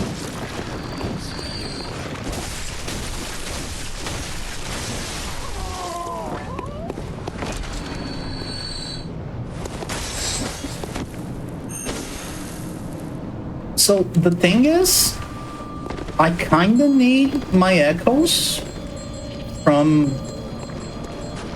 the previous bosses that I lost. To the Reborn right now. So this run is actually very scary now.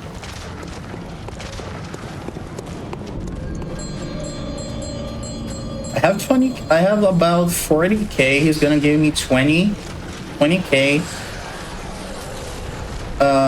He's gonna give me 20k. I have 20k from the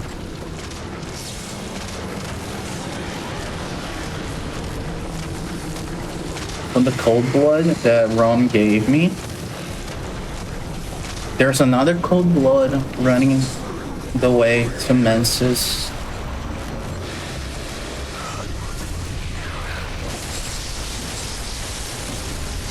Please behave this time.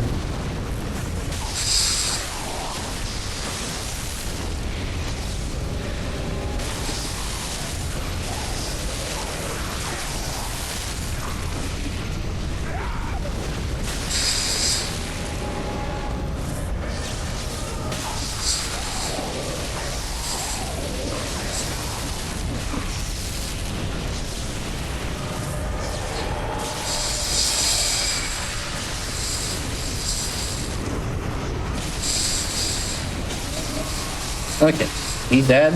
He's dead. Okay, 38.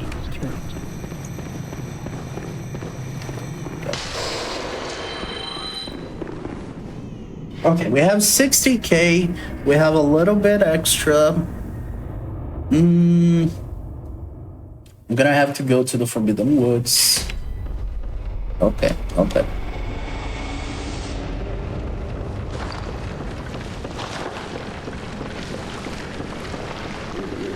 Yeah, they definitely can clip you at weird angles, for sure.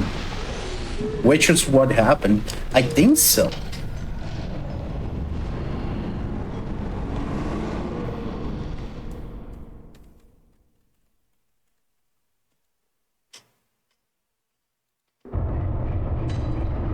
Okay.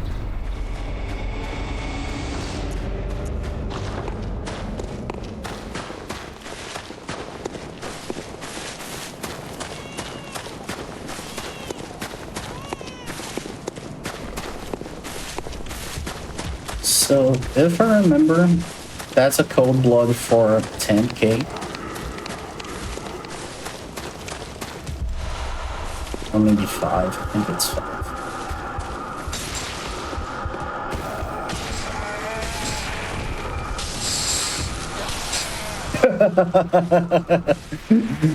There's some stuff happening in this run, man. I'm so sorry. It's okay. This has been a crazy run. There's some stuff happening that's not normal.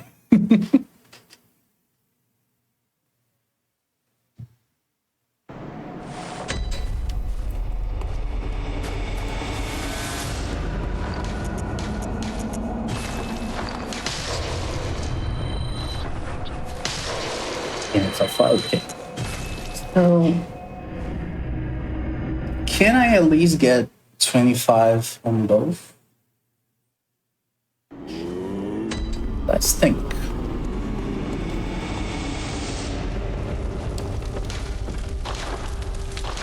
Oh, silly me.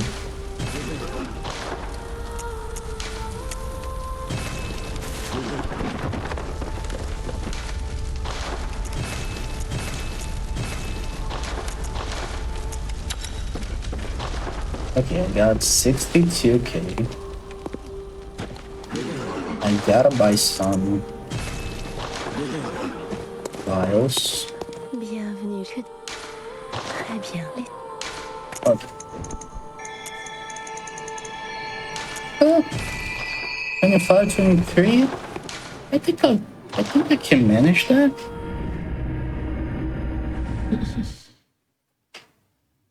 Gonna have to make a quick run back to the Forbidden Woods to grab some more items.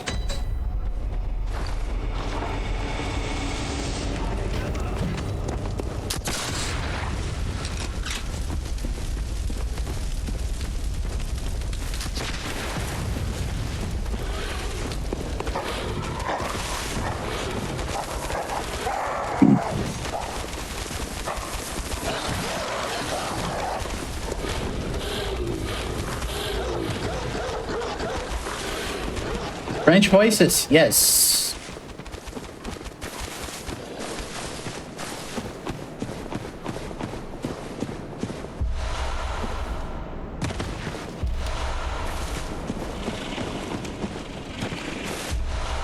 Probably for gaining time on dialogues? No, we talked about that before. It's because it's more romantic. Really? Oh. Okay.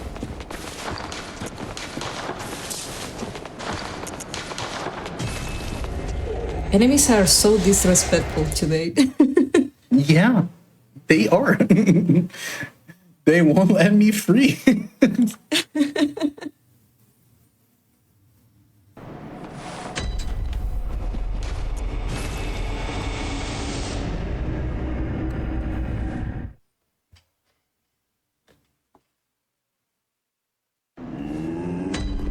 Okay. Now I should be fine to proceed. Oh, cosmetic choice? Exactly.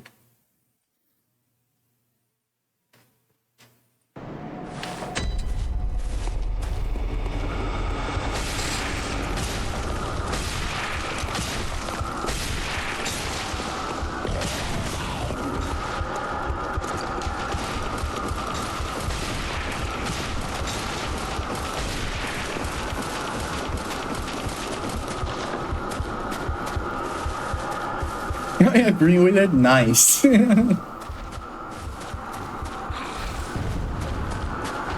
Okay, another trigger warning for spiders. It's gonna be really fast, but close your eyes real quick.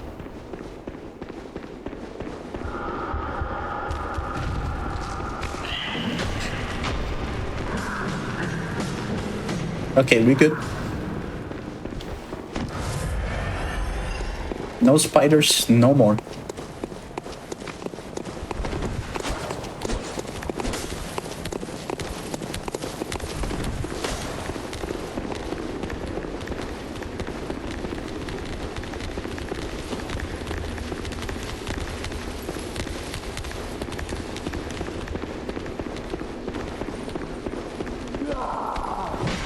I think the closest thing we have to language stuff being optimized like that is Sekiro. It's not exactly language. It's if you don't have subtitles, the game goes faster. So it's not really tied to language. It's more about subtitles.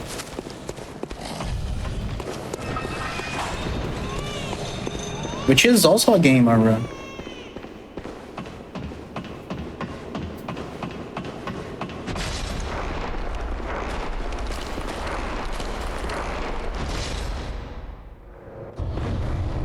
Okay. So.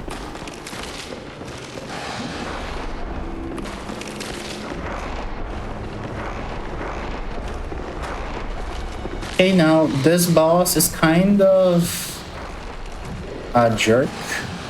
He will run around and we'll have to like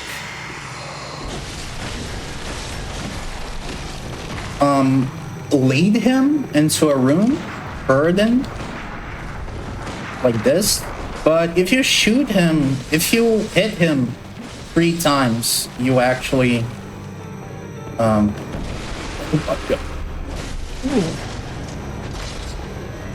you're actually aggro him sooner. So that's why I shot there. Okay.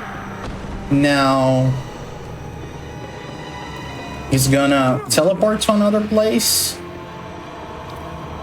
This fight is basically a chase. So, okay.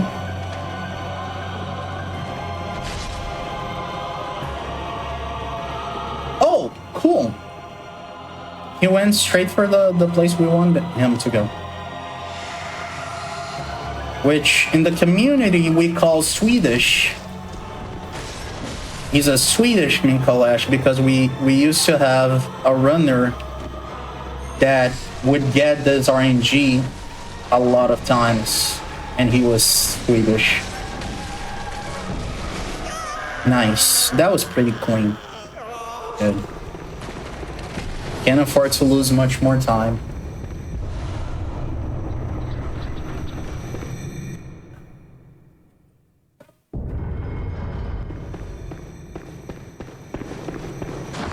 Okay. There's one more boss left. I'm gonna go for a quick run on the dream just to get a few levels since we were behind on that. Real quick. Oh, she's sitting down.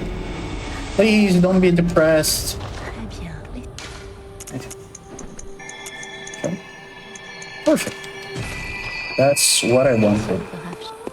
Real quick, just so I have the right levels. Because the last boss is a bit of a tank. A lot of HP.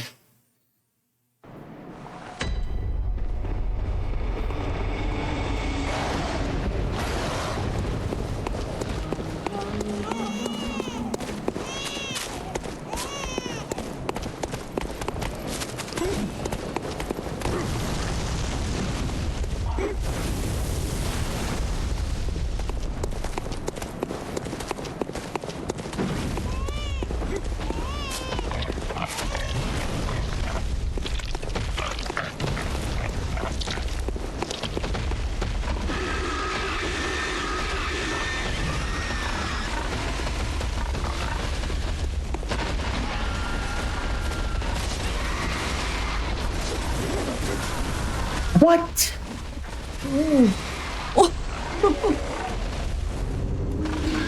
Wow, this game is so funny today. Straight up comedy. Wow, they're acting up so much.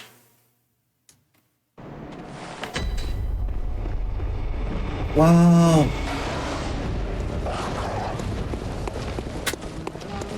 Okay.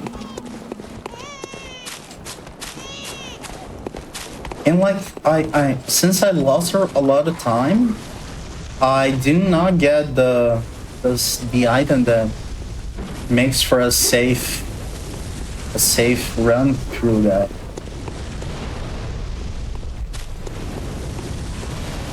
Okay, so I'm gonna have to do the awkward, which I don't use. I think it's been so long since I've been through. Hope I don't die.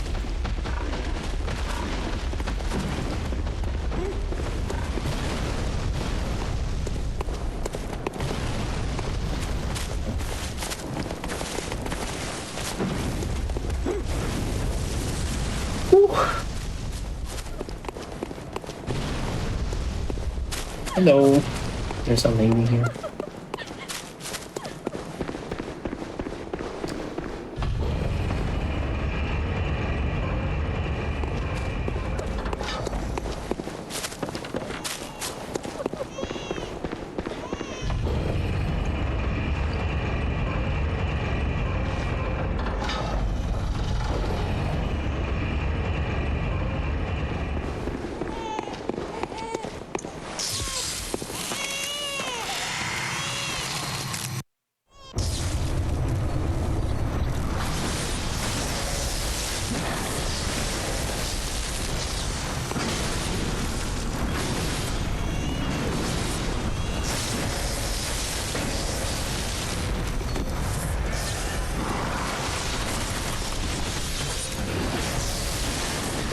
This is the last boss. The strategy is basically moving, strafing her, and going towards her back. And when you get to the back, you hit her. But as you can see, she's very tanky. I still deal a lot of damage. But he's very tanky.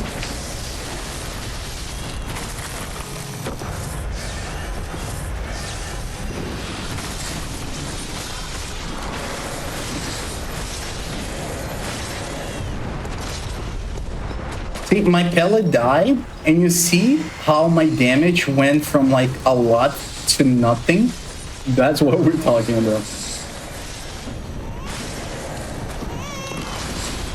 Oh, she's there. Yay!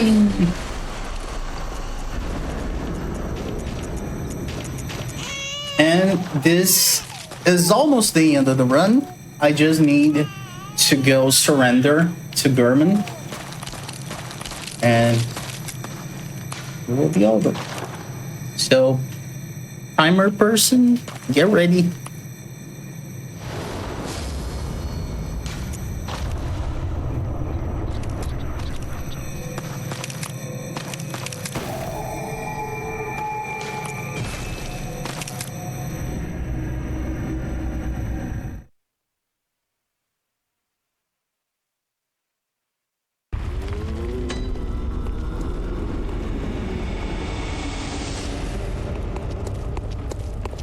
Don't worry about the baby. The baby's fine.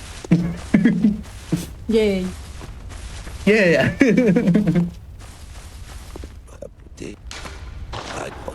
Okay. And time. I'm just gonna show how much was the IGT. Well, thank you so much for watching my run. Thank you so much for having me here. It's crazy to be on the GDQ channel. in any capacity. Thank you so much for everything. Okay, 37 minutes, 37 seconds on IG. Sorry for the overestimate. This was actually also my first event, like public appearance in a way, as an agender person, as a trans person. So it was really nice when I was seeing chat and people were going by my pronouns normally and saying, let's send them their energy and stuff. And it was really cool. I felt really welcome. Thank you so much for everything. I hope you had fun with my run. Sorry again for the overestimate, but I had a lot of fun. Thank you, Rebecca Care for being my host. RE for Resident Evil. Oh, okay, Rebecca Resident Evil. Okay. Yeah. Thank you for being my host. I'm a speedrunner for Souls. I'm speedrunning Clair Obscure 2, Bloodborne, Sekiro, Dark Souls, Resident Evil 2. So I speedrun Resident Evil Village, Resident Evil 4, Resident Evil 2 Remake. So yeah, there's a lot of stuff. Thank you so much. And I'll leave you guys to it now. All right. Thanks for the awesome run, Volger. Despite the difficulties, you managed to finish the run. Congrats for that. Don't worry about the time. And okay. You can also mention your social media so people can find you. Oh, okay. I have a new. My social media is usually on Portuguese, but you can add me there in English. I don't mind. I'm on Blue Sky mostly, and I'm on Tumblr. You can find me as Vulgar, just like my nick, on both. Okay. Thank you so much again for the amazing run. It was very fun to watch. And we'll be back soon with the next game. Stay tuned.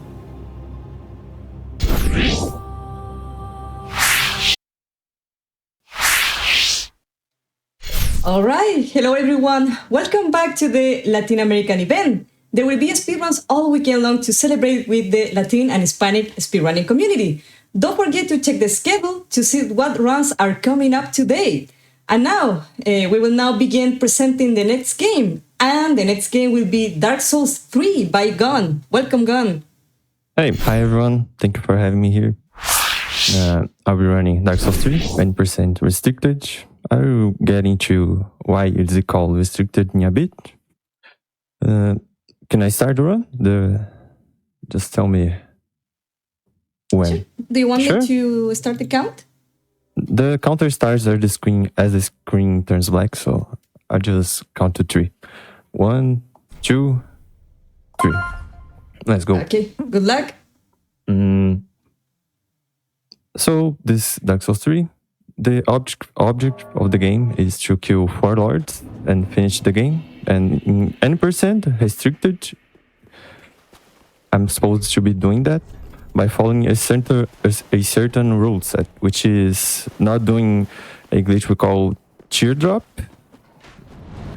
The way this glitch works is you go auto bounce, and it's very, very cheating for those who are interested. You can look into it later. And you can't also do a glitch we call bow glitch. It involves anything you can do with a bow. You can run faster, you can spam your weapon art. You can do that on this category. But besides those 2 glitches, you can do everything. So I can do glitches on this one. It's not a glitchless category, so I'll try to finish the game very fast. This is the first boss, the tutorial area boss. It's pretty easy.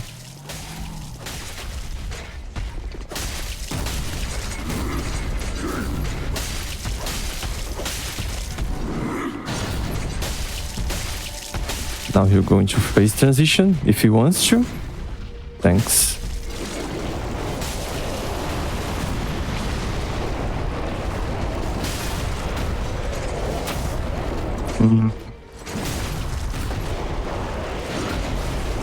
That's fine.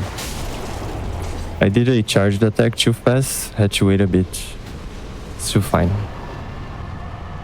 So we chose the assassin class because it has this spell called Spook and also a good shield, which is this one I'm holding on my back. I'll not be using this stock for the rest of the run. From Software was sure to really wanted to nerf this weapon, so we only use it on the first boss. Here I'll be buying some stuff.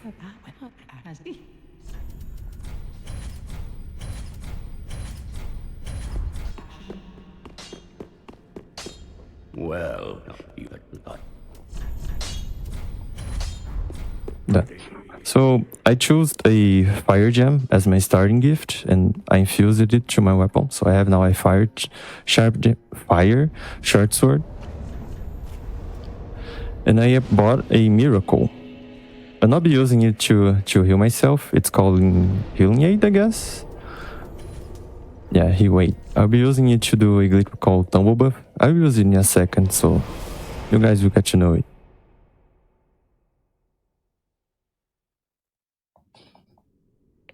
Now we will have our first running section. This game is full of running sections, so this one will kind of introduce you guys to it.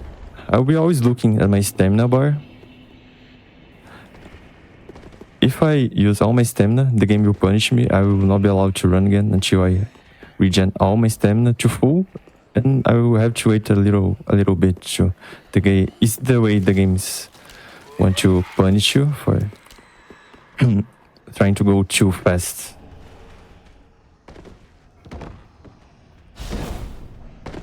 I try to regen my stamina in places where I feel safe, or when I'm just trying to aggro enemies at the perfect spot.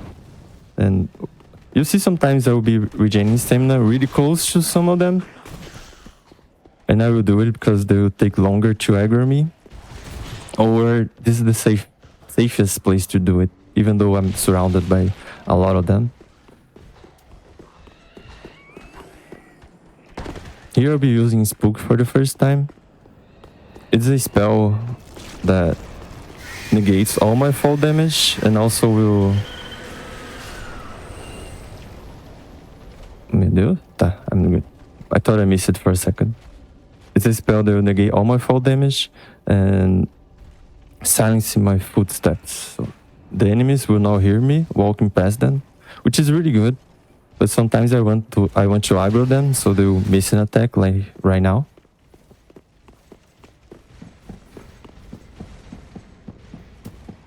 I'll just talk to the NPC. We'll be back here later. She gives me a banner I have to use to get to the next area. Can you let me pass, please? In runs, we clear out here, so the enemies will de-aggro and go for them and go back to their starting position. It's a problem to do marathons on this spot because they will aggro you forever. Here I'll do tumble buff for the first time. Oh, I forgot to set it up, but I will explain it clearly later.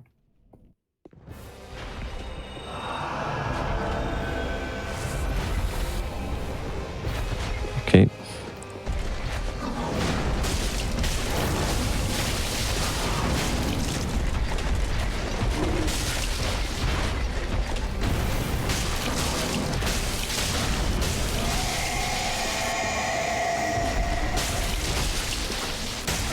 Missing an attack, it's still fine. This board is also like... I think this one should be called the first boss of the game. It's not the tutorial one. It's a very easy one too. What I did was, I did the glitch we call tumble buff. So when you use an item, or you try to use it... Oh, I forgot to unequip the chime. When you use an item, the game will remember you try to use an item or use one, like a soul or a buff to your weapon. But when you try to use a buff or a resin, the game will not allow me to, because this weapon already has the fire gem. I can apply 2 elemental damage at the same time. So I'll do the butt scratch animation. You guys will see it again later. I will do tumble buff again. And since the game has storage that I tried to use the lightning resin, when I cast the spell and try to use another item very quickly, I will do the tumble buff. I will use the item I have storage on my memory.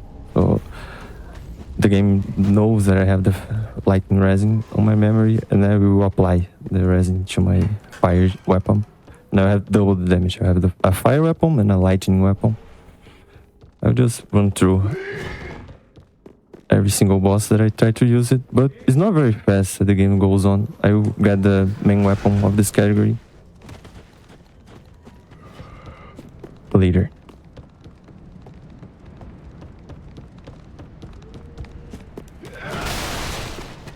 Another running sections. You see here, I will regen stamina very close to this guy.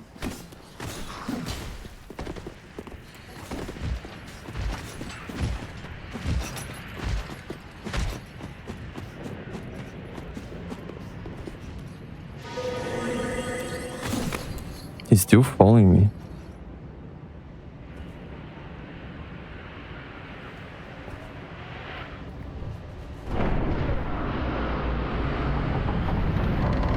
Here you spook again to skip the elevator. Sorry, Onion Bro. I don't think I will hit him. I try not to.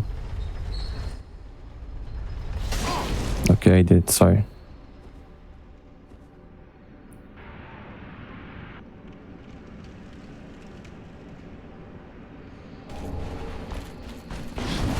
Okay.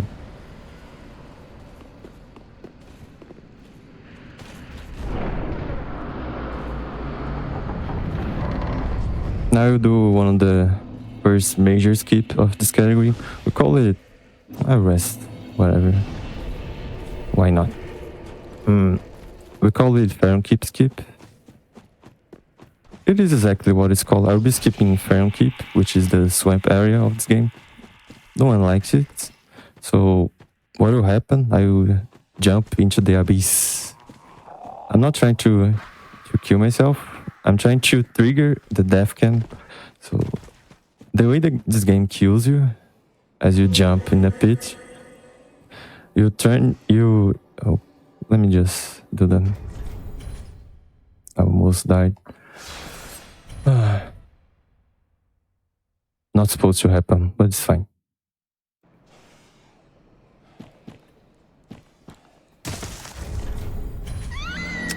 Whatever, I have some safety items here. I just threw a skull to kill the dogs. So what happens here? As I jump into the pit, the game will kill me in 2 steps. We'll change my camera to this top vision. You see me from the top. And then the second step is to erase all my HP and kill me from the fall damage. I'm trying to get the death can trigger and not fall into the pit. I don't want to wait to school here because I know there's some huge memes later. I'll quit out.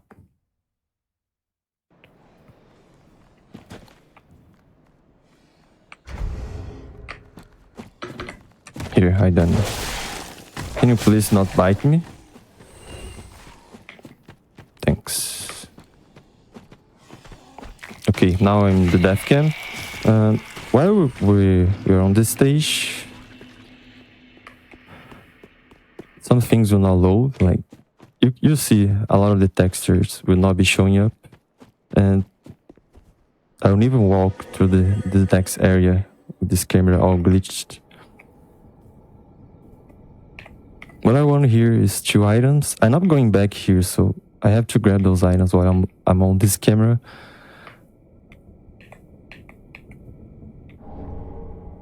It is harder than it seems to locate yourself, like in the middle of nowhere. Here, grab both. Now, as I was saying, some of the stuff will not be loading while we are on this stage, and specifically we need to go through this door later in the run to unlock it as a shortcut. So because it isn't loaded, we can go through it and quit out. So we're back on the... I missed it. What the fuck? Okay, there's some...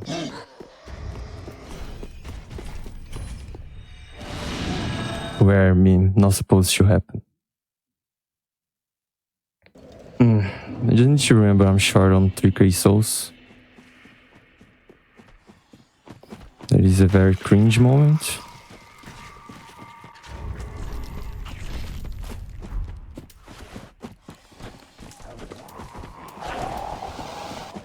I'll do it again. Not a problem.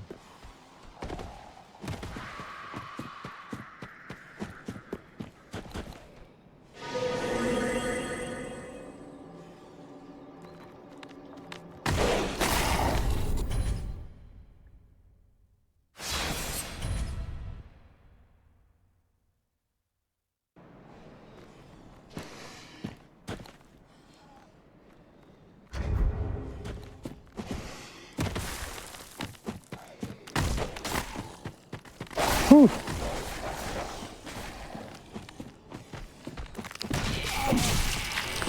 At least you don't have to pick up both items again. You can just go through.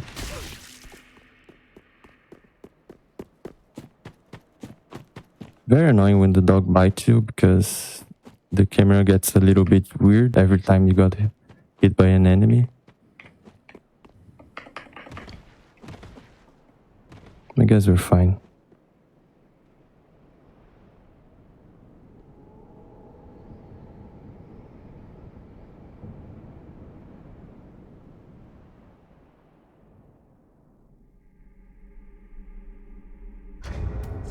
Just to be sure, I open the door while I'm on this state, so I don't miss again. I wanted to show me opening the door, but I will not use it as an excuse. So, okay, now I'll be grabbing our main weapon of this run, Cell Sorting Blades. I think if you played this game before, you know this weapon is very overpowered.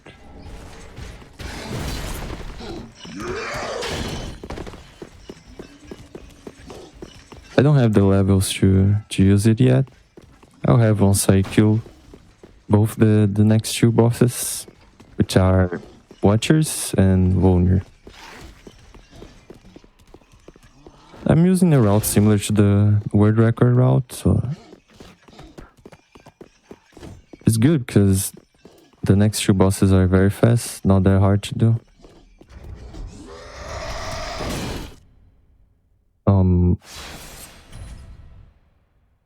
Please tell me I didn't get hit.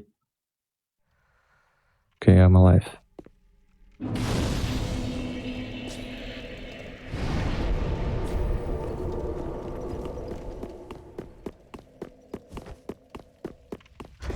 Whew. Fine. Watcher is not a very hard fight because I'll be freezing him. And the way it works is this boss specifically, there's some other ones which doesn't work that way, don't work that way. Watcher is one of them. His AI will turn on once you go through the mist. Every single one of the bosses have one. Watchers has one too, and his AI will turn on once you go through the mist. So I will save my position past the mist.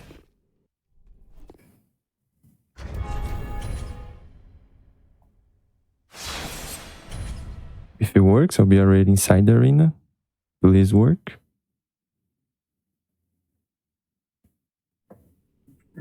Okay, I'm fine. Now I'll tumble buff again to kill the boss. But scratch animation. We use the miracle. And instead of using the Estus flask, they can use the fire resin. So now I have a fire short sword, which which is really cool because I'll kill him really fast.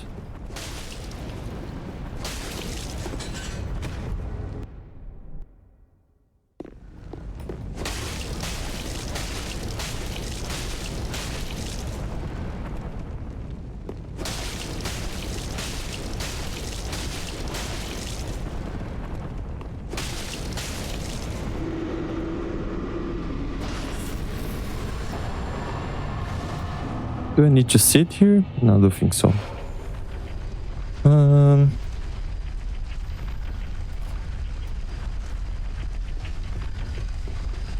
Okay, next area.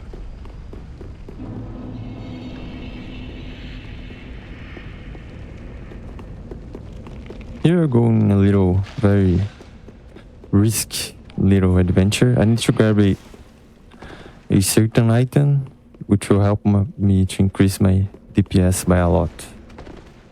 But I'm on base HP, and this is not a very friendly area to go through.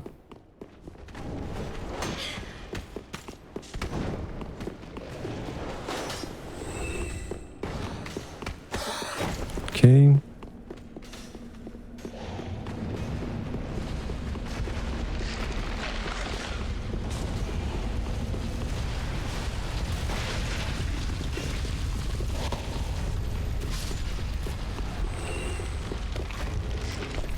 Here we go for another quick skip. If I get it first try, we'll see if I do. We call it fence skip.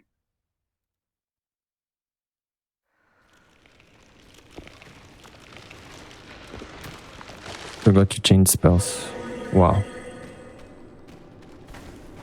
Ah, I missed it. I'm not going for a second try. Don't want to waste too much time quitting out and casting this spell again.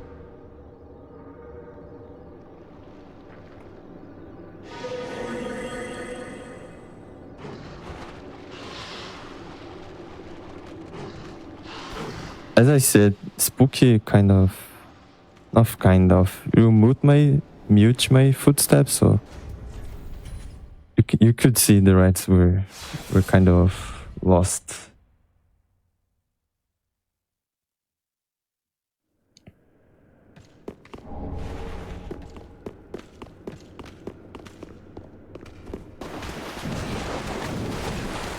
This skeletons can kill me in a single hit. I really don't want them to follow me.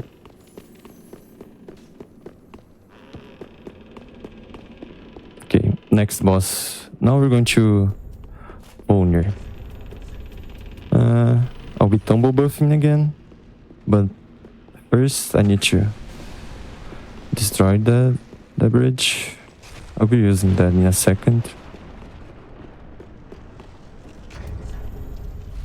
Should I will kill out because once I saw someone in a marathon not quitting out here, then they got an extremely rare RNG.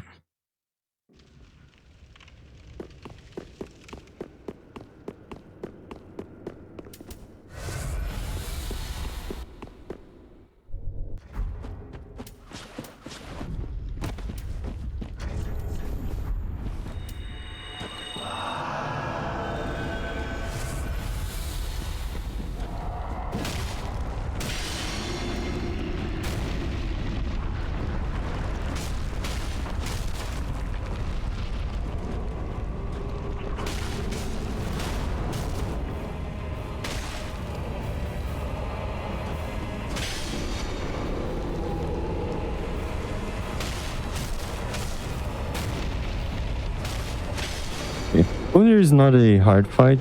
You need to hit him on his arm so you destroy the 3 bracelets. It's much more of a gimmick fight.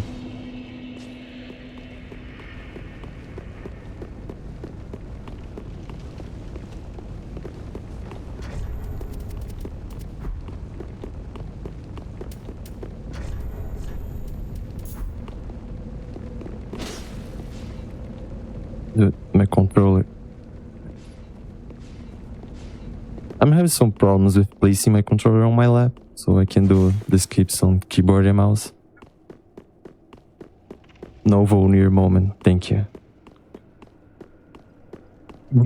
So what I did, the glitch hunters discovered something we call ladder warp. It works on Bloodborne too. I think Vulgar did it. I don't remember correctly. I don't know the entire run. The game, by the actions I did there, the game thinks I'm holding the ladder, but actually I'm not. You see me running into the game. You can even see I can't use the homar bone because you can't use the homar bone while you are on the ladder. So while we are on the state, we can do some very weird stuff. If I jump into a downward slope, I will clip to the ground or clip into every surface if it is a downward slope. With that, I can clip under the bridge and skip an item we call, I think it is small doll. Yeah, small doll. So I don't have to kill 2 bosses and go through 2 areas. I don't have to kill Sage and Deacons to get this item. So I can go through the bridge and skip 2 trash bosses.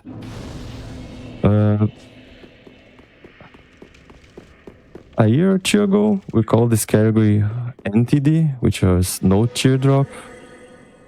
Because people use teardrop to skill doll, so we changed it to restricted. Maybe that's why some people are not recognizing what restricted is.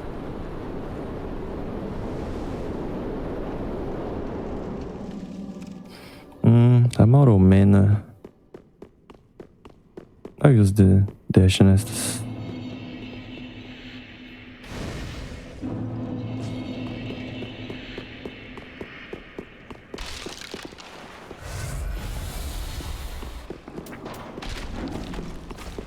Here you can do another skip to go through this area faster, but I'm not be doing it because I want to get a resin here. The late game this category is very hard, so I'll be trying to go safe.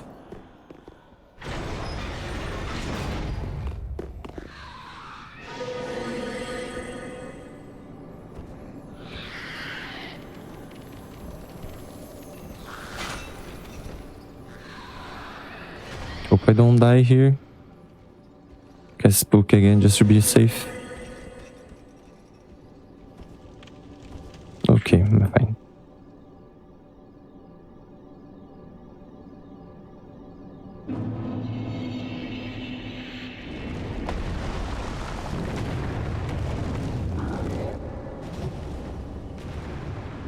So to get out of the ladder warp state, I need to interact with the ladder again. Could be the same one as I did the glitch, or this one here.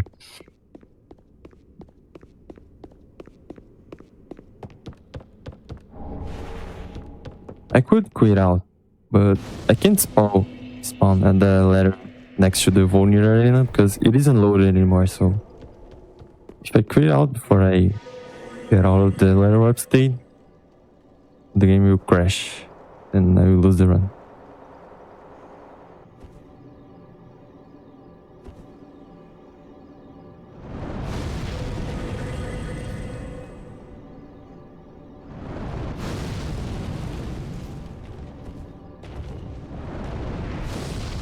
Another GameCube boss, this one is Yarm. He has a lot of HP, but he has the weapon, which is his weakness, right next to him on his throne. It will only take like 5 hits to kill him, but what I want is him not doing the stomp attack, not hitting me, of course. I'll go past him.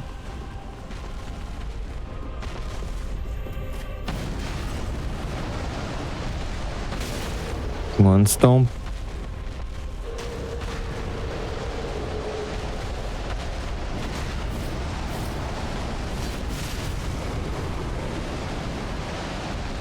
I'll try to aim from... Oh my god.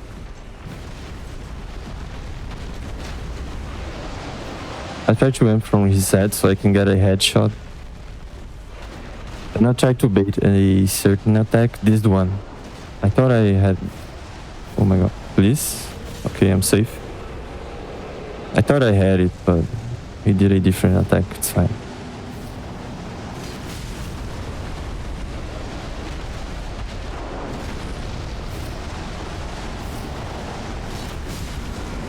Not a headshot.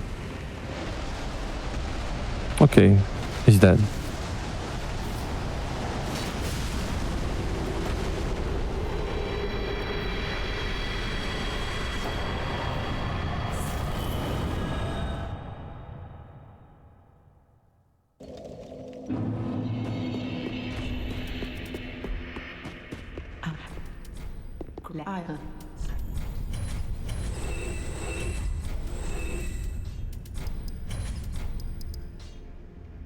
I think I need 6. Oop. Forgot to buy bones. Need 3. What?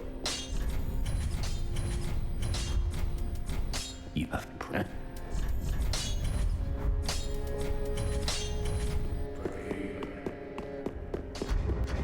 Did I forget something? I don't think so.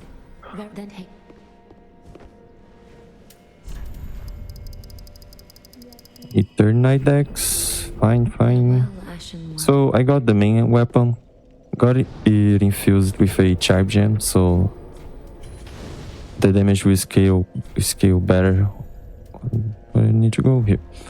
The damage will scale better with dexterity, and I got 39 decks, so I'm pretty good to go.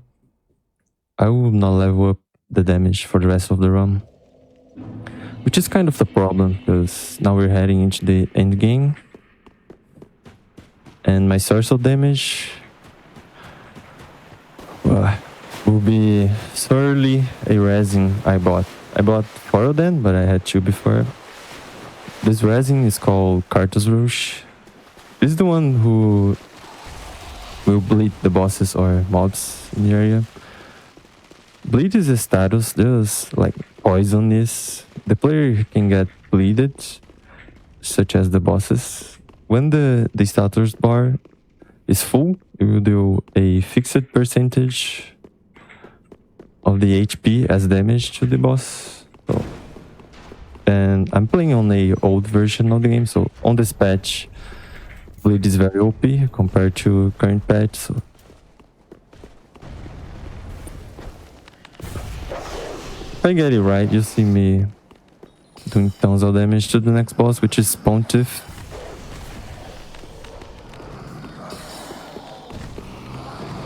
Cell sorting blades is a very good weapon too, because I will use it two-handed. So every hit I do, the game counts as 2, because I will be using 1 on each hand. So it will stack the bleed damage very fast.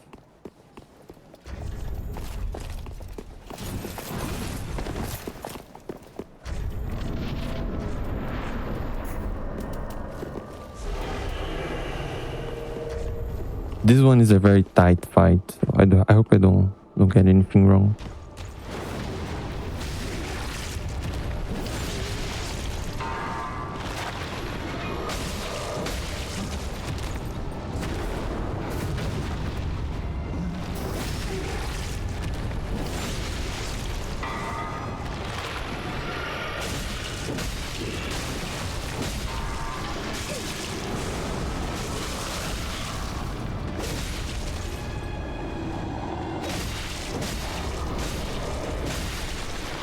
Okay, fine.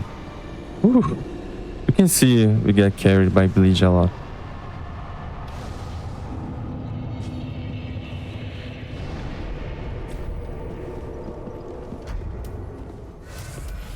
Nice.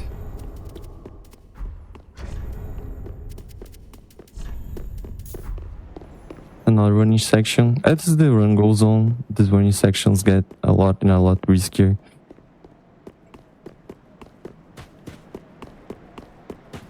I even got the bonfire because this one is the one I'm most afraid of. I don't even care about those 2 NPCs. They are a problem, but the problem will come right after.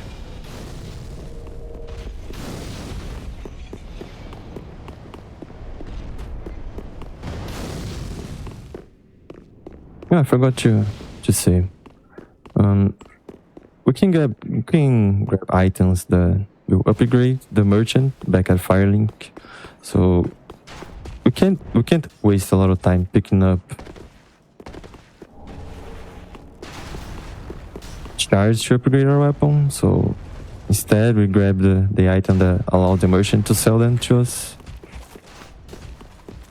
So what I grab here allows me to buy large titanite shards, and before at the early game, oh, this one is a run killer. I hate this segment. Oh my god, this guy hits me so many times.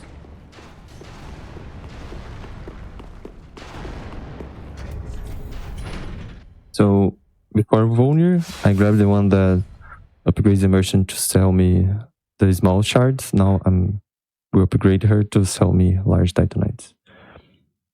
I got my weapon to +6. This is the far that we can go on the 10% route. I can go to +7 only if I'm lucky, but I don't think I'll go for it because you mess up the hits on the last boss, which is Cinder.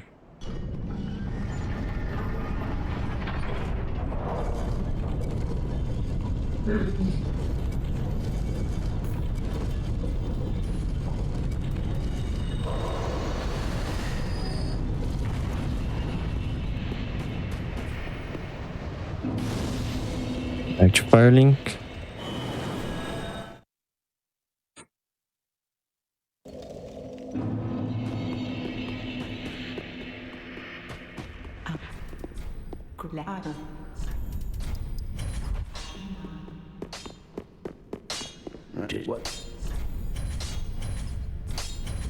Okay, now my weapon is at +6. The next boss is Aldrich. We freeze him too. It's the same concept I tried to explain at the beginning of the run. His AI is linked to the fog wall, the mist. So if I trick the game into letting me into the fight without me going through the fog wall, he'll be frozen for a while. Bum, bum, bum. Going to get me in here.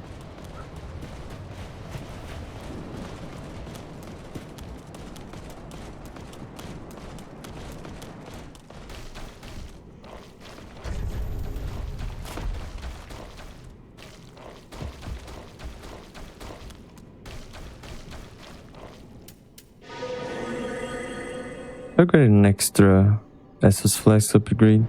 I don't want to die funny thing, you don't need spook to avoid fall damage here. But I cast a spook just to be safe. But who are you? If you fall exactly on this little, I don't know what it is, head, they will get the death to fall damage.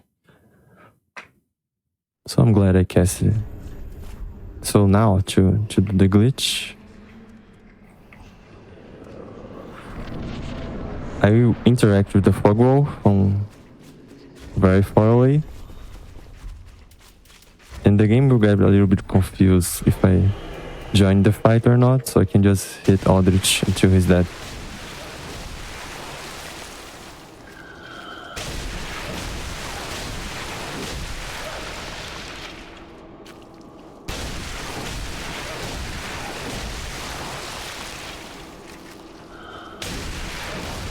Aldrich is not that hard, but it has a lot of RNG involved. So glad we can just go past him, no problem.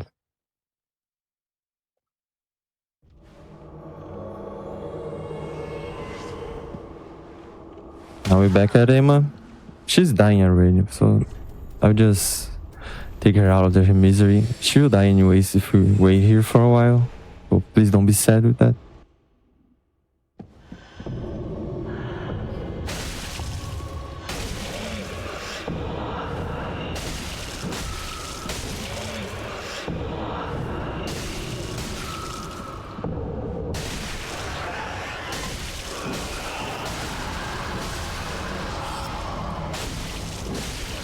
1, 2, 3, 4, 5, 6.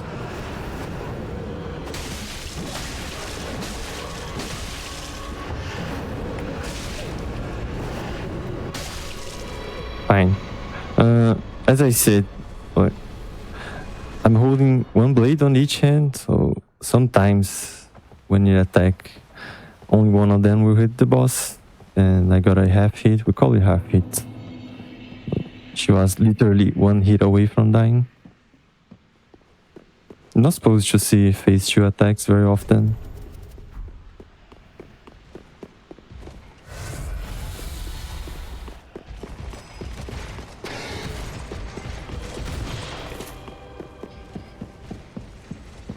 I have to see it here, don't wanna die.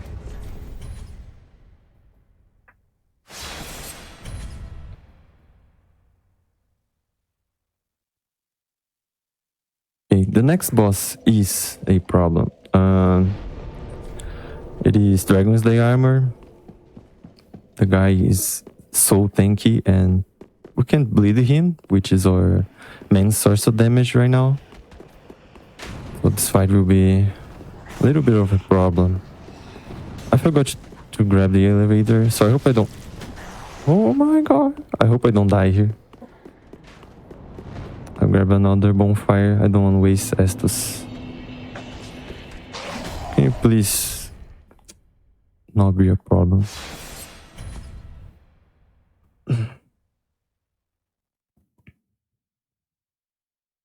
I will do another glitch. Oh, I have to quit out again. That's so annoying. I'll do another glitch we call staff buff, the DSA fight.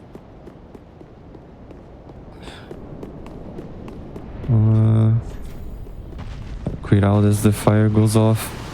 Then. So the staff we grabbed as a starting gift when we chose the class. Actually, it has a weapon art too. It will increase the damage our spell do, but we don't have any attack spells. But what we can do is we can transfer that magic buff to our weapon by doing a pivot animation. So I'll try to get my weapon a little bit stronger. Oh, I can... What am I saying? I can grab the elevator here.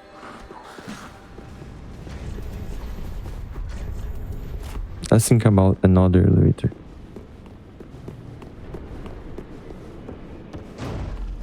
So I need to drop my talisman. Is he following me? No, thanks.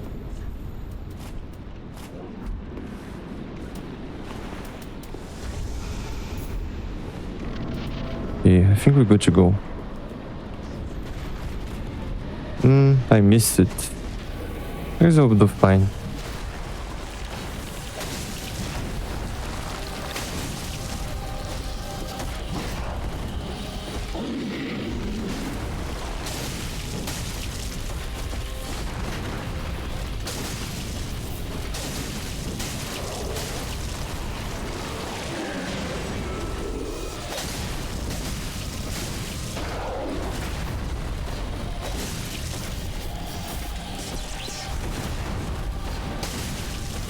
Can you please do a good attack?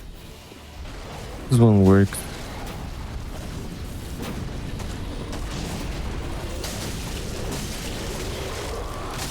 Okay, he's dead. Whew. This one wasn't a very cool fight. I got a little bit nervous. I missed this staff buff. I'll get a chance to do it later. I'll do it on Cinder too.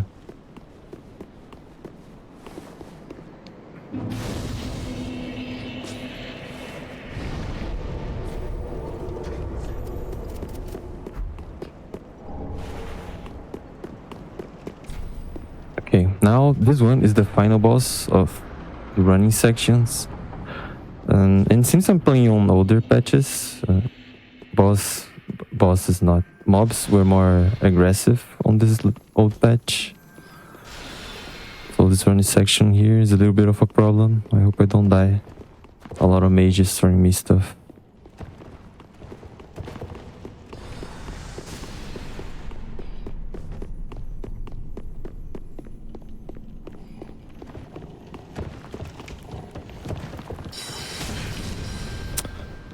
do. I guess we can tank 1 or 2 hits.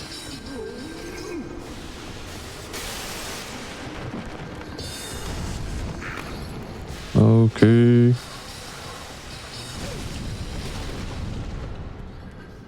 The little small guy there is the problem. He can one hit KO me too.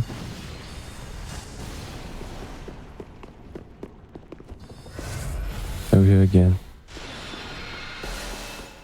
Not done yet. I triggered this guy earlier so he can miss his spells. This one too.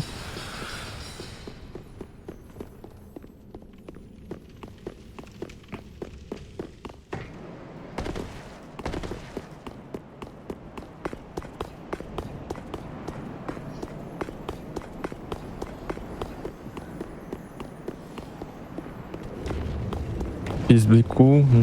2. Okay, he missed. I have to get in early.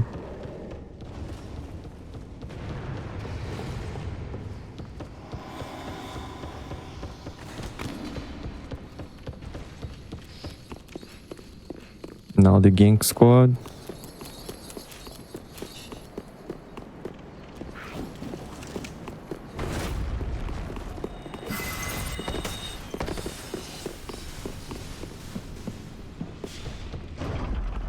We'll get the shortcut. Oof. Almost there. I need to get through that door.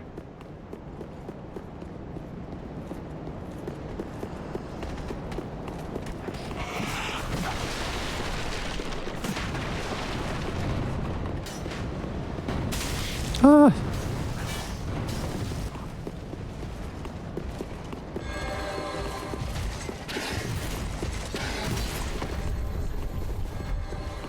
What an arrow, dude.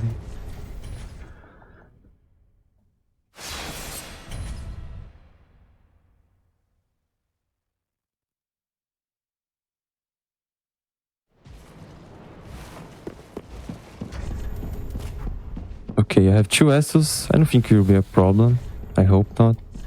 Do I have extra? Okay, I have extra resins.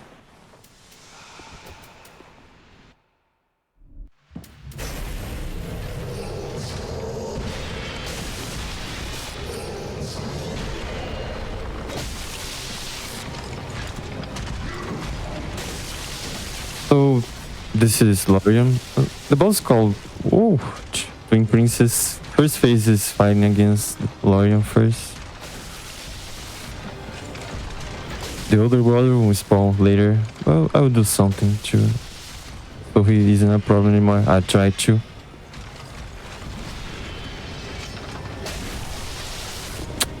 Oh, I got... Fuck. I was trying to run around him. It's not a good fight, but it's fine.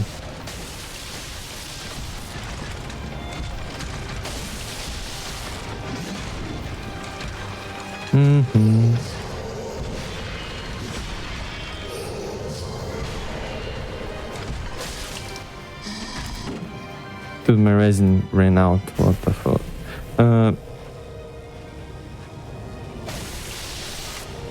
If you kill Lorian at this specific area, when they spawn again for the second phase, they will not fight with you because you are behind them. So the fight never starts, and you can just kill them with not much of a problem.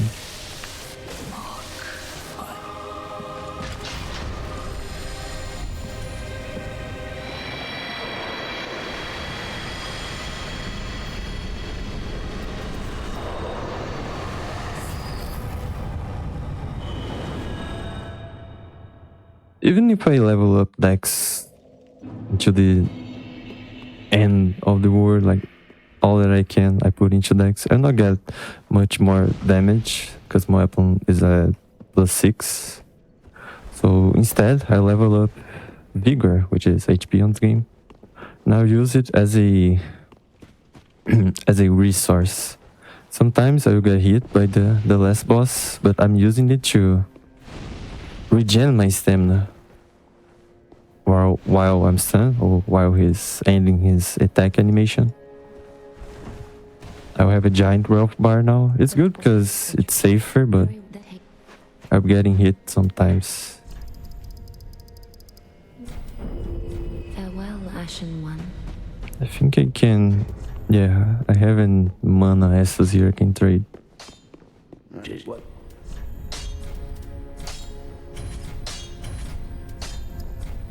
Good. I hope my game doesn't crash here because it was crashing on some practice runs.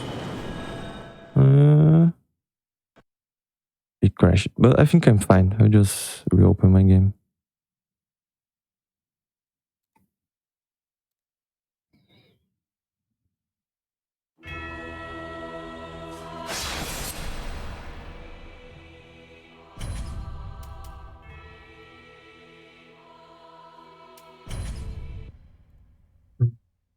Can go by normally. I'm trying to do a skip, but I don't know why it's crashing. I'll fix it later. We can skip this area, which is like a distorted firelink.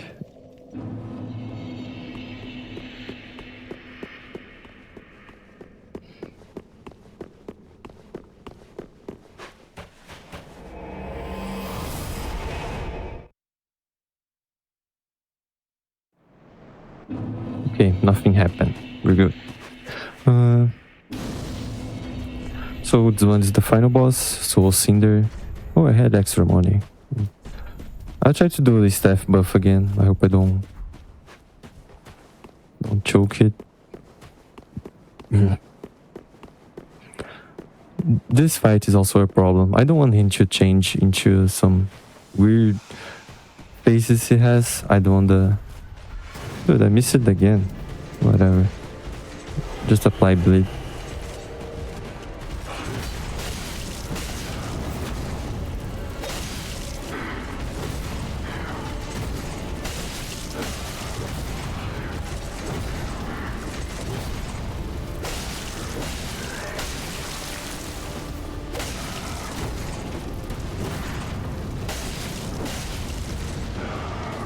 Okay, this is very good.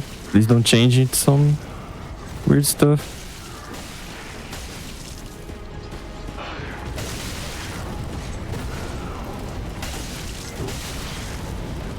Please just die. Thanks. Another blossom, I want more stamina.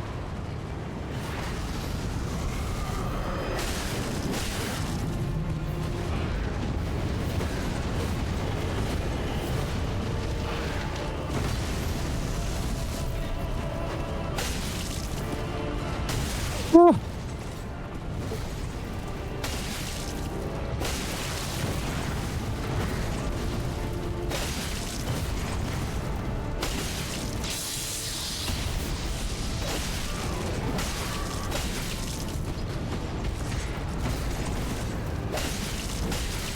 Another grab attack?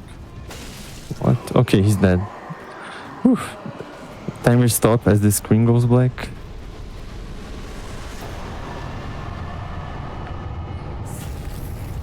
Fine. This is Special 3, 100% restricted. Whew. Thank you guys for having me here and watching. It's a nice run. Not as bad as I thought it would be. Thank you so much, Gon, for this amazing run. You can also mention your social media so people can find you. I think guys can just follow me on Twitch. I'm not very active at the moment, but maybe I'll be back soon. All right. Congrats again for your amazing run. It was very fun to watch.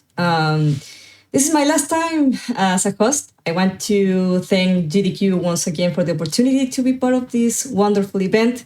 Keep supporting the rest of the marathon. See you soon.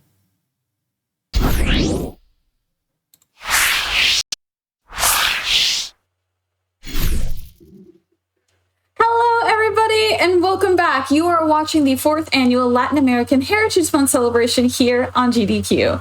We have had a weekend absolutely full of showcases and speedruns featuring Latin American and Hispanic runners, presented by Latinx and Hispanics in speedrunning. Type LHS in chat to join our community and to find out more, or !Latam for the full game schedule. I am Blackheart Wings, and I'm going to be your host for the rest of the night. We've got 3 more runs, chat, and then it's all over. I truly cannot believe this. But we've been having a marvelous time. One little reminder before we go into our next run. Awesome Games Done Quick 2026 will be live in Pittsburgh, Pennsylvania from January 4th to the 10th. If you would like to help out by volunteering for the event, submit your application by October 5th. If you would like to attend, registration is also open, so be sure to register if you want to experience the event in person. You can upgrade to a foil badge by November 1st. If you want more information, you can visit gdq.gg for more information. And with that, I am extremely excited for our next run. We have the amazing, the fabulous LD Speedruns running Cruis'n Exotica mode. So, LD, if you're ready, take it away.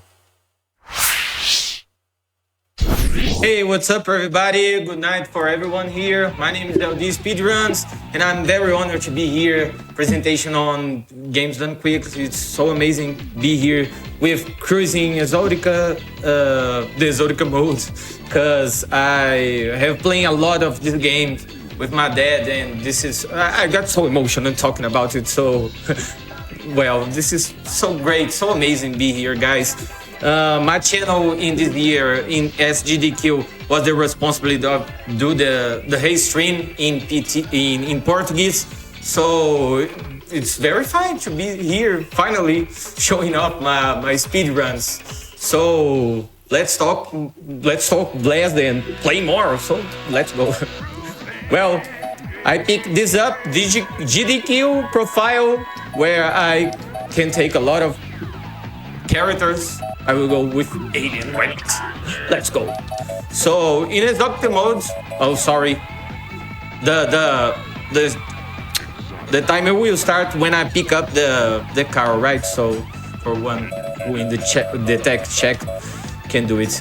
We're gonna start on Korea, but we're gonna passing through by a lot of different places, different levels, and I hope you guys enjoy it. So about the cars, what I'm gonna choose is on the job, the police car.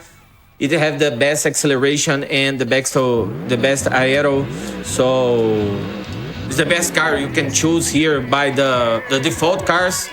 In that category, I can choose the unlockable car. So let's go. We are on the job right now. So I will count for us guys. So let's go. 3, 2, 1. And start the timing. Ready? Set? Well, in my channel, when the time starts, we sing together. Cruzeiro!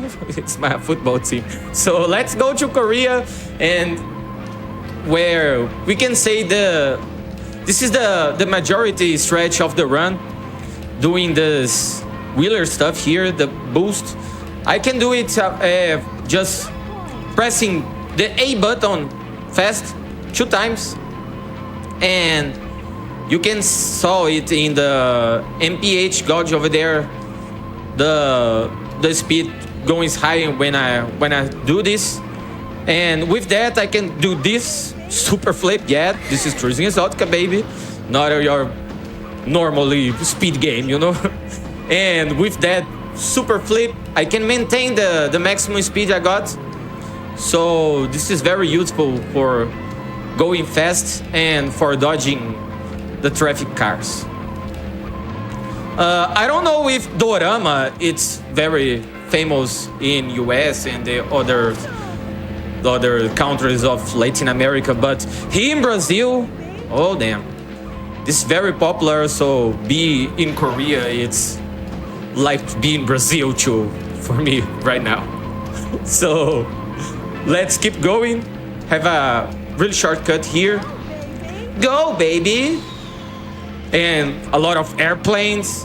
And I really like how this game show off a lot of countries and a lot of places, and it's very, very different, and this is awesome. Okay, the second stage, why not? Korea, and then after Atlantis. That's it, why not? let's go. It's an arcade game, guys, so give it a break, all right? Every game needs an underwater level. We all know this. Yeah. And this is really underwater, how can you see? Have a lot of dolphins and whales, and let's go save the whales. And I love whales. And why not? It's just an arcade and funny game. Not so interesting in realism stuff. So, well, I think Atlantis is a very great stage, and we can do stunt jumps here too. Well, we're gonna do stunt jumps in every stage, every race. So keep it in mind. And I'm talking about how I used to play this a lot with my dad, because this game was one of the first games I had played in my childhood, like when I was 5 or 3, I don't know. My dad picked me up and gone with me to arcades, and we used it to play this a lot. So I'm so surprised GDQ chose up Cruis'n Exotica to show up, but I just love this game, so I'm very happy with it. When I saw your submission, I thought that this game was so fun. I was helping with picking the games, and I saw that, and I thought it was so fun. I was like, we have to have Cruis'n Exotica. It looks great, and I'm so glad, because what other games can you do backflips in a cop car underwater? Sure. Just a unique game. So now we're on Sarah. Desert stage, why not? Well, for those who are asking, we can make a rocket start here, but it's very tight. It's like a frame perfect trick to do on this version of the game. And now we are on the desert, have some dunes, have a lot of curves, and the traffic here is RNG, not just here in the stage, but in all of stages. So keep it in mind. It's always better to do super flip when you see a car. And now we have this downhill here, when I can reach like 150 miles per hour. Always make my super flips to maintain the speed. And let's keep it. Oh yes, and I love the. I don't know how can I say it, but I think it's narrator. I don't know the speaker voice. I don't know how to call it, but the announcer I think is a good one. Yeah. Thanks. I got you. I really like her because she's so excited. Oh yes, great, and it's keeping you making some super flips for this. It's very encouraging. It's good to have somebody in your corner cheering for you in the game. For sure. And now let's go to Hong Kong. Great stage. A lot of shortcuts, and hope get it all. It's important. Well, how can you say, guys? How can you see it? It's not a difficult game to speedrunning. It's very simple, but very crazy and very funny too. So if you like, enjoy it. Well, I recommend that you guys take this to speedrunning. It's a great game to do some speedruns. It have the version of N64 in the arcade version, and both are so awesome. And I can see in chat my guys over there. Hey, what's up, dudes? Speed you, baby. And let's go. Now is the city area of Hong Kong. Keep taking the shortcuts. A lot of fireworks. Oh, got hit. This can be tough. Okay. Got the first place again. And yeah, I need to win every race. If I finish the race on second or third place, it will be restarted, so it's important keep on first place. Let's go. And I love this game because you can unlock a lot of cars, like this French one car over there on my left. It is one of the unblockable cars, and this is very awesome to keep you playing this. And now we are on a airplane road, but keep relaxed. Their airplanes don't have hitbox and nothing like this, so it can hit you. And, okay, let's go. Very nice. Very nice. LD, do you have a favorite car? Well, I like the lifting stuff. I don't know, the industrial car who lift boxes, big boxes. Oh, the lowriders. Yeah, it's like this, and I like that one. We can unlock so, but I can't pick this because it's another category. But this is my favorite car. Now we are on Alaska. More whales. Yeah, save the whales, guys. And this place is very tight. You can see the roads now are more tight and can be a tricky stage. Hope I don't get in trouble. And I like have the Free Willy whale here. I don't know how it's orca, isn't it? Yes. Yeah, in English too. One of my best cartoons on childhood. I love that. A nice shortcut here, and now we are on the road again, not in the ice. And we have this bridge, can be tough passing through, but all right, good RNG over there. And this stage have some flyings on our screen. It's random too. And hey game, give that, please. Okay, thanks. One fly. just for not saying I'm lying, all right? We got the flies on the screen. The game decided that it wanted to show off. It went, I will prove you right. And all right, Alaska done. Let's go. Okay, do you have a favorite level? I know that we just went through a bunch. Mm-hmm. Yeah, I have one, but I will keep it for when I reach that. It's very soon. We will show up. Exciting, exciting. Yeah, it's my place. It's my country, you know. Of course. So, a little hint for everybody. Yeah. Well, now we are on Las Vegas, and well, for my dudes on Brazil, we call Las Vegas is like the casino city, isn't it, Gaby? Yeah, there are lots of casinos. It's known for gambling. Yeah, definitely a casino place. Yeah, here in Brazil we call casino stuffs and gambling stuffs tigrinho. Yeah, like the tiger. It's like I say little tiger in English, you know. Mm-hmm. But we have a shout out to do here. Run away from little tiger, right? Because it's a really problem here in Brazil. Tiger stuffs. Oh wow. Gambling stuff. Oh goodness. Run away from the tiger, guys. Run away. Okay, so let's keep it on Las Vegas. Oh, okay. Tough part here. Need to concentration to get the first place again.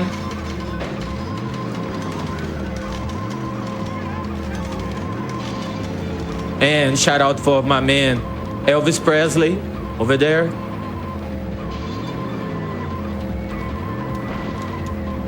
Ooh. An accident save us. This game sometimes looks like more Burnout Takedown 3 than Cruis'n Exotica, but I mean, it's all right. Oh, that plane came really close. Oh gosh. Yeah. And look how I finally did the race with the car just in a not normal position, you know. And now we are going on Indian, and guys, take a little, put your finger on the screen, all right, and taste it. So spicy. Yeah, we are on India. The spiciest level on Cruis'n Exotica. I love that. I was never on India, but well, I think it's a good country to be, and Cruis'n Exotica just make we feel like it's just a little. So it's great to racing on that place on Cruis'n Exotica. And my favorite level is the next game, so hold on to we showing off. I am on the edge of my seat. I'm very excited to see it. Okay. For every shortcut, we want to take it. It's very useful. And the dunes too. And I really enjoy the soundtrack too. It's more like 3 or 5 music, but have the vibe of 90s music, so it does feel very, it feels very nostalgic. It reminds me a lot of arcade games. Yeah, for sure. Always have the vibe of 90s and my childhood. Oh, okay, no, please, no, Cruis'n Exotica. Yeah, I'm gonna repeat that. I don't know why, but the hitchbox there just screwed me up, so okay. Let's go. Sorry, guys. Sorry, GDQ. It just means that we get to spend more time with the tigers. That's okay. Yeah. I think so. You said that the tigers were a problem, and here they are being a problem. Yeah. Yeah, for sure. Tiger stage. Brazilians, well, don't fit so well. It happens. It happens. Yeah. I really like how when you make those turns, the car goes on the side 2 wheels. That's very funny. I didn't know it could do that. Yeah. Does that help you maintain your speed? For sure. And I really want to keep that in mind when that happens. Well, for funny fact, Cruis'n Exotica was the 3rd game of a franchise. We have Cruis'n USA and Cruis'n World. And for me, this is the best one. It's the most arcade of the three of they. Cruis'n USA and Cruis'n World have a fit on the reality and trying to make a serious game. And Cruis'n Exotica just saying, you know what? Just let's go. Arcade game and crazy stuffs and crazy stunts, why not? And just for that, this game is the best one for me. And now you're on Taj Mahal and finish it. There you go. Redemption. Ireland. No, the my favorite stage is not Ireland. I'm sorry. I got confused about it. I can't believe you lied to me. I'm so hurt. No, I'm sorry, Gabby. But well, Ireland is like the second favorite of me because I have a friend of mine who seems a lot like a leprechaun, and I call him that. So, and he lives with me, so it's like a brother to me. That's so fun. And I always say, "Hey, bro, you came for Ireland," and he's Brazilian, it's not for Ireland, but so he keeps saying, "No, I'm from Nordeste, me respeita." It's like I'm from a specific region of Brazil. Respect me. So, okay, bro. But he seems a lot like a leprechaun. So, Ireland is one of my favorite place, for sure. And here, another stage with tight roads and some crazy shortcuts. Oh, wow. That was a neat trick. Yeah. And always trying to take that and make the super flips. I will try to do a Mondo roll here. It's like the super flip, but with just 2 wheels. And sometimes it's hard to do that, but I will try it. Oh, don't get it. Hope in the next stage. And when you reach this beach area, now we're done. Very nice. Clean Irelands. Very clean. Good job. No, thanks. Now, Holland. I don't know why this game called Netherlands Holland, but I like Holland too. We definitely can see we are Netherlands because we have a lot of these flowers, iconic flowers from there. In Brazil, we call that tulipa, and tulipa is the name of chicken wings too. I don't know why Portuguese is so difficult language. Why not? That's so interesting. We call them tulips in English. Tulips. Very different from chicken wings, though. Yeah, but here tulipa is the flower and the chicken wings, and I don't know why. Well, here in Holland we have a lot of alleys here. I'm trying not to take that because it's so risky, and I can definitely hit by something over there. Just this alley I take, it's a great shortcut. Just cover one curve for me, and keeping doing the rushy stuff. Always should do the super flip and maintain the speed. Yeah, Brazilian facts, Tuca. So now we are on the final part of this stage. Hope I can do it clean, not get hit by traffic cars. So keeping it, and this one shortcut. And okay, let's go. Clean. Oh, we have a question in chat. Would you rather have a bouquet of chicken wings or of flowers? Chicken wings, definitely. Well, now it's time for my favorite stage, Amazon. Yeah, sure. Amazing! But, well, this stage, I don't know why. We passing through Brazil and other countries who have this forest, this type of forest. So this proved my argument, saying On the Job is the best car, the fastest car we have. Not in this game, but in the world, because we're passing through Brazil to Chile in like 1 minute, so it's really fast. And I don't know why dinosaurs. I really don't know why. Littlefoot from Land Before Time. Oh my gosh! Yeah, Amazon have these things here. You can definitely believe on this, all right? Definitely. This is 100% true. No lies detected. Yes, yeah. Well, you can solve that. My friend's pet passing through. He called him Rex. And now I think we are on the Machu Picchu stage area.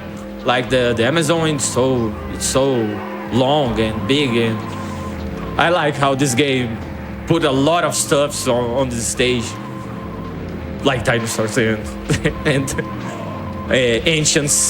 ancient civilizations. Who needs to go on a plane when you can just play Cruis'n Exotica? Yeah, you're going through all the world and see all the stuffs. Now we are going on Tibet. Well, guys, just for be sure, it's not a great play. It's not a great stuff.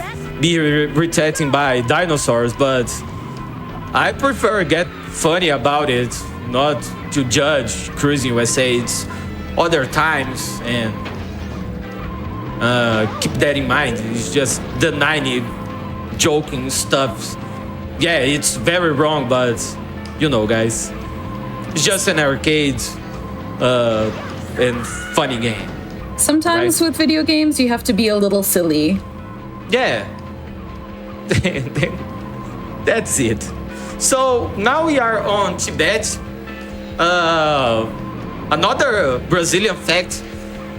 When you say Tibet, it's like you say Uncle Beth or Uncle Robert, some stuff like that. So it's a funny name too for us in Brazil, Tibet. I call my uncle Beto Tibet, you know. So that's so funny. It's yeah, it's another Brazilian fact. We here use the word for interesting stuffs. So now we have some kind of excremento going on the screen. So it's just pretend that it's the leaves from the bushes. Yeah, this is absolutely the leaves. It's definitely not anything else. Pay no attention to the birds. Yeah, and this final stage here is one of the greatest ones because we have F-15 and monks and rainbow, and let's go. We are finished Tibet. Let's go. Easy peasy. Easy. So now we are on Mars. The sweat dreams of billionaires. Why not? So let's go on Mars. And this is the toughest stage for me because it's the red planet. I'm using red glasses and I'm feeling like Cyclops of X-Men right now, but okay, let's go. We are on the job. You had to add the extra difficulty of the glasses because you're just that good. You're just that good. Sure. Oh, thanks, Gabby. So let's keep going on Mars. It's definitely a great stage. I like how the 20 games always have a space stage or alien reference. It's so 20 vibe stuff, you know, and this is great. So let's go. Ew. And I love that road over there. It's remind me like the 50 Elements and moves like that, Star Wars Episode 1. And this is awesome. Classic sci-fi. Yeah. I really enjoy this. This part reminds me a little bit of Blade Runner. Yeah, Blade Runner a lot. The architecture, yeah, so Blade Runner. For sure. Well, shout outs for the ET of Varginha. It's a famous ET on Brazil, and ET Bilu.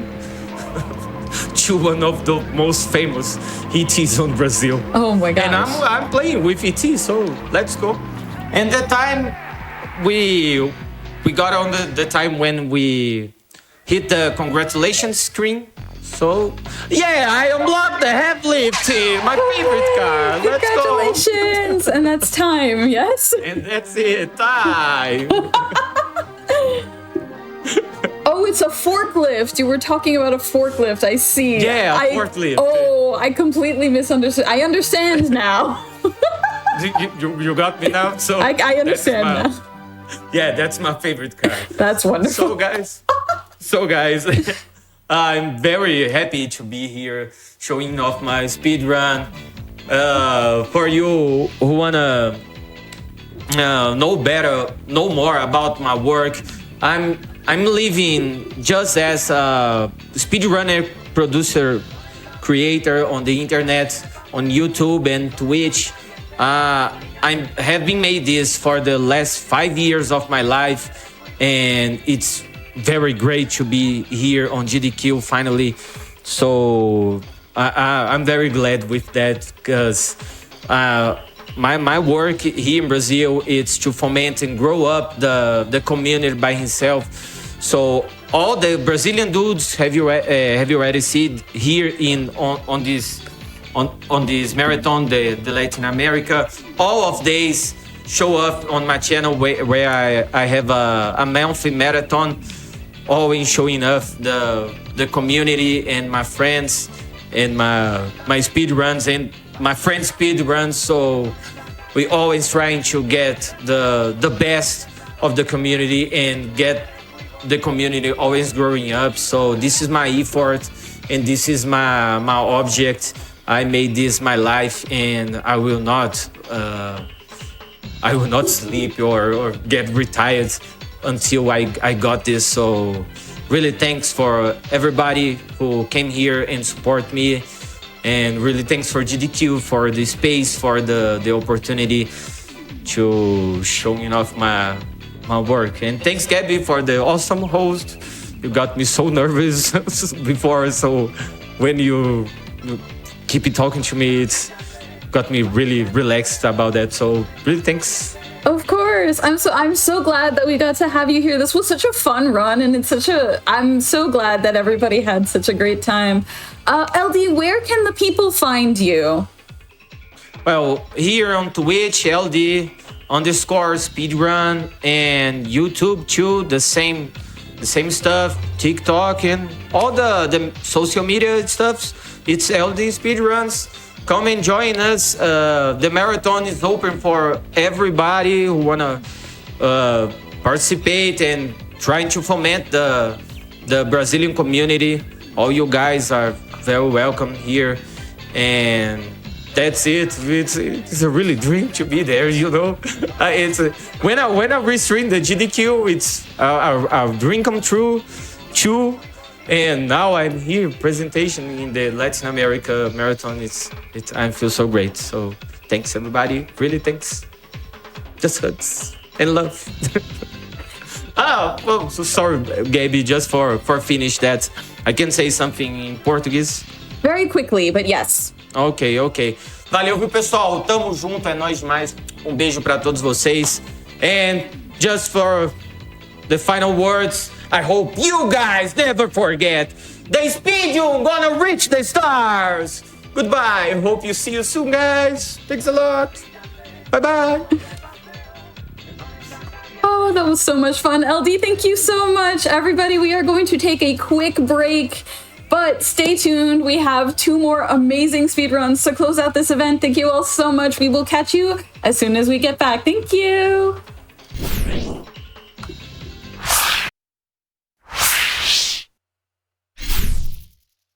Hello, everybody, and welcome back. You are watching the 4th annual Latin American Heritage Month celebration live here on GDQ. We are here all weekend with showcases and speedruns featuring Latin American and Hispanic runners, presented by Latinos and Hispanics in speedrunning. If you type in LHS in chat, you can join our community and find out more information about Latinos and Hispanics in speedrunning. Or if you type in !LATAM or LATAM, you can have the full schedule of the events ongoing throughout the weekend. We are coming in on the end of our showcase this weekend, which is devastating, but also wonderful. If you have missed any of the past runs, if you have missed a past Hotfix show, special event, or previous GDQ marathon, you can check us out over on youtube.com/gamesdonequick. If you're watching this on YouTube, hello YouTube! Don't forget to like the video, subscribe, and turn on notifications to stay up to date with GDQ. But now, we're going to switch languages a little bit. Vamos a empezar a hablar en español porque tenemos un corredor, just call me Gio, y vamos a jugar Arzette y la joya de Faramore, creo que es que dice en español. Gio, ¿estás listo? Sí. Hola a todos, muy buenas. Mi nombre es Joscal Gio, pero pueden solo llamarme Gio. Y estoy aquí para lo que sería este speedrun de Arzette, de Jewel of Faramore, un juego inspirado en los juegazos de Zelda CDI. Así que es maravilloso. Así que bueno, ya estamos listos. Así que una vez empiece y inicie la partida, al apretar modo casual, se empieza el timer y ya podemos empezar. Así que, ¿estamos preparados? Estamos listos. Perfecto. 5, 4, 3, 2, 1, vamos. Y bien, bienvenidos a lo que sería Arzette de Jewel of Faramore. Como dije anteriormente, un juego inspirado en nada más y nada menos que en Zelda CDI, específicamente en la jugabilidad y las animaciones. Jugamos con la princesa Arzette, la cual es la princesa del reino, es como básicamente Zelda, porque los personajes son literalmente los personajes de Zelda CDI. Zelda es Arzette y Dale, que es un bardo, es Link. Y ambos hace mucho tiempo atrás se encargaron de salvar el mundo, por decir así. Y años después la prosperidad había llegado al pueblo pero el malo volvió de la nada después de que el reino Denki, a quien habían sentenciado a 10 años de limpiar los pisos del reino, fuera y consiguiera todas las partes para poder liberar a Daimur, el malo del juego, por decirlo así. Así que aquí vamos entonces con Arzette. Lo bueno de Arzette es que es un juego que el creador, Dopply, que fue quien hizo también los Zelda CDI Remaster, por si los han visto en alguna parte, es alguien que le gustan mucho los speedruns. Así que el juego tiene muchas cosas de speedruns en el mismo juego, como este pequeño secreto que está aquí, donde podemos bajar acá, salir por aquí, subir en este árbol y usar estas ramitas que están acá para entrar en una cueva antes de lo que se debería poder entrar en dicha cueva y conseguir un power-up que nos permite usar magia roja sin tener que conseguir una pistola que se consigue 4 niveles más adelante. Lo que significa que ahora podemos usar magia roja y podemos liberar todas las barreras que estaban bloqueadas por magia roja. Así que así de juego de speedrun es este. El creador metió todo a una forma de jugar el juego rápido, por decir así. Y esta es una de las tantas cosas que incluyó. Y vamos a ir viendo más a medida que avancemos en el juego. Siempre se aprecia cuando un diseñador de videojuegos aprecia y soporta mucho a la comunidad de speedrunning. Realmente es algo sumamente genial. A mí me parece genial. Es muy cool. Sí, lo es. Y Dopply es alguien que obviamente le gustan mucho los speedruns. Él seguía muy de cerca los speedruns de Zelda CDI, de hecho. Él conocía al gran Grandmeister, que era maestro de los juegos de Zelda CDI. Y fue gracias a eso que varias de las cosas de Arzette fueron hechas de la forma que fueron hechas. Entonces, bueno, hay un pueblo principal al que ojalá no tengamos que ir, pero es posible que sí tengamos que ir, porque no sé si ven que arriba a la derecha hay un contador de bombas. En este juego hay objetos. Uno de esos son las bombas, el otro son las cuerdas y el otro es el aceite de lámpara, porque había que hacer la referencia. Y el tema con las bombas es que son un recurso finito que se puede conseguir de forma aleatoria en bolsas. El tema es que aleatorio significa que también puede que no nos salga una sola bomba en la run. Eso significa que tenemos que ir a comprar. Ojalá no, pero puede pasar. Y no va a quedar de otra. Vamos a necesitar hartas bombas durante la run, sobre todo para saltarnos varias secciones que pueden ser pesadas en el juego. Ahora, para explicar una pequeña mecánica, la espada pega un corazón.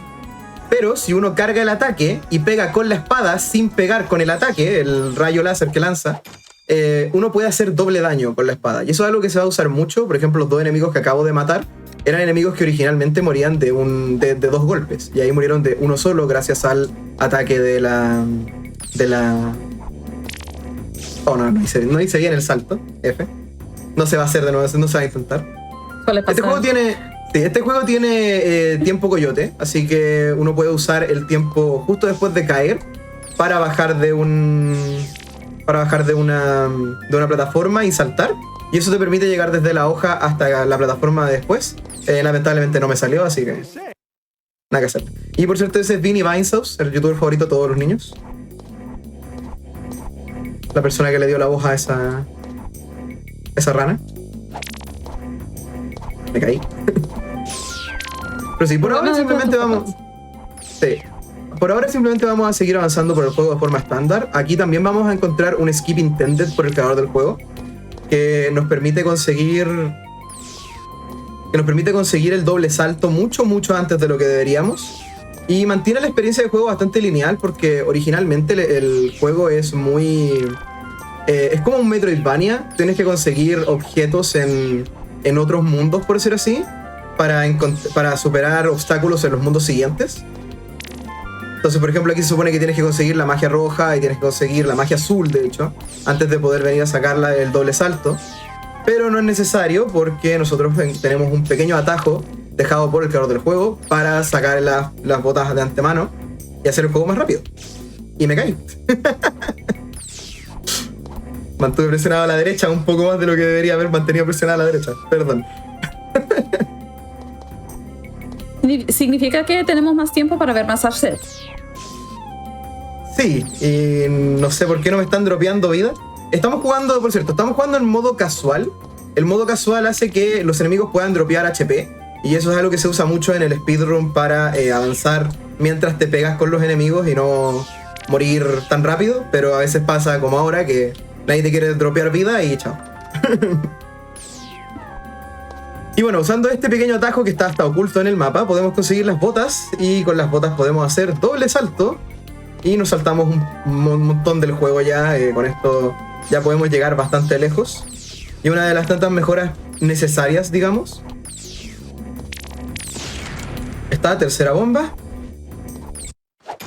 Y abrimos más espacio. Así que ahora vamos a ir a la... Aquí es donde el juego se abre un poco en el speedrun. Uno puede elegir dónde ir primero, pero nosotros vamos a ir al volcán primero. Y aquí es donde vamos a empezar a conseguir algo que se llaman las velas. Para poder enfrentarse a los jefes del juego necesitas una cierta cantidad de velas. Y es por eso que estamos haciendo este pequeño puzzle de aquí para conseguir una. Las velas son muy importantes porque son la única cosa que se necesita para poder enfrentarse a los jefes. Así que si no tienes velas no puedes enfrentarte. Y cuando salió el juego, que de hecho, fun fact de este juego, yo fui el primer speedrunner de este juego. Hice la primera run el día siguiente al que salió, en Arzette. Y la ruta yo la inventé así al vuelo y no muchas cosas se mantuvieron, sobre todo lo que tenía que ver con las velas, porque como pueden entender, después fuimos optimizando mucho más dónde conseguir cada cosa. Así que es bueno saber que igual vine a hacer este speedrun y me hace bastante feliz lo mucho que se avanzó desde ese punto. Me necesito concentrar un poquito.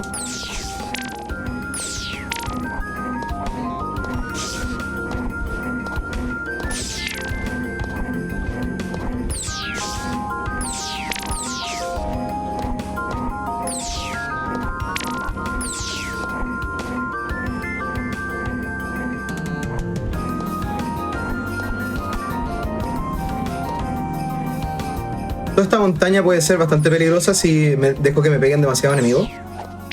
Así que hay que tener cuidado. Lo bueno es que hay iframes, entonces por ejemplo puedo dejar que me ataque un enemigo que pega uno o que me pegue una piedra, por ejemplo, que también pegan uno. Y así evitar morir.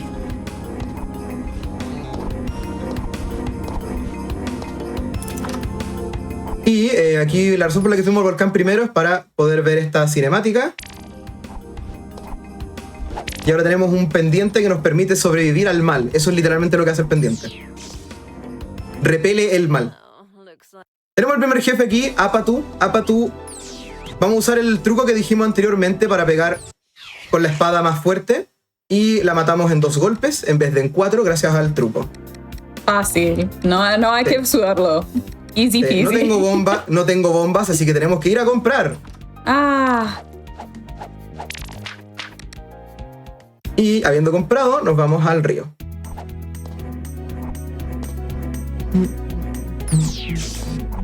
Y bueno, el tema con este juego es que tenemos que ir avanzando de una forma específica. Ahora lo que vamos a ir a buscar es la magia azul. Y es lo único que necesitamos realmente de este nivel. Es la única razón por la que entramos en este nivel. Una cosa que tiene el juego es que al hacer salir al mapa, te guarda todo lo que tienes. Así que no es necesario... No es necesario realmente el salir del nivel por las partes donde el juego te dice, oye, aquí hay un teletransporte hacia el mapa. Puedes simplemente salir por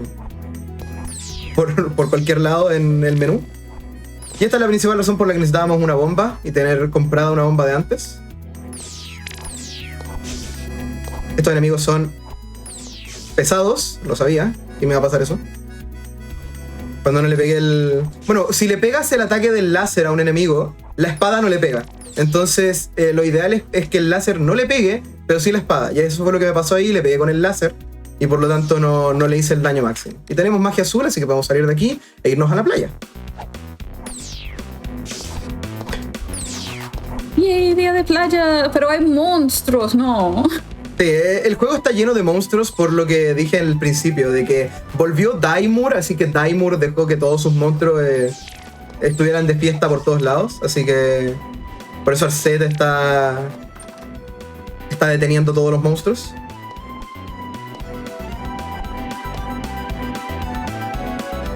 Este personaje que está ahí es un foreshadowing porque después tenemos que ir a hablar con él. Un secreto que sería relevante más tarde. Sí, es un secreto que es relevante más tarde. Bueno, aquí tenemos un objeto que es necesario para un par de cosas. Es la flauta. Y no le pego a la bomba. Las bombas explotan después de cierto tiempo, pero si les pegas un láser de la espada, explotan inmediatamente. Así que lo ideal es obviamente que la bomba le peguemos con el láser. No importa. Y con eso terminamos la playa. Así que todo bien. Y ahora nos vamos al Fuerte Fíndula, que es donde vamos a ver al segundo jefe, y un jefe que me cuesta mucho a mí personalmente, así que esperemos que no me destruya increíblemente, como siempre me pasa cuando hago una rata de este juego. Ojalá, todo va bien. Y vamos a cambiar a la flauta. Vamos a cambiar a la flauta y la vamos a usar para abrir estas botas de acá, que son una herramienta sorpresa que nos servirá más tarde. Y aquí también necesito un poco de concentración porque esta parte en particular es un poco difícil. Tengo que dejar que me pegue este tipo. Este también. Tomar la llave y hacemos un dead warp que nos lleva al principio de la habitación para empezar a subir. Cambiamos a las bombas. Voy a tomar esto por seguridad porque me pegaron. Me pegaron de nuevo. Y estos tipos están en buena posición. Rompemos esta roca y salimos sin que nos peguen. Excelente. Clean. Tomamos esta vela.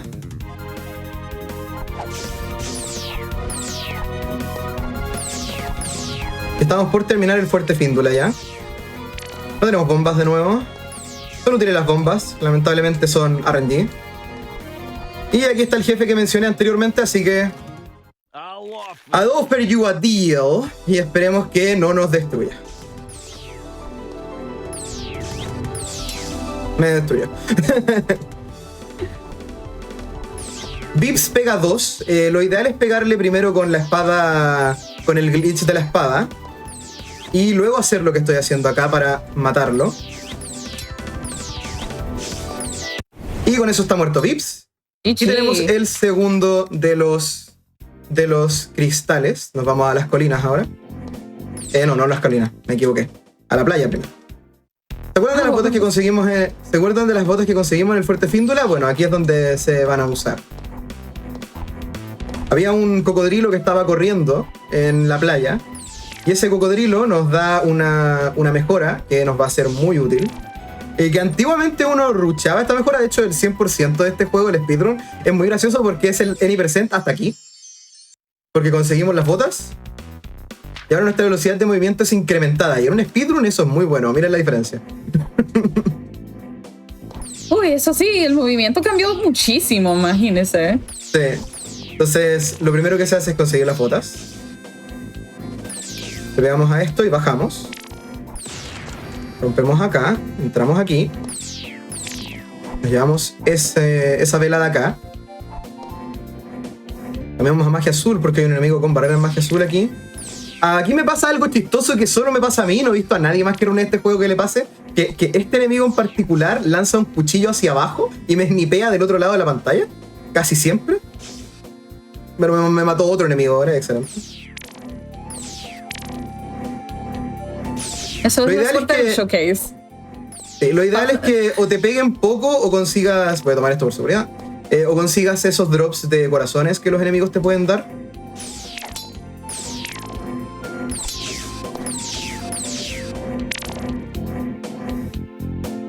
Igualmente aquí lo ideal es tener los 3 corazones igual, pero vamos a pegarnos a propósito al final de esta zona.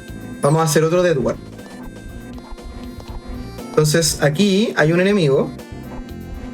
Ese no.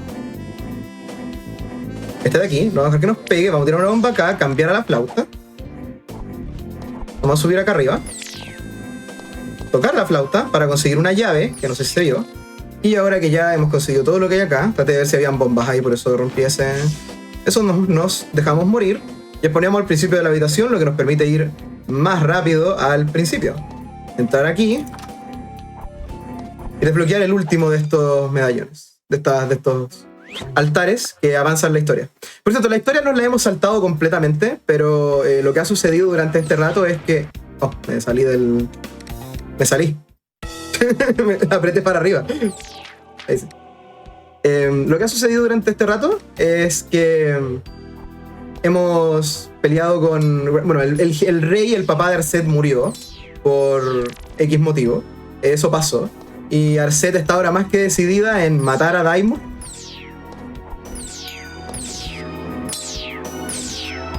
Así que vamos a hacer eso. Vamos a ir a matar a Daimon. Esta zona es medio peligrosa por la oscuridad más que nada.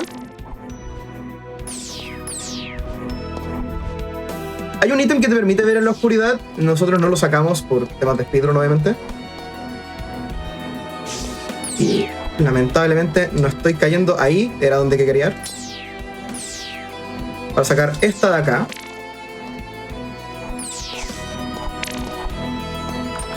Y me acabo de dar cuenta que no tengo bombas. Ah. Esto fue un error mío. Otra vez a comprar. Sí. El RNG no ha sido generoso hoy. Sí, y me acabo de dar cuenta que no tengo para 9. Usualmente creo que tengo más rubies cuando llego a la primera vez de comprar bombas, porque siempre tengo suficientes bombas para este punto y me acabo de dar cuenta que no tengo suficientes bombas.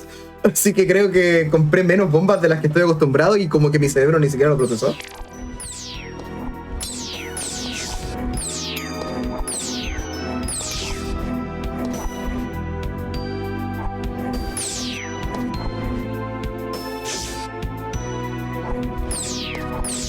Los enemigos que no me agradan.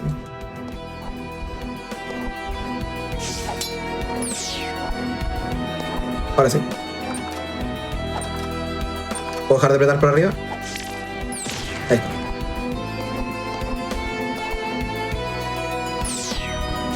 Dejamos golpear de nuevo. Tenemos la llave para enfrentarnos a este jefe. Este jefe en particular voy a tener que concentrarme mucho, porque esta pelea es complicada. Todos los ataques que tiene pegan 2 corazones. Y si la quiero hacer rápido, es bien difícil. Así que vamos. The Heroic. Tiempo serio, tiempo serio.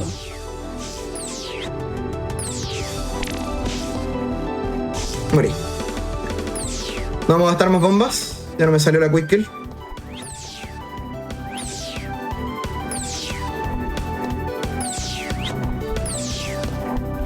Bien. Segundo intento, nada mal. Y con eso ya hemos matado al reino del Ki y nos podemos ir al bosque de nuevo. Hubo un momento en donde fuimos al nivel final a buscar una vela y fue específicamente para esto de aquí. Teniendo ya las mejoras de movimiento, este lugar es muy rápido de pasar, así que por eso dejamos el primer jefe del juego para casi el final. Ya que podemos saltarnos casi todo el nivel. Bien, me salió.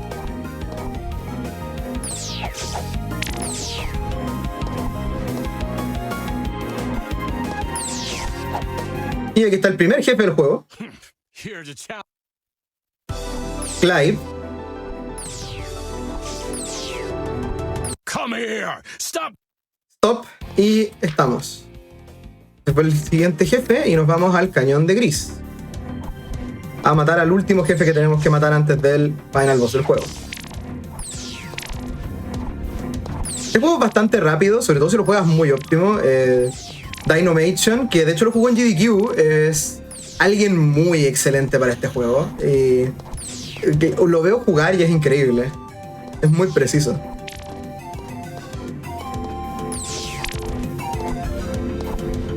Siempre me he dado cuenta que en las plataformas hay que ser muy preciso, y es algo que yo casi no juego plataformas porque me duelen mucho las manos.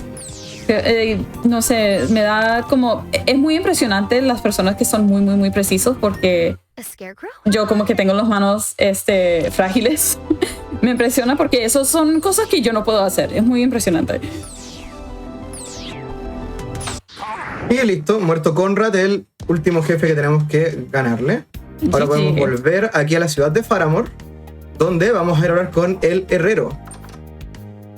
Y el herrero va a restaurar la joya de Faramore en nuestra espada, dándonos la magia púrpura y un arma que es capaz de matar al jefe final, Daimur, así que lo vamos a ir a matar. Ups.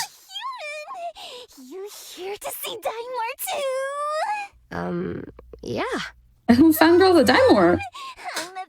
Sí. I know it. I want words. Actually, I'm parched. You got anything to drink? I have some water. You're killing me here. Literally. I need oil, silly. Crisp oil. Es una pequeña pseudo tradición el activar la cinemática de Sassy antes del final de la run. En maratón. Ya. Esa Sassy es uno de los NPCs que tienen misiones secundarias durante el juego. Y efectivamente es una fanática de Daimor. Qué cómico. Bueno, este es el nivel final, por cierto. Así que probablemente voy a morir en esta habitación. Casi siempre muero aquí. Ah, no, bien. Tuvimos buenos drops de HP y este es el jefe final, Daimor.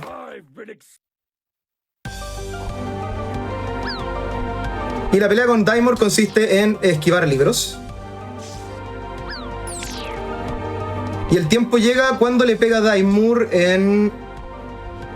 Ahora. Tiempo. Time.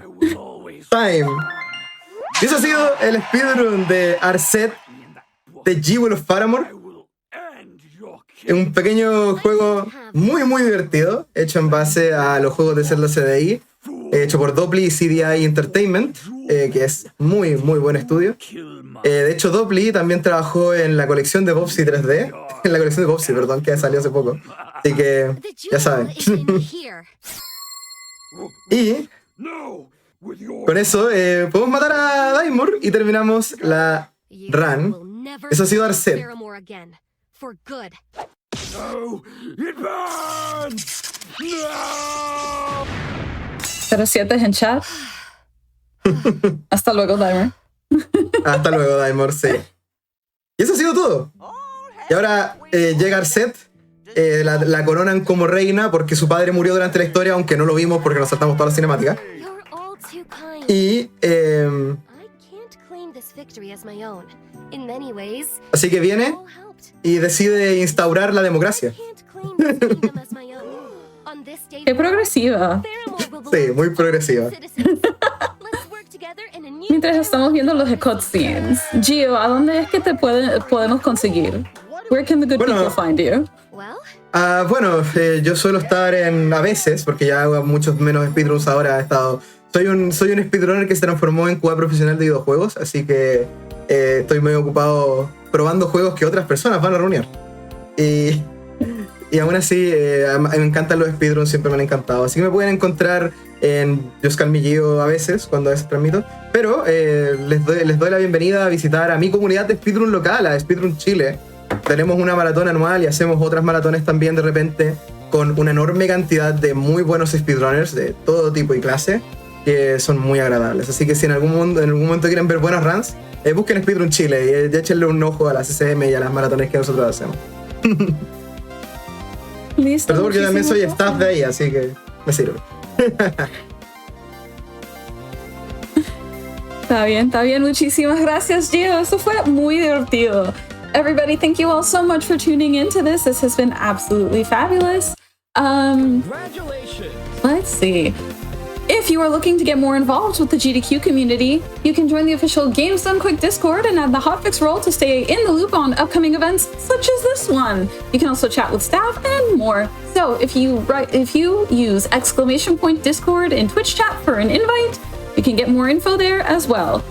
That has been us, but we still have one last run for you all today. So we are going to take one quick break and we will return with our final run of this showcase. Thank you all so much for hanging out, and I will see you when we get back.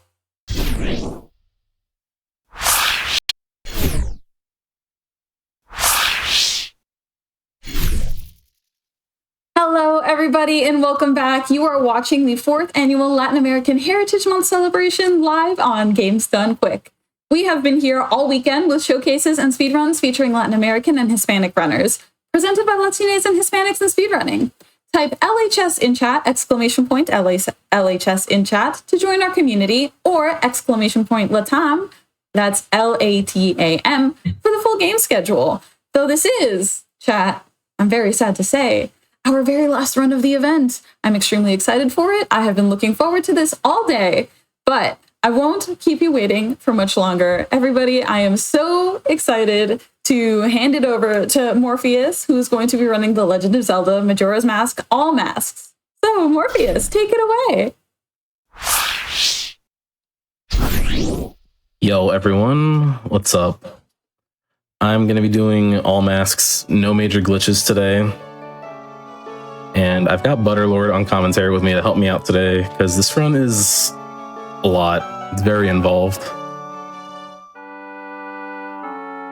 That it is. Hello, everyone. I hope everyone's doing well today. Yeah, it's been a banger weekend watching all of these runs so far, and I'm really happy to be able to show off this category and just be a part of this. It's really cool seeing everyone get together.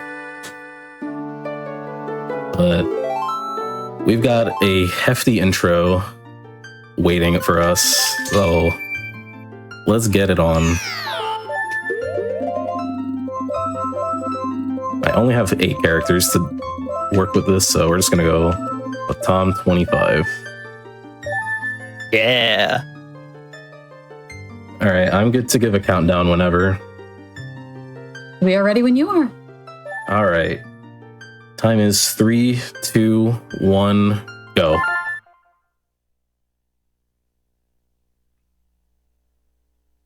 All right, so we've got a lot of cutscenes.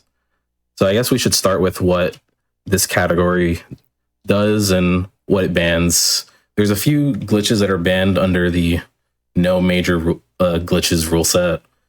It's mainly SRM, stale reference manipulation, and text overflow. Basically just really, really powerful ways that you can manipulate your inventory. So we have to pretty much get every item or every mask from their source location. And all masks is, as the name says, get all 24 collectible masks, all 4 transformation masks, and all 20 non-transformation masks. There's going to be a lot of cool time of day, in-game time scheduling that we're going to be trying to meet the entire run. And we're going to be doing some cool time manipulation to really squeeze out every second of time save we can.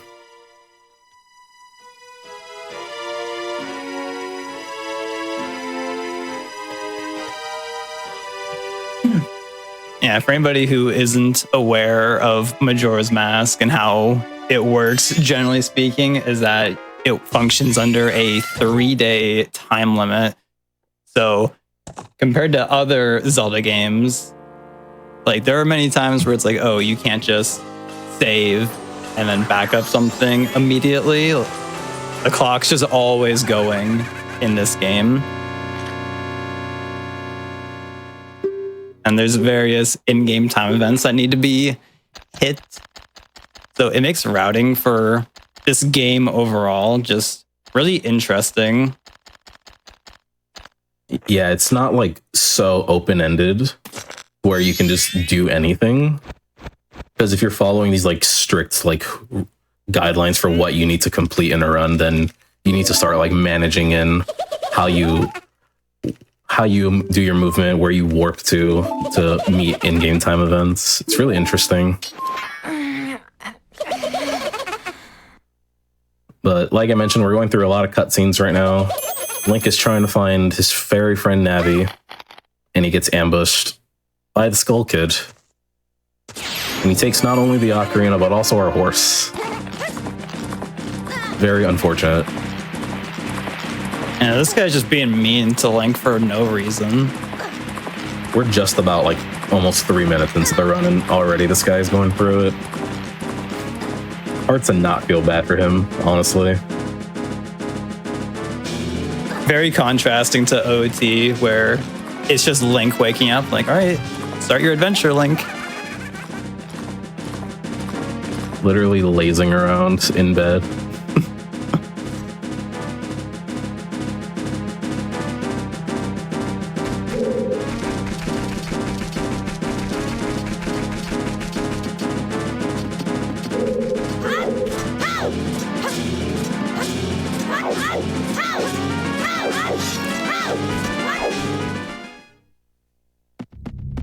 Alright, so we got our first little bit of gameplay. Backwalking, usually really fast. It's a lot faster than rolling on average. But we're thrown right back into more cutscenes. And yeah, pretty much for Belkid's not done with us yet. Nope. Poor Link is really getting put through the ringer in this game. Yeah, this intro is very brutal towards him.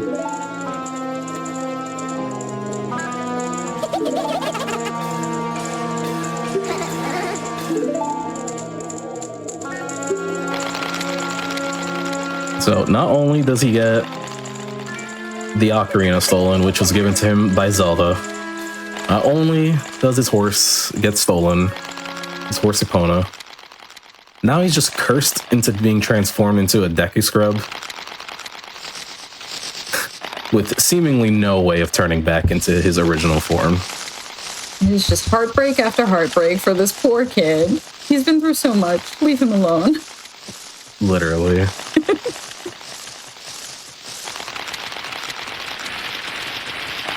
I guess we gotta find a way to fix this, huh? Surely we can find a way. There must be.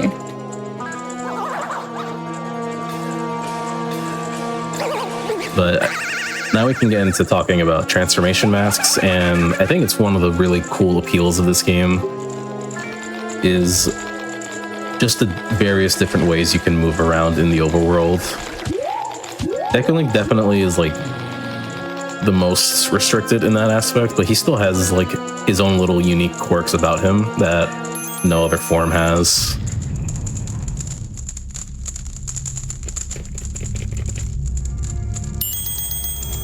He's just a little guy. He is just a little guy. He's just a baby. Especially when you look into his eyes, he's all sad looking.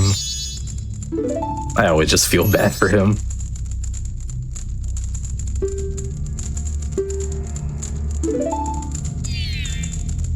While we go through the initial cutscenes, is it alright if I read something? Yeah. Alrighty. Friendly reminder to everybody watching. First of all, hello! You're watching the Latin American Heritage Month celebration. Another thing to note is that Awesome Games Done Quick 2026 is coming up very soon. We will be live in Pittsburgh, Pennsylvania from January 4th to the 10th. If you would like to help out by volunteering for the event, submit your application by October 5th, which is really, really soon. If you would like to attend, registration is also open, so be sure to register if you want to experience the event in person. You can also upgrade to a foil badge by November 1st. And if you would like more information, you can visit gdq.gg to get more information about the foil badges, about volunteering, about the hotel, and all sorts of other answers to questions you may have. So, there you go. We've moved on to gameplay now. Yeah, there is a good bit of it. There's also our first trick of the run coming up. Well, we just actually passed the first one, but the first real one, the one that matters here. We got Happy Mask Salesman cutscene skip here. So I'm gonna try and focus up for this real quick.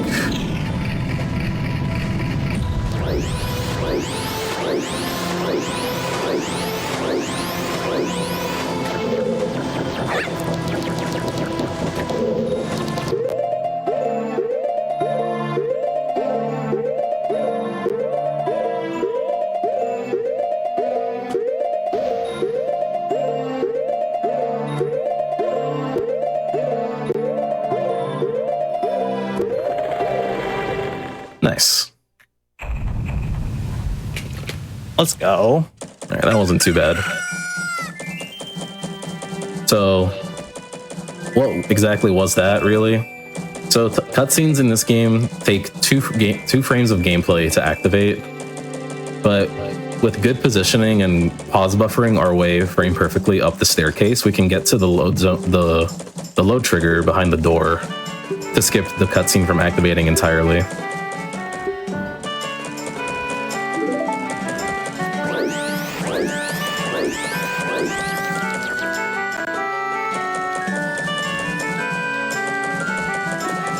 Alright, so while I'm doing all this Clock Town movement, you want to explain some quirks about Deku movement, Butter?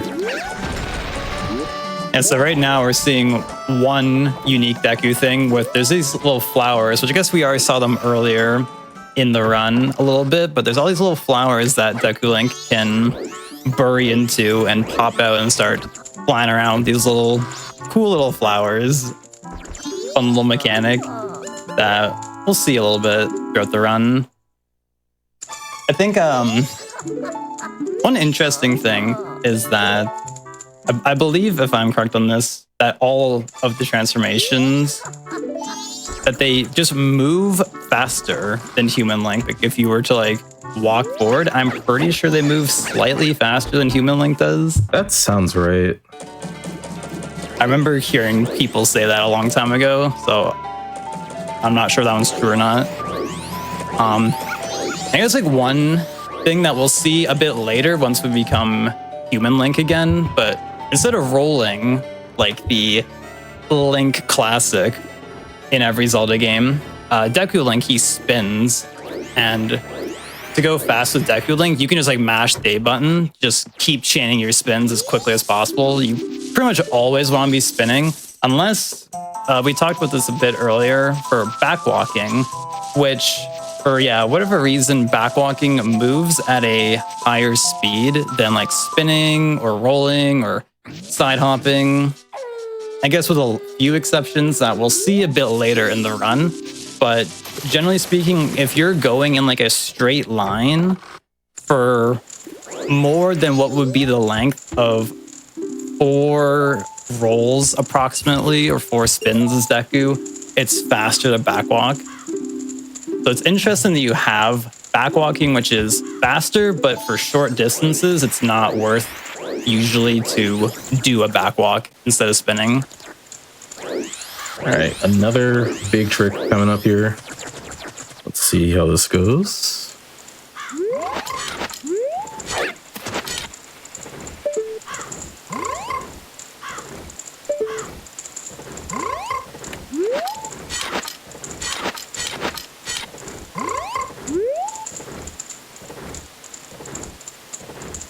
That should be, yeah.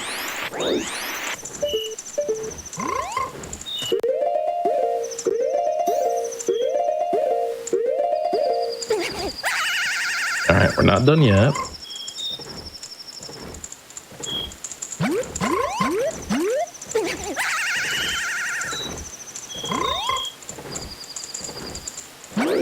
All right.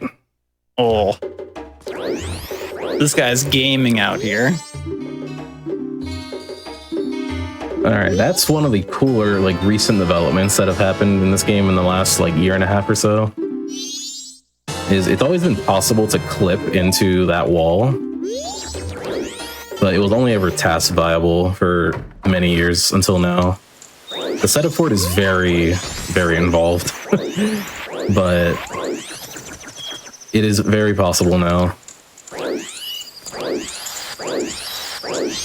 Yeah, so pretty much what all that movement and little things he was doing there was to give Link a very specific angle and position.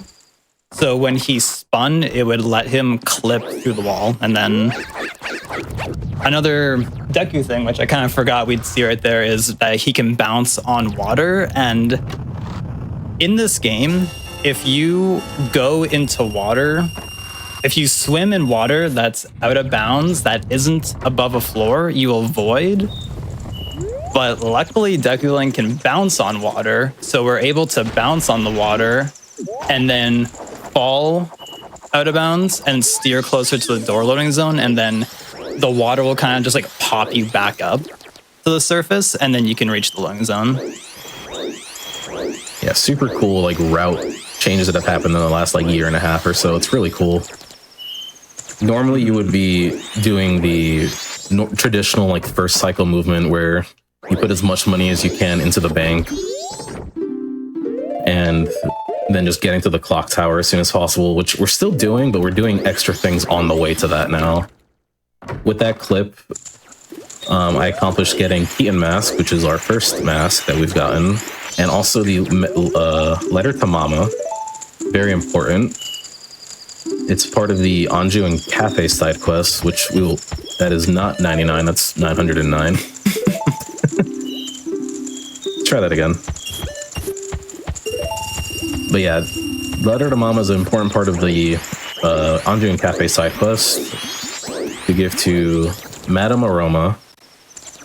And if you deliver it to her directly, you get a bottle. It's nice, but we don't need a bottle.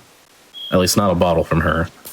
But if you give it to the postman, while he's in his existential crisis about the schedule for the mail or the moon falling, can't decide which one to worry about, you give it to him, it'll be his final delivery, and he'll give you the postman's hat, which counts as another one of our masks.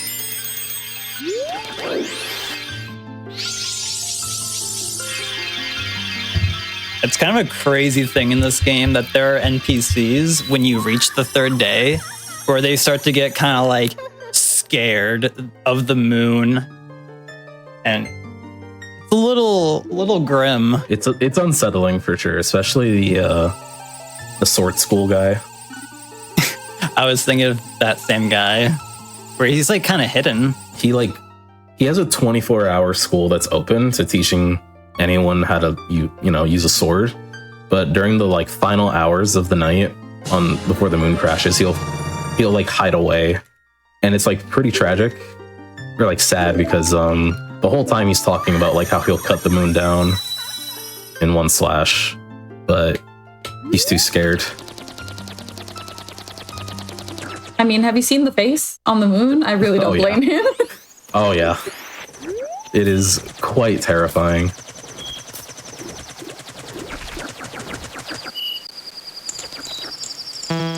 I guess one little thing that we never really mentioned for first cycle, which is what we're doing right now, like pretty much your goal of first cycle once you enter Clocktown is make it night 3 as soon as possible and advance to midnight of night 3 as soon as you possibly can. Which a little interesting thing, anytime you go through like a loading zone or like a door, or if you're talking to someone, so anytime there's text on screen, time isn't moving. So you really want to make sure you like optimize how you're going through everything. And easy, no problems on the gainer there. Yeah, gainers are either the easiest or hardest trick in the game. Can't really tell what's gonna happen when you go for one. Yeah, a gainer being if you input a backflip, you release target for a frame and then press target the next frame after. Instead of going backwards with your backflip, Link will like fly forwards. And in this game, a little thankful upgrade from OOT is that you can grab ledges out of side hops and backflips, which lets gainers be useful. So he just skipped a pretty big part of what you're supposed to do in talking to the bomber kids and playing hide and seek with them and going to the observatory and getting the moon's tier. But instead, just a little backflip and we're up there.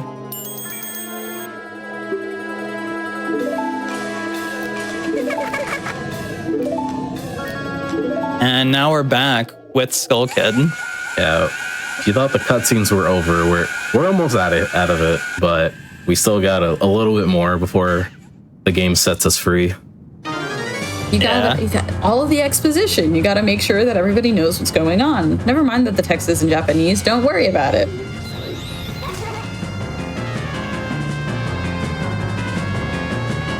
Something that we didn't mention that I just remembered, that pretty much snot bubble I just shot at Skull Kid.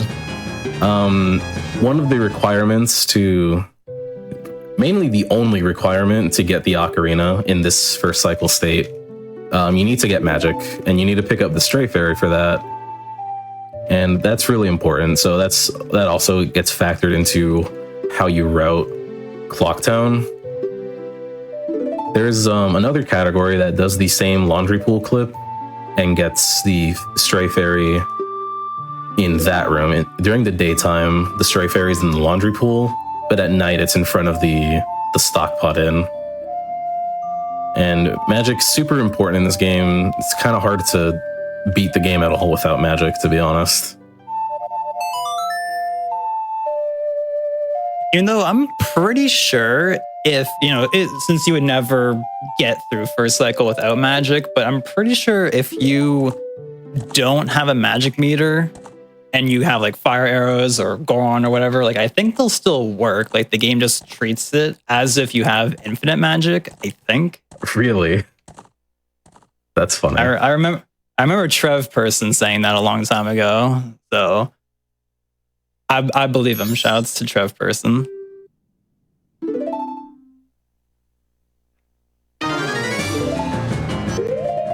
Alright, so we got our one and only cutscene with Princess Zelda in it, reteaching us how to play Song of Time.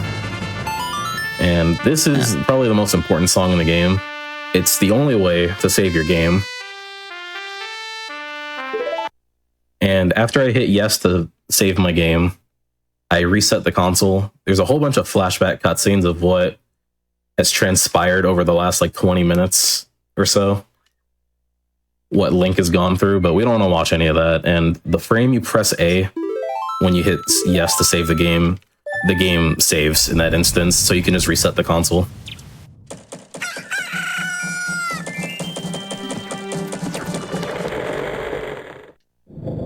Yeah, it's pretty crazy thing about from a technical side of things that like the game just saves instantly in one frame. Doesn't need to like do anything extra. I don't know, pretty cool. It's really nice too. Just like being able to get back into it immediately. Mm-hmm. I say immediately as if like Wii VC doesn't have like the slowest of the resets. But everything else about Wii VC, which is what I'm playing on for this game, is very fast. Just the resets are not. That's something every other console, I believe, is better on, maybe. I know Switch, yeah. I know NSO and N64 have that advantage over Wii VC. Yeah, I guess we never really talked about that. Yeah, this game is released on the N64 originally, but pretty much every runner and every run you will see of this game is done on Wii Virtual Console. Just because it has very little lag throughout the game, generally speaking, and it just has an overall good feel, despite having some flaws still. If you're familiar with Ocarina of Time, it's the same thing on Majora's Mask on Wii VC, where the stick dead zone and just like the stick range is like a little mapped incorrectly, which affects this thing called ESS position, which will become relevant shortly here. So like in theory, if we could have like the control of N64 but play on like Wii VC or something, that could be so good, but we do not.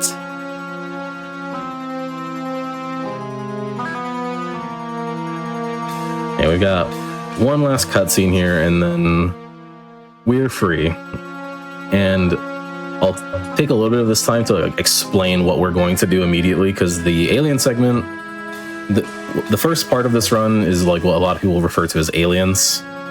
We need to do a lot of things leading up to Romani Ranch getting invaded by aliens, so we can get the milk bottle. And there's a whole bunch of other things that come from doing aliens, as like getting other masks. So we're gonna essentially kill a bunch of in-game time by advancing to night one immediately, and then just doing a bunch of things before the aliens win and get the cows. And we're gonna be doing a lot of crazy things coming up.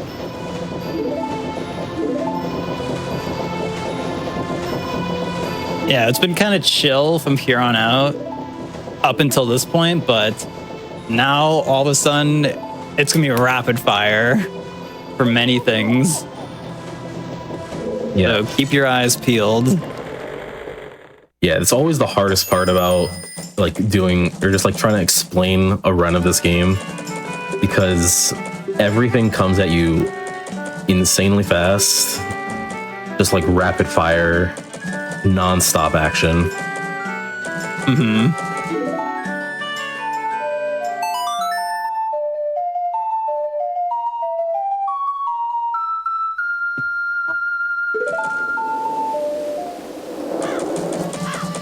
It's probably like a good opportunity, honestly, to explain what like infinite sword glitches and the ramifications that'll have in a moment, because that will come up pretty soon in like another minute or two. Yeah, so right now Morpheus is going to be getting another mask real quick, and yeah, so shortly there's going to be this trick that's coming up called ISG, or Infinite Sword Glitch, which is a very massive trick across this game in Ocarina of Time, where there's a little quirk where if you're slashing your sword, Link cannot fall off ledges, and you can do a thing with like an NPC, a sign, or a bomb where you crouch stab and you interrupt the sword slash with picking up the bomb or talking to an NPC or a sign, and it makes it so your sword just swings forever. And then with that, you can combine it with hovering off of a damage source. So if you shield a damage source, since you can't fall off ledges when you're slashing your sword, when you shield like any damage, which will normally be bombs or bomb chews, it will count you as grounded for a frame, and then you'll just kind of be hovering in the air, and you can chain those together to do very broken things.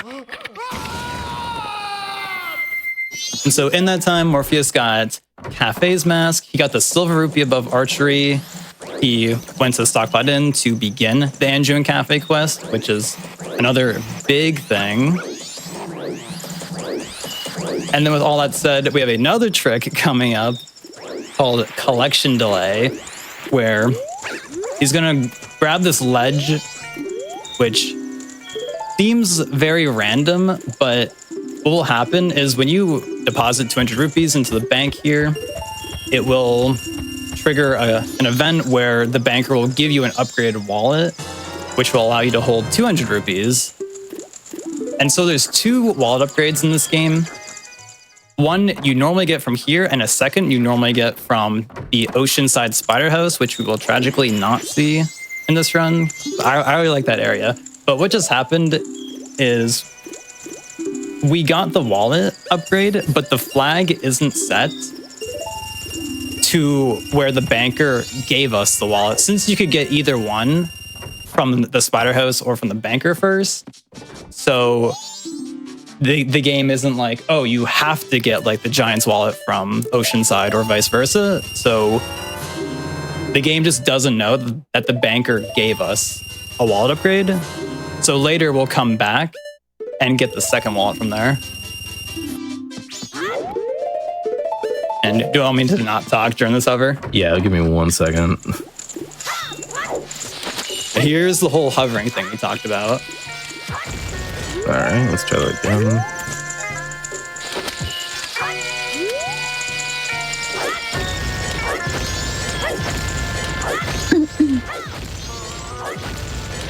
This shouldn't be too low. Yeah, we're fine.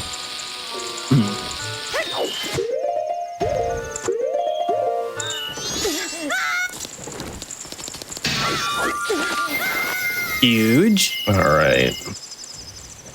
Lots of things happening right now. Yeah, there was so many things. So there was a little thing out of bounds there that we wanted. So to warp around in this game, there's these owl statues. And there's one normally next to the clock tower. And when you're in West Clocktown, like, you know, it would make sense to be able to look over and see the owl statue that would normally be there. But it is a different owl statue than the actual owl statue that you would see if you're in South Clocktown. And I'm gonna give Morpheus time to get this real quick. No ISG.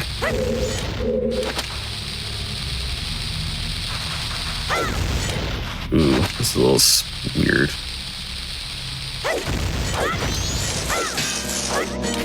Okay.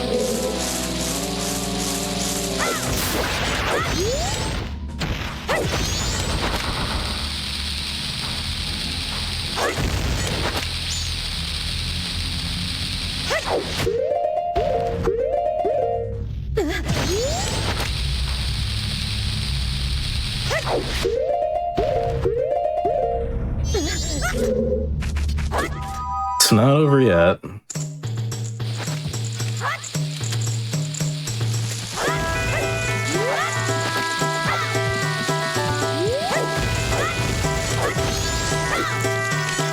All right. Nice. The game was very much fighting back on me just there with some of the things happening in that grotto. Yeah, like the camera being weird on the final. Yeah, I was like, thank you, MM. I was so concerned about that. Yeah, but since you pause buffered it, it was fine. Yeah, that was a bunch of things that Morpheus did very well. Okay, so pretty much what just happened is when you go into a grotto in this game, all of the grottos exist in the same map. So if you can get out of bounds within a grotto, you can enter into a different grotto and exit through that grotto's loading zone because all the collision is loaded. It's just none of the textures are. So thankfully the Deku Palace grotto is super close to the Swamp Gossips grotto that he entered in Termina Field. So then we're basically able to go into Termina Field, enter a grotto, get out of bounds, and then boom, we're in Deku Palace. It's really cool. It's interesting how much that has evolved over the years because there's many grottos conveniently in Termina Field that all lead to Deku Palace like very quickly. You have like the Dongo Grotto, you have the P-Hat Grotto that's right next to Swamp Gossips that I just did. There's also the Biobaba Grotto next to Great Bay. All of those have like consistent ways of getting to Deku Palace immediately out of bounds.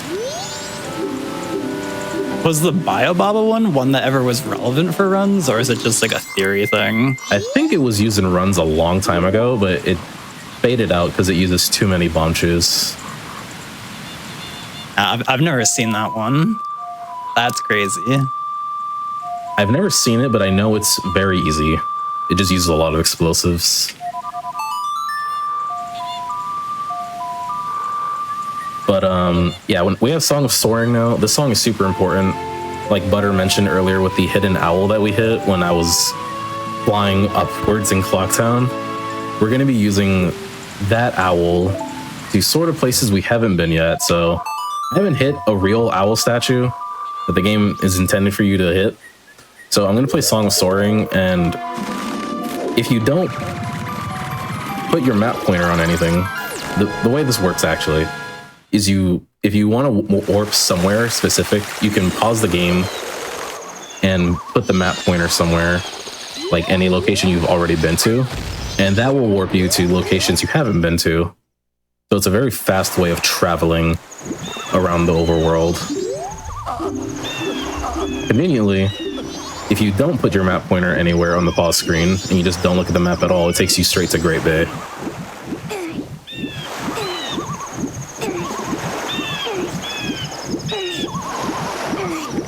And you're probably wondering about that void out that I just did.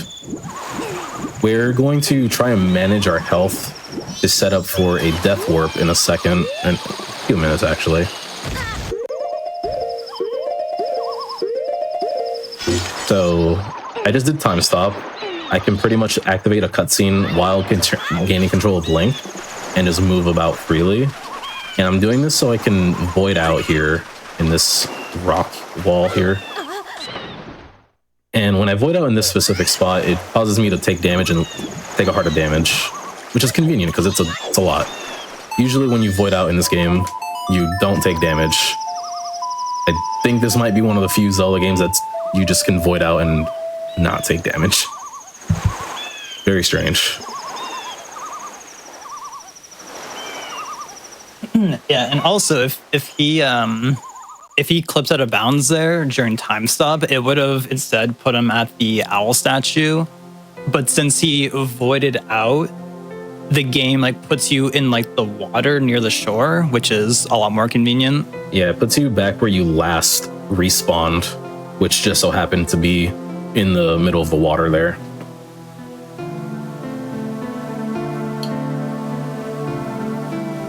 But yeah, I'm like paying close attention to what my health looks like since I am setting up to do what's called a death warp, and usually death warps are a way in Zelda games to cut down on excessive backtracking that the game expects you to do. Especially where we death warp in a few minutes here. Like, you could do it without death warping, but it would be slower, and it's also like really awkward doing the movement backwards.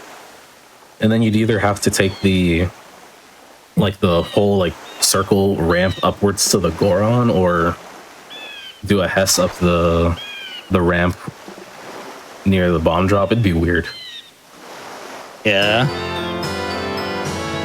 And now we have Zoramaz, which is also very important.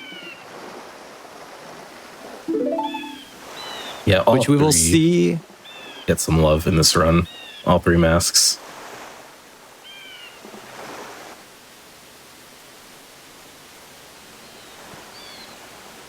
All right, so that whole like pausing thing and looking at the map screen I mentioned with the warping, that's going to be relevant right now. So I put my map point on Deku Palace, and with Hidden Owl activated and the map pointer on Deku Palace, that lets you soar straight to Snowhead, or Mountain Village rather. So this pretty much just cuts down on a ton of overworld movement that you would have to do otherwise.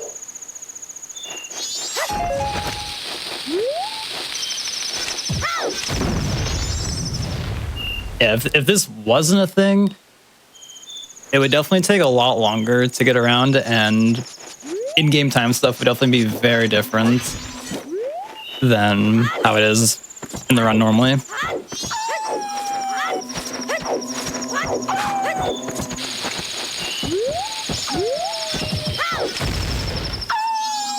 Nice, I didn't get stuck on the icicle.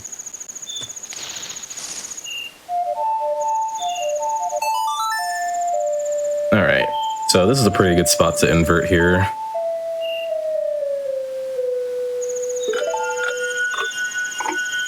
So there's still a lot of things that we need to do before we can think about fighting the aliens. And when we do Song of Inverted Time, that slows time down to a third of its normal speed. I believe that's correct. Yeah, it's 1/3. And so normally here, you're supposed to talk to the owl. There's all these invisible platforms here, and the owl's supposed to drop feathers to let you know where they are. But they're in the same position on each day, which they do change every day, which is interesting. But if you memorize the platform positions, you can get by no problem. So this is where we're about to set up a death warp here. We need to get Lens of Truth. It's required for Goron Mask, and we want money. Money is important in this run. And then here, we die. And instead of putting us back in the entrance of this cave, it puts us way out here in Goron Village, which is very convenient. Yeah, since that cave counts as a grotto, and entering a grotto doesn't set your respawn point for some reason. Alright. Probably didn't have a good angle for that.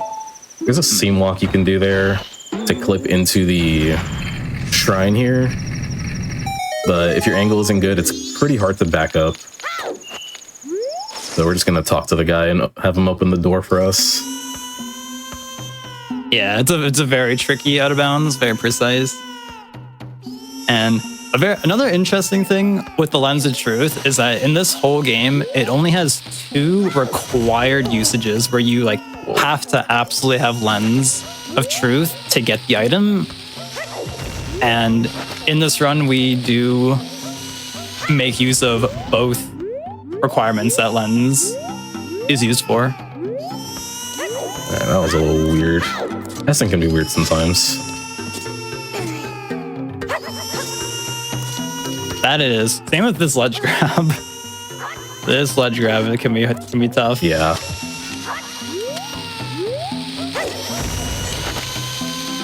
All right, so we're going out of our way right now. Next frame, I believe. This one? Yeah. We need this rock sirloin to get a mask. And if you're familiar with this game, usually you would know that only Goron Link can pick this up, but a quirk of the Japanese version is Zora Link can just pick this up, no problem. They did patch that in English, which is a little unfortunate, so this will not work in Rando. Unfortunate for any Rando players out there. Alright, we're doing what's called a super slide. Attempting to. Super slides, especially here with the snow, can be a little awkward. Yeah, the snow like makes your movement a little weird, and also next to the ramp, it's like icy, and you just slide around. It's awkward, but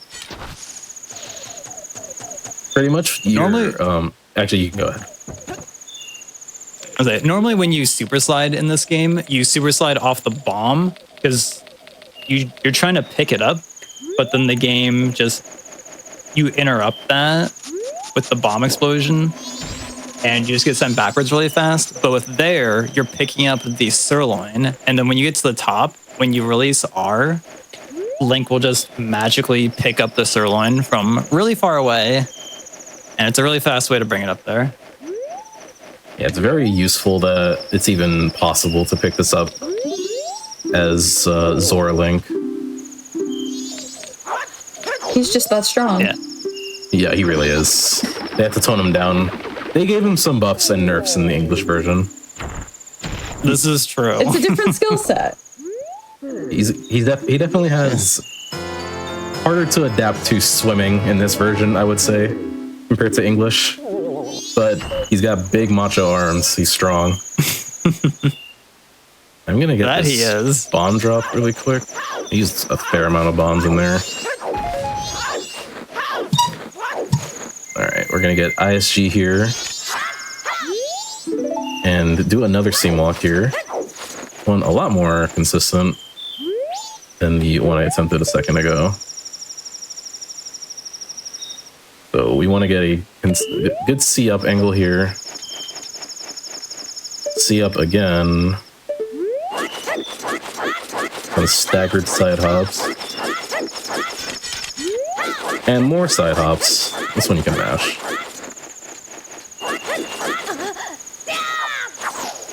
And that skips climbing up the wall of the mountain that you would need lens for, usually. That's technically very weird. Yeah.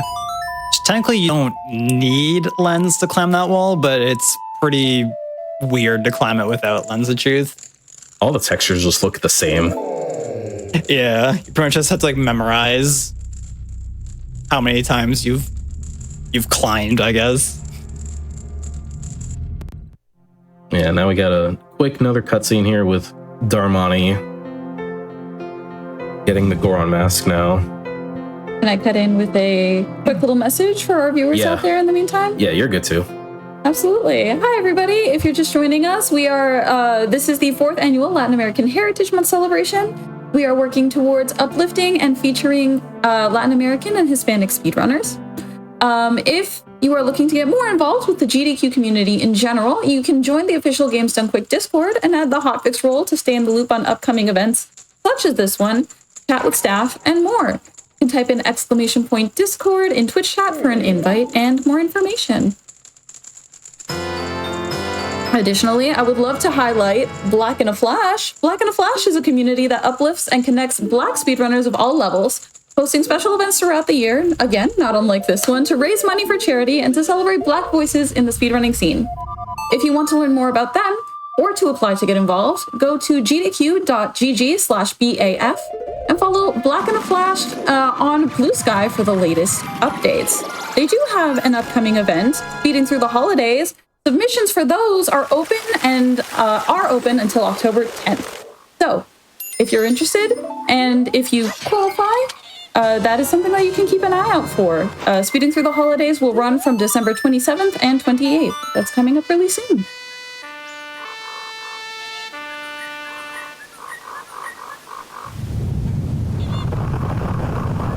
All right, so we got Goron Mask, and we soared to Woodfall. We haven't been to at least this part of Woodfall yet, and we're raising the temple now. First of 4 dungeons we're gonna clear in this run. Very kind that the devs put owl statues next to every dungeon. And as you might notice, Morpheus picked up nuts, Deku nuts, next to the owl statue. And then he was just kind of wasting them there. What gives, Morph?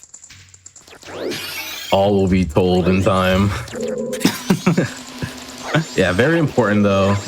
Bottles have a lot of purposes in this game, and they will also be used in correspondence with like Deku nuts later, which we can explain in a bit once that's relevant.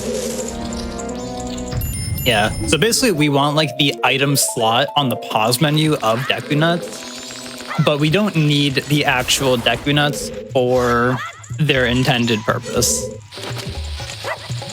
Which we will get to that in a little while. So it's a secret tool that will become important later. Very important. It is very important.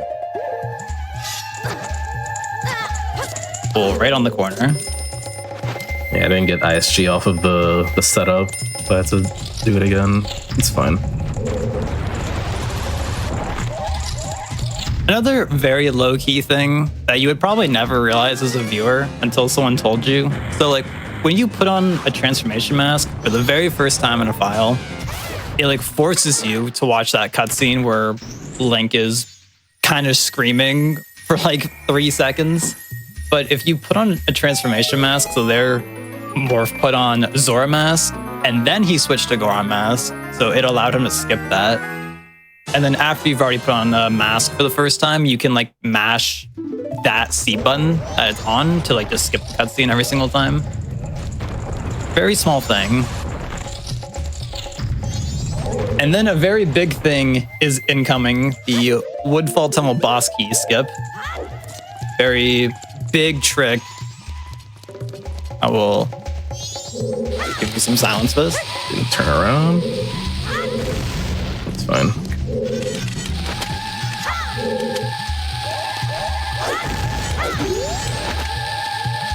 I honestly could use another shoot here. Do that. Make sure we get on there.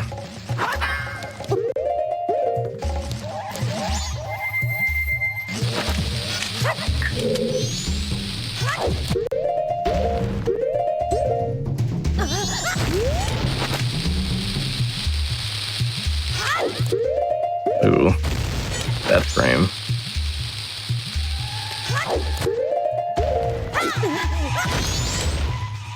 No weird camera, that's interesting.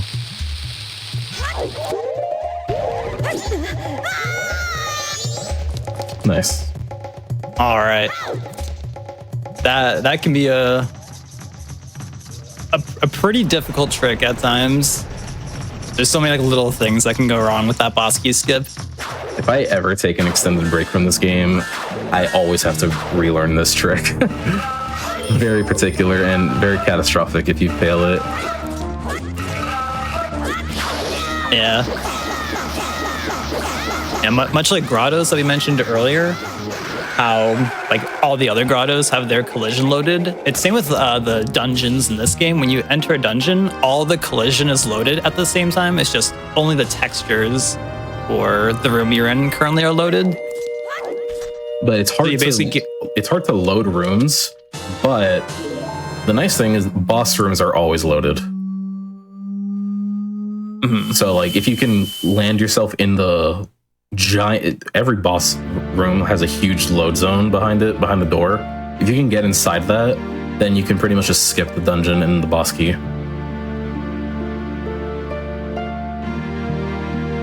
And yeah, that was Adalwa. Unfortunately, an underwhelming boss.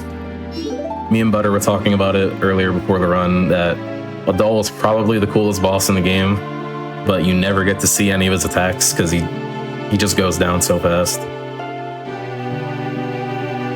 Yeah, I never had the realization until today that for the 4 dungeon bosses, Adalwa, like, he actually has like 5 attacks or something, but in a speedrun you never see them.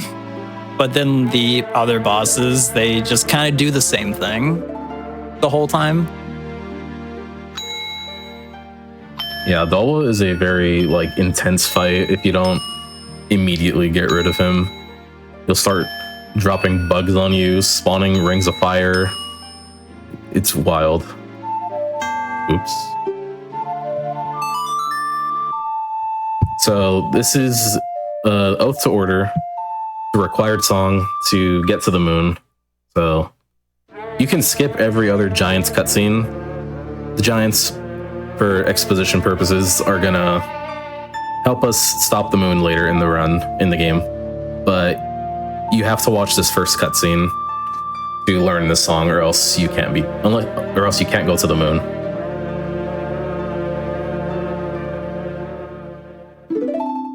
So that's 1 dungeon down.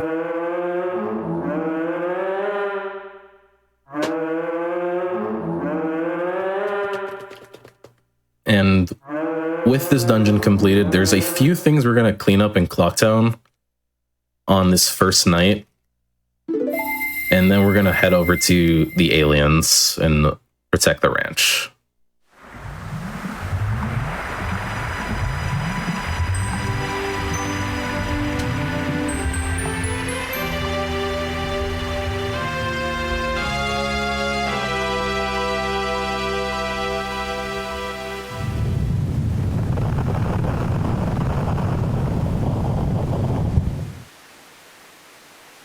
All right, we got one more cutscene here.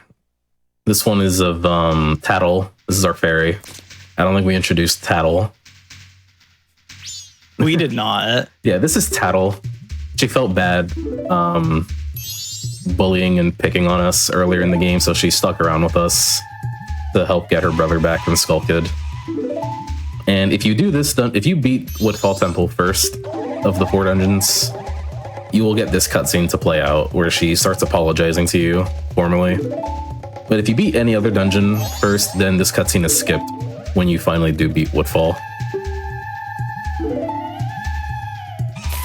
It's just really interesting that it works that way. It's interesting that, like, even watching it doesn't lose that much time also. Like, there are many times where, like, Woodfall first or second comes up when routing things, and more often than not, it's just barely faster to end up watching the cutscene instead of doing Woodfall later. Yeah, especially because you usually want to get the bow pretty early in the run. And so it's like, well, you're already in Woodfall. Might as well do it.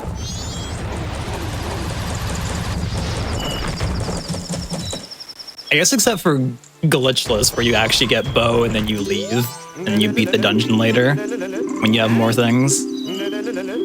Yeah, mainly the hookshot. It's like the big thing. It makes traversing to Abdallah's door really easy. This is true. Alright, so we picked up the Bremen mask. We need that to get Bunny Hood in a little bit. And we're also going to do a gainer here to get access to the inn. Ooh, first try, okay. Yeah, the inn, if you don't have the room key item, nice bonk. The inn closes at, I think, 8 p.m. or 8:30. Yeah. So the only other ways to get in without the room key are to use the flower outside the inn with Deku-Link, or you can do that gainer. And there's also a really cool setup with Goron to clip on top of the roof. But I have not learned that yet. That one's really precise, though, isn't it? Yeah, it is. Alright, it is almost 2:45 in-game. Usually I would uninvert here, right next to Kamaro. We're gonna get Kamaro's mask now. There's a pause you can do here when the cutscene of you playing Song of Healing is over. But I do not have the good enough in-game time for that. So we're gonna watch them dance.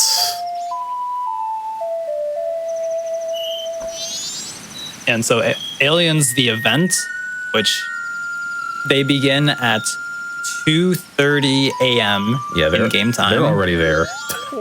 We're kind of just goofing around real quick, cleaning up before we head over. But now we're headed over to Aliens for real, for real. Yeah, which you don't want to be in Romani Ranch when Aliens start, because then you're going to be forced to watch a cutscene, and that's slow. And maybe get some bomb drops? Potentially. No Maybe. bomb drops. We'll get one later, I guess. Game just wasn't feeling it. And so normally you're supposed to get the powder keg to blow up this boulder to get access to the ranch. But thankfully, bombs.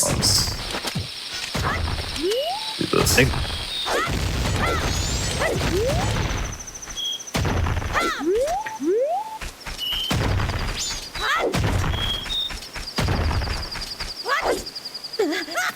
All right. Nice.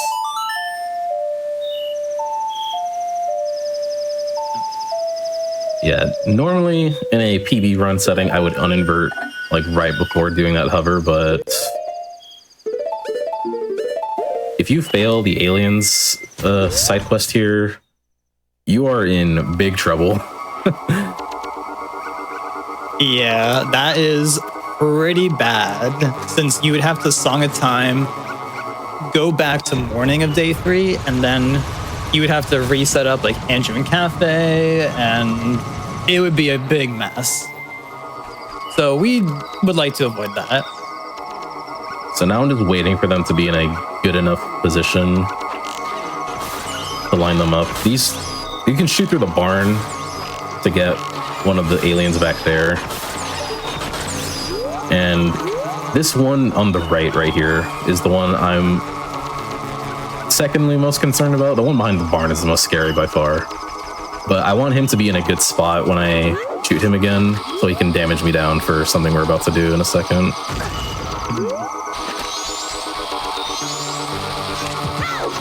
Alright, do we get the cutscene skip? No. Alright, so I attempted a cutscene skip there.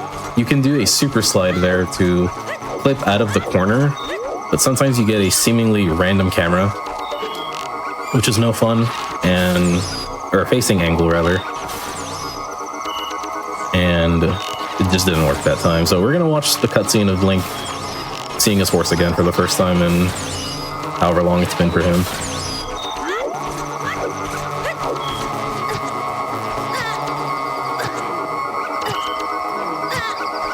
So we're setting up our health for another death warp. Want magic? Alright. Now we wait. Yeah, after you kill 2 waves of aliens, assuming you do it at the appropriate times, they will not win. At like 5:20 or so. So, everyone say hi to Epona. That's our horse. Hi, Epona. There she is. There's an extra little bit of this cutscene on English where Link runs up to the fence near her, but it's not on the Japanese version. Alright, so we're gonna do a day reset now. So let me focus up for this real quick because this can be a little weird.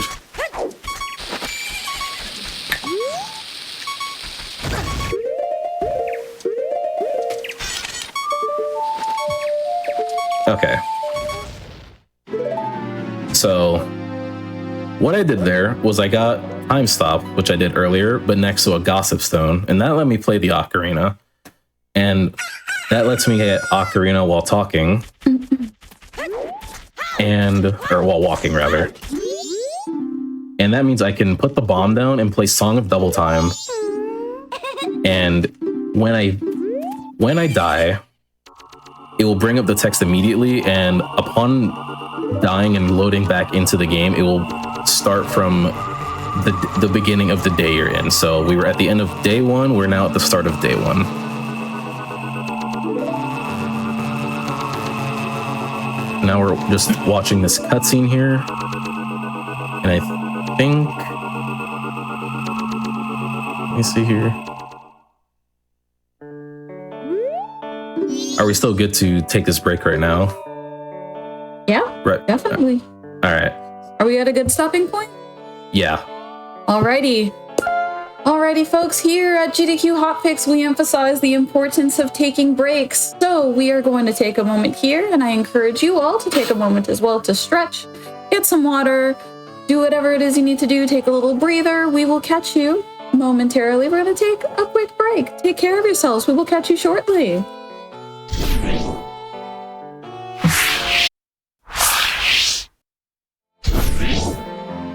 Alrighty, welcome back, everybody. If you were just joining us, we are in the final run of our Latin American Heritage Month celebration here on GDQ Hotfix.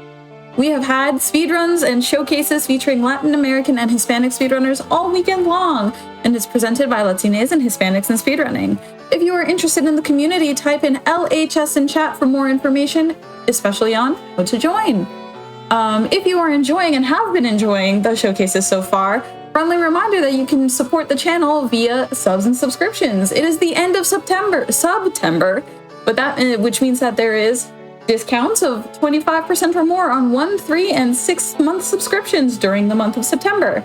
If you're enjoying the stream, consider taking advantage of this discount and subscribing for exclusive emotes, ad-free viewing, and access to chat during replays. You can also always support the stream by sharing the Games Done Quick channel with your friends. We super appreciate your support. And with that, Morpheus, are you ready? You can give us a countdown to restart the timer whenever you are all set. All right. Sounds good. I'm ready to go. So I'll count down now. 3, 2, 1, go. So getting right into it, we're doing horse archery. We need to prove our worth to learn a song, or to fight the aliens. Rather, that's what the story is, right? I believe so. I think she's like... It's been a while. Yeah, it has. But... we do some horseback archery here. Oh, man. This is maybe sub 30. Alright. 25. We'll take a 25. I've been hitting so many 21s lately that the 25 is disappointing now. That's valid. But yeah, no. So we need a Epona song for one mask and only one mask. The main reason we do this day reset. The aliens are also important that we cleared them, not just for the bottle. Bottle's good. But if we didn't do the aliens, there's a side quest we wouldn't be able to do on the second night to get another mask. Mm-hmm. So there's a lot of like overarching like things connected to the ranch right now that we need to do.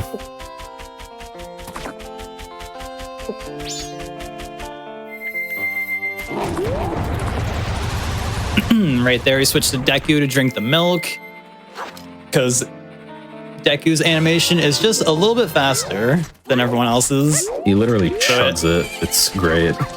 Yeah, he's thirsty.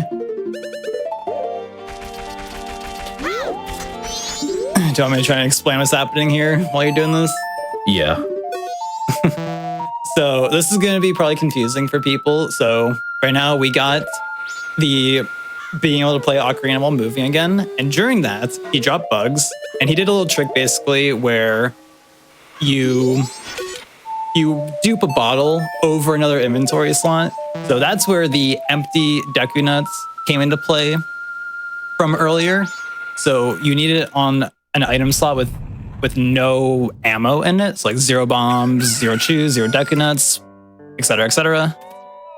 And that allows the game to write a new empty bottle over that item slot. So now we have 2 fake bottles in our inventory. And during that time, he played Song of Double Time to advance to day 2. And he's gonna play Song of Double Time another time here to get to night 2, which will spawn Cremia, who appears after you complete aliens successfully. And so if we do this one more time, bear with me, this is a little awkward. Yeah, your inputs get all kind of messed up here.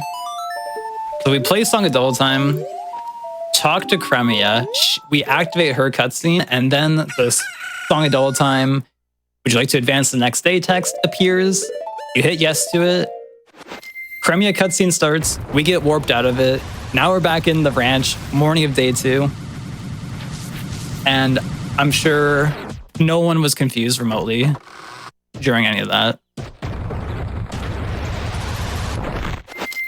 Hey, look, little chickens. Little chickens. Let's see how long this takes. These little guys like to move in pretty sporadic directions. I love these little chickens so much. They're like lemons with legs. It's so cute. I think my split name for after all the bottle shenanigans, I think for entering this area is just called Enter Lemons. Pretty sure. They look just like lemons with faces. That is 7. The 8 and 9, I don't know where 10 is. It is tragic that this minigame is very RNG. Oh, he's not here. We're going for a walk. I do not see him immediately. The hunt for the last lemon begins. This is how they. This is what they wanted. This is what Nintendo there he is, wanted. behind the tree. All right, that was probably in like the 3 months I've been running this category. This is probably the worst it's been. No. Oh, and now they're growing up. They grow up so fast.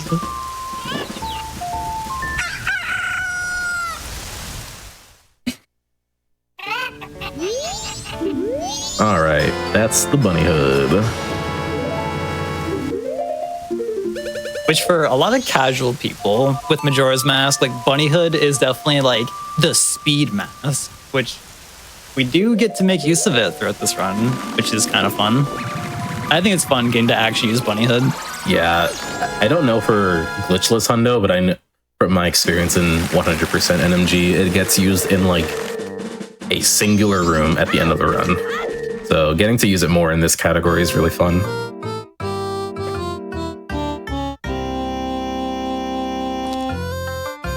And now here is our singular required usage of Epona Song.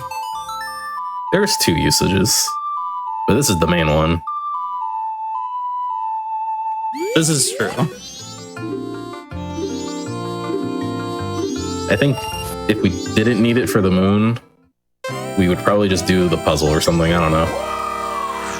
But you can use other songs for that on the moon. Can you? I don't know what songs you can use. I use Song of Healing for it, and in Glitchless Hundo or Glitchless Wall Mask, you use Song of Storms there. Yeah, the Song of Storms is fastest. That's what Hundo uses. But we gotta race these guys.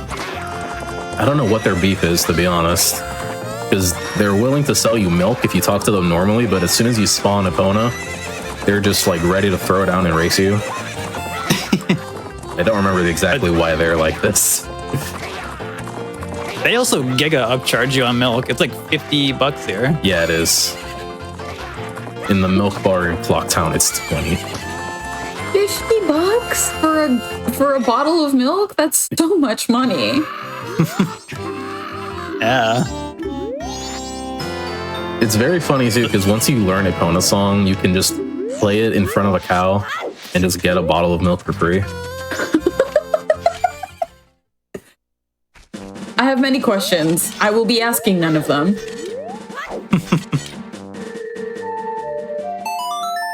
All right, now a little bit of movement to get Link in a very specific position. That's right in front of the loading zone.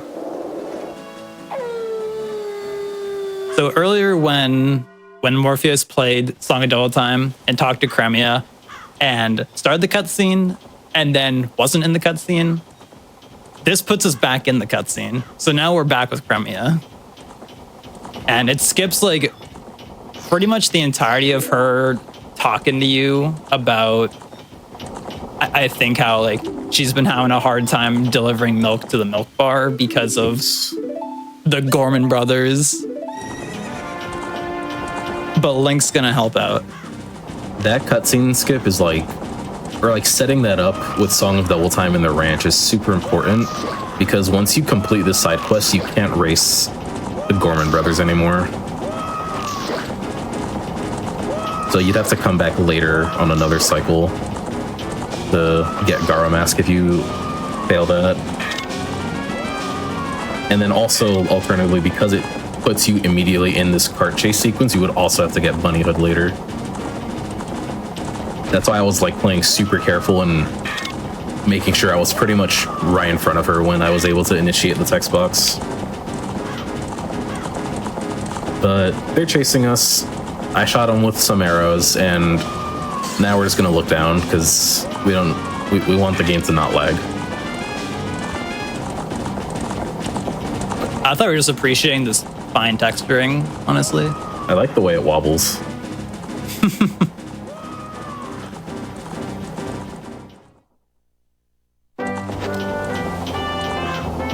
We did it. We saved the day. It only took 2 broken milk jugs, because you only need one. You could have one like barely intact, held together by glue and tape, and that's sufficient enough.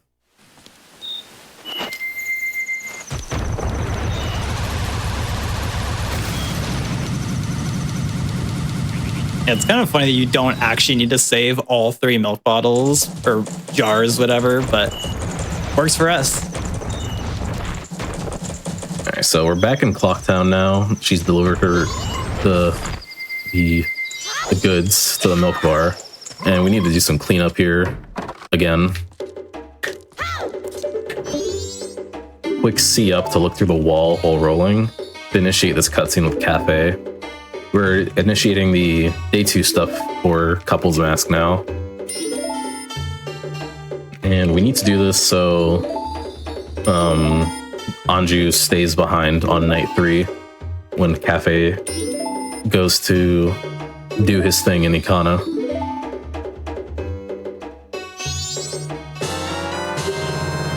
And we're also going to be buying a red potion here in a second. First, some more money in the water. Pound's laundry pool. I don't know why there's just money thrown. I guess they didn't take it out of the pockets or something. They definitely left it in their pockets and forgot about it. 60 whole dollars in your pocket? It's crazy. That guy was going to get milk from the Gorman brothers. True. So this is an important part, actually, for having a real bottle, because if you don't have a real empty bottle here, you cannot buy the red potion. Yeah. Despite having all these extra empty bottles that we made over the Choose slot and the Deku Nuts slot, we still need that empty bottle. Which was another little thing, is that earlier when we were at the ranch doing the bottle duping fun stuff, he had the bugs in his real bottle, but then during that, you transfer them to one of your fake bottles to free up the real bottle. Little very important detail.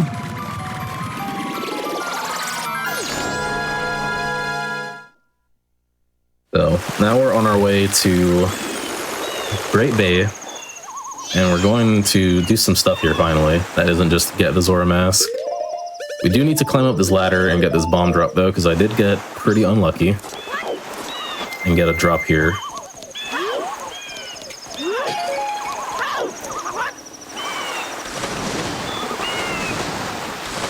Now we're going over to a pretty cool area in the game, I'd say, Pirate's Fortress. Yeah, I would say so too. Has very top tier music.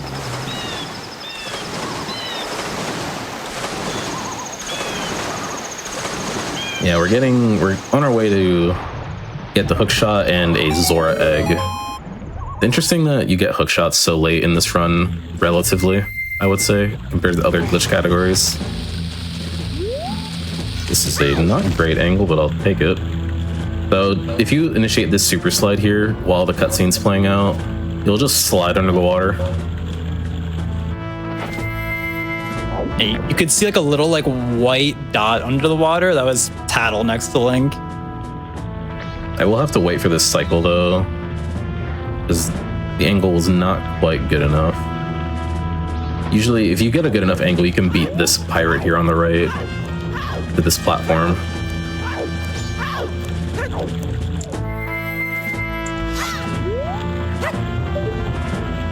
Ooh, that's too far. There we go.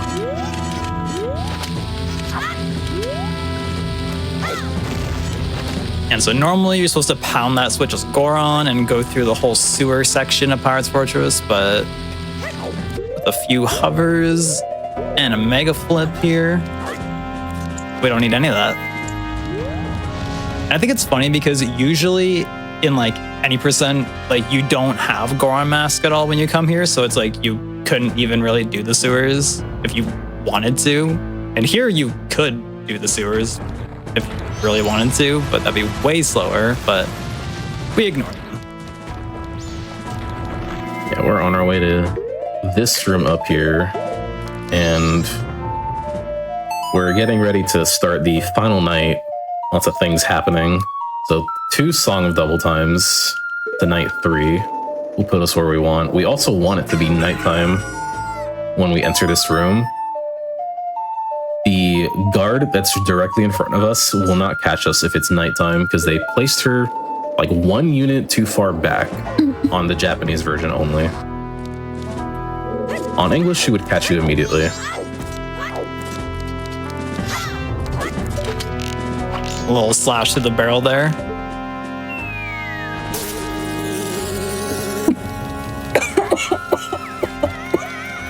And it's extra weird with the guard there. When he entered the room, he did that side hop and then rolled immediately. Like if you walk, she would catch you instantly, but she can't hear your side hop or rolls. Yeah, if you like walk, you make like these walking footsteps on the ground. But if you're not walking, they will just not hear you. Which is interesting because Link is yelling quite a lot during all these actions. Yeah, I guess they're trained to only listen for footstep sounds. And this is a trick I just did here. Normally, on the N64 version at least, you cannot play the ocarina while underwater. But if you have a bottled item and you go into ESS position and press the bottled item and a cutscene item within the next frame after pressing the bottled one, you can play the ocarina.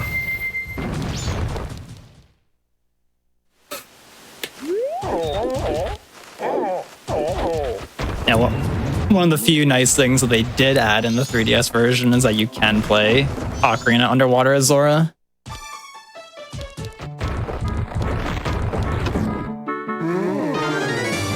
And then just a very nonchalant clip into the music box as there to get Gibdo Mask, which skips Song of Storms. Yeah, I'm very thankful that clip is a thing, because using a bomb to get into the house, like if you do it setup-less, I believe I think Feely made a setup recently for that with a bomb. But if you do it setup-less, like many people have for years, it is very random feeling if you get in or not. But the Goron one is very easy.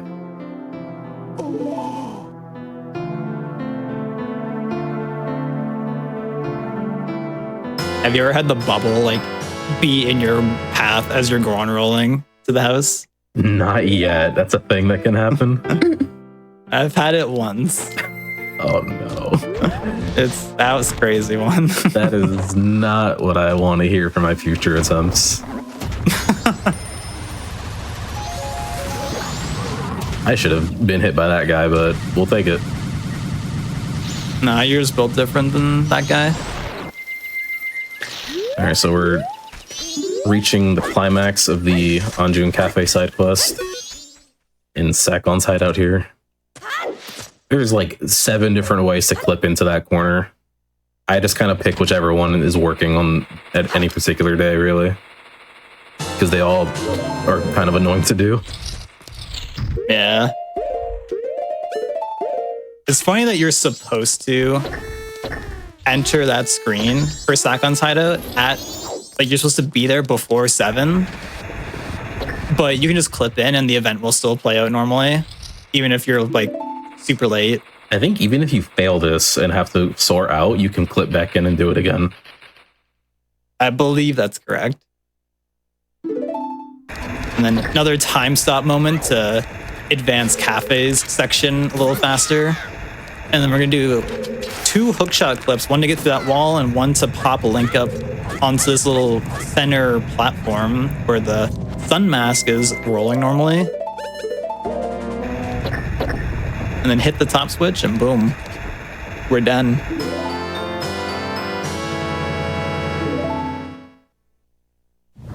Relatively speaking, like that part compared to other parts of the run isn't, I think, that hard, but I always get nervous there in any run.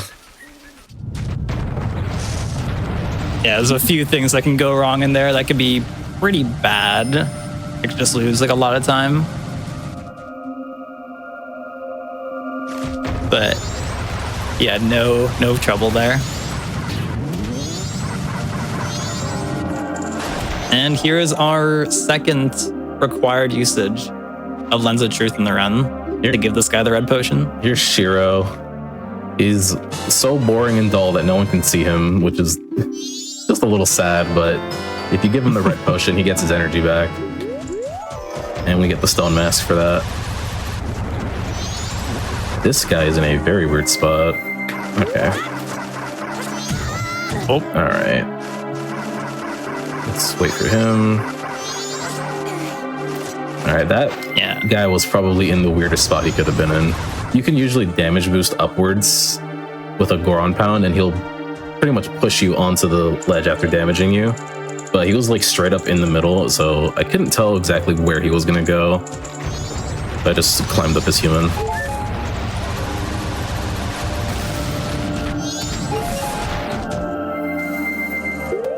Alright, here we got our first weird shot.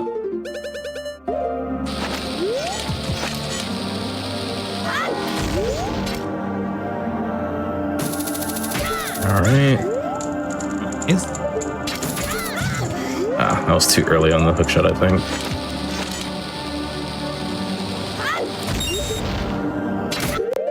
Okay, that's fine. Okay. Alright, so weird shots. I don't know how you would describe a weird shot, to be honest. Every time I talk about weird shots, I'm like, this trick's really cool, but I have a different explanation for it that sounds different every time to me. But basically, you're rolling into the bomb with a first-person item pulled out, and holding down left after rolling, the damage frames, or the explosion will push you backwards. And while you're entering first person, the game shoots you either under the floor or forward, depending on when you release all the buttons. Very weird trick. It's appropriately named, to be honest. You feel like it's what it says on the tin. Pretty much, yeah. Yeah, and if you were to like move the camera to like see Link in a different perspective, like his body's all like messed up looking during a weird shot.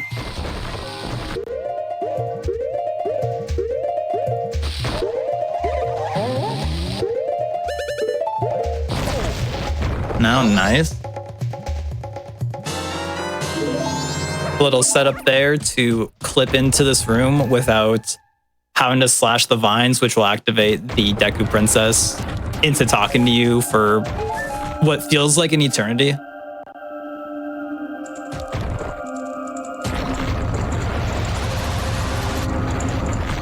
You probably noticed right now we have a giant, like, even more stressful timer going on in the bottom right now instead of the normal one. We still have a lot of things to do though. Before we can address that. And we get our only spider house of the run.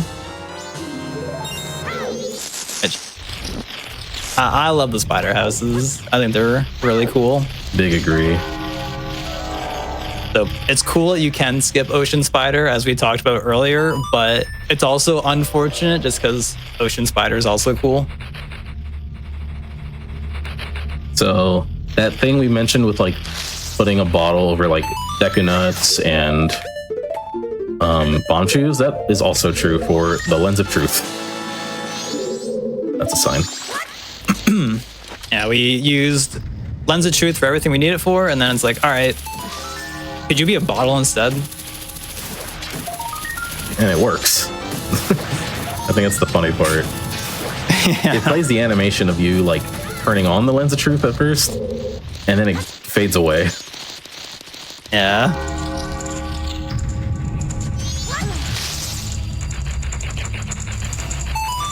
So we need to get 30 skull tokens in this dungeon, mini dungeon here, to get the Mask of Truth.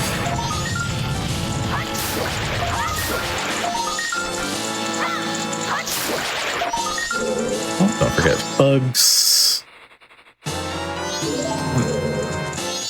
This guy's a bugs last tree room guy. Usually for me to try and like kill as much in-game time as well as like if I need to do ocarina items in there, because we are going to invert in just a moment. I feel like I almost want to do it right now. Yeah, we're getting there. Yeah, we want time to advance close to an hour and a half remaining, but we don't want to get too close. It's a very tight window. It's very context dependent on how everything before the spider house went. Yeah, like when you got Captain's Hat in the graveyard, like if you mess that up a bunch, you can lose a ton of in-game time to that. Because when you're not inverted, as we mentioned earlier, like especially during final hours, it feels like time is just flying so fast.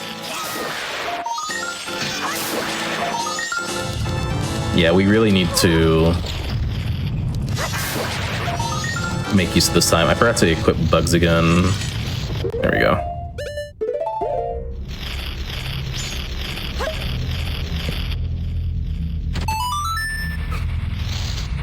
Yeah, usually you're just so caught up in getting these spiders because sometimes they move in like weird ways and you just want to like get them out of the way, and I forgot to pause for that. They also deal a whole heart of damage, which is not normal in this game. Yeah, these golden Skulltulas are crazy. They're built different, if you will. They are very strong. They are very built different. I got hit by probably the last dangerous one. Well, actually, no, that's not true at all. I've definitely been hit by the final one at the very top. But I will probably just crouch stab that guy.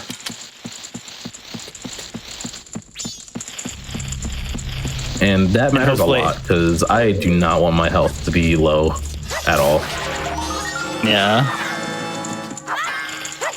Not even like for the risk of dying. Like dying is like an after effect. It's the camera. The camera gets very awkward when you're at beeping hearts in this game. To the point where like it will mess up like what seems like consistent movement.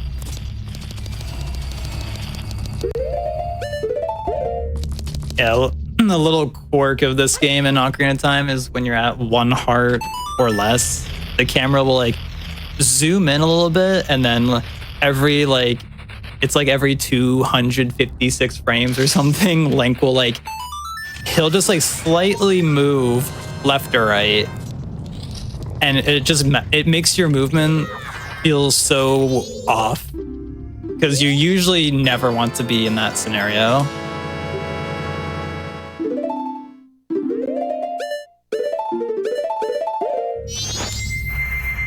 We got Mask of Truth now. And we're on our way to deliver the princess to her house. Or palace, I guess. Actually. She is a princess. What is a princess's house if not a palace? Also true, honestly. And we're gonna talk to these guys because they don't want anyone walking in here except Deku Scrubs. We're gonna drop off the princess here. Ignore the monkey hovering over the boiling pit of water. He's fine. He's doing his best. He's surviving.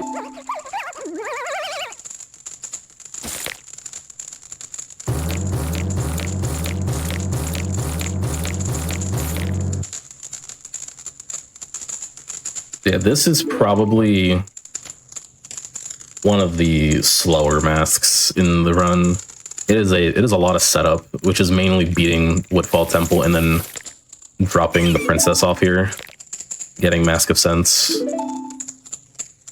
It's probably like one of the like in a world where something catastrophic happens, this would be one of the masks I hope does not go wrong. This one is a big pain to have to get back to. We also need to roll into the left courtyard here. We need money. Surprise, surprise, we still need money. Money is very important in this run. We need money for a few reasons. We need to get Giant's Wallet at some point in the next cycle to get the All-Night Mask. And we also need enough money to buy milk. Milk is also very important.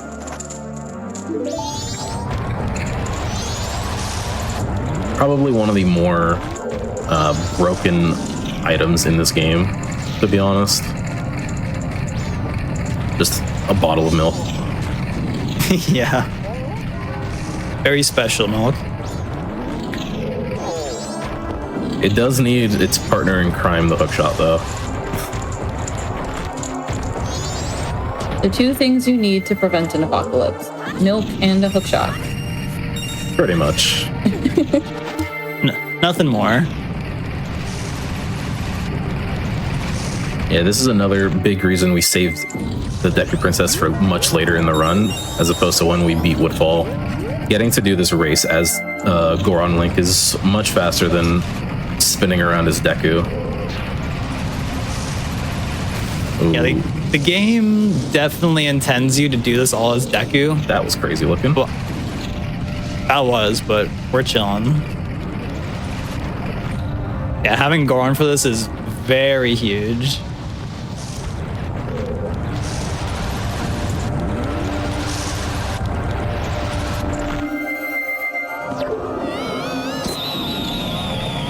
Ooh, I love my RNG bubbles.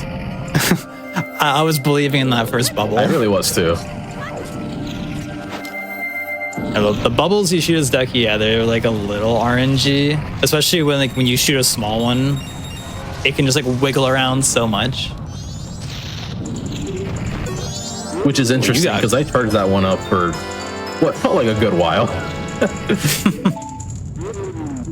You got way closer to the butler than I ever do. I was only a little spooked for a sec. Yeah, I always make sure to shield to immediately stop. Yeah, a little, I'm pretty sure they fixed this in English, but in Japanese, when you finish the butler race and he lands, if you're standing where he will land at, he'll just clip to the floor and he's just gone. Straight up just gone forever. You have to redo the race. Yeah. I don't know if he's like below the floor or if he just gets deloaded. That I'm not sure. I think he keeps flying like eternally or something. All right, so we deposited some money for later. Now we're on our way to the milk bar.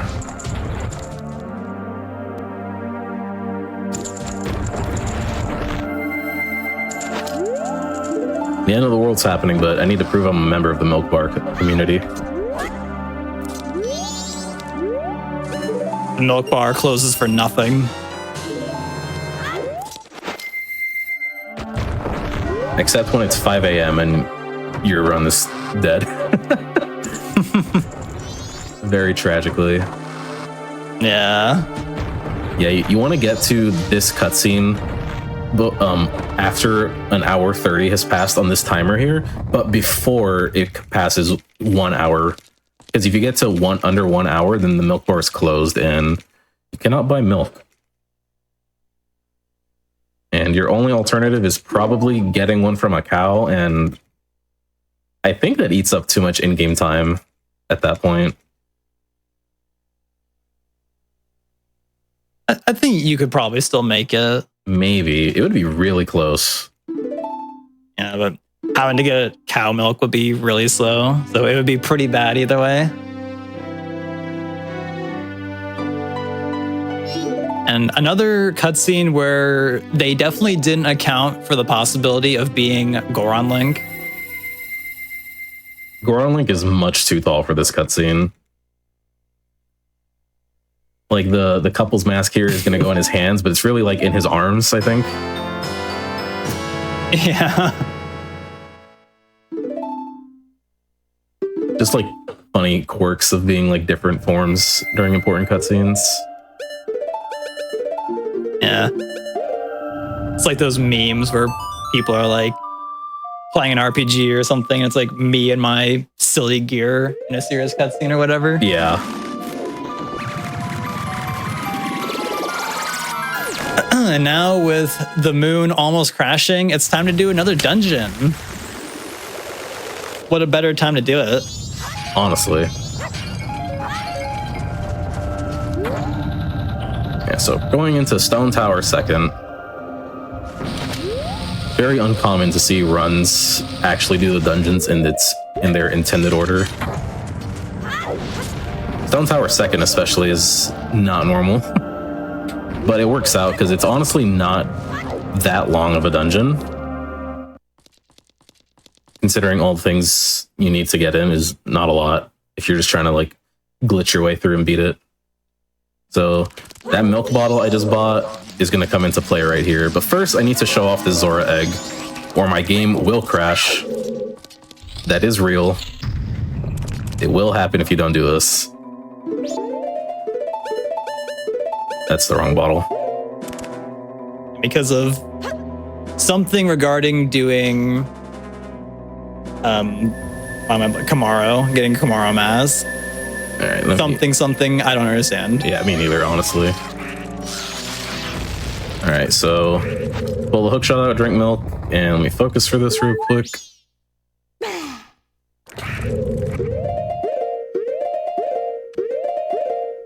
All right. All right, and now we got light arrows from its intended location. Nothing too special. Yeah, just normal things. Yeah, that trick is called get item manipulation. There's some weird interaction that I don't fully understand between... Hold on. Don't climb the ledge, you. Here. Some weird interaction between pulling hookshot and a full bottle of milk, while also having a second bottle, empty bottle. It keeps the milk bottle in Link's hand, and something about that causes the contents of the chest to change. I really do not know like the full explanation on why that happens, but it gives you access to light arrows early. You can also do the same thing on a different kind of chest with to get Ocarina. But yeah, we have light arrows. We're still not done. There's still more to do. We're beating this temple. Oh yeah, we are.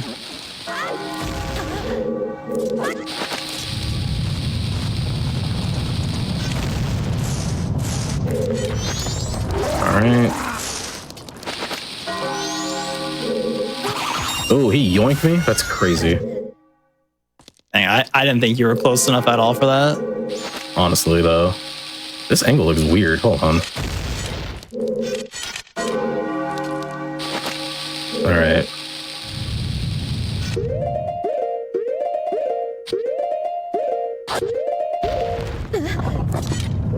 There's a lot happening that's very weird right now, but we're gonna truck on. And that recoil flip that he just did there is very important, because if you miss it, it'll put you pretty far back. And we do not want to see that.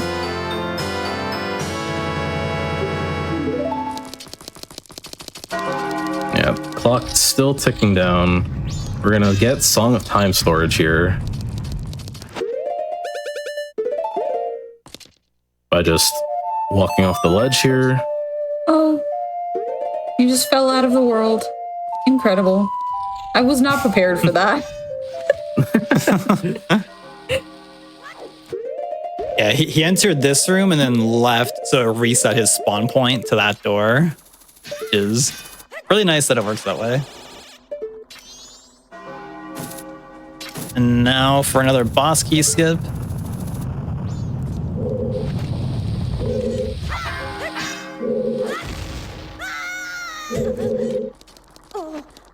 With 6 minutes remaining, Plenty of time. we are Easy. in the boss.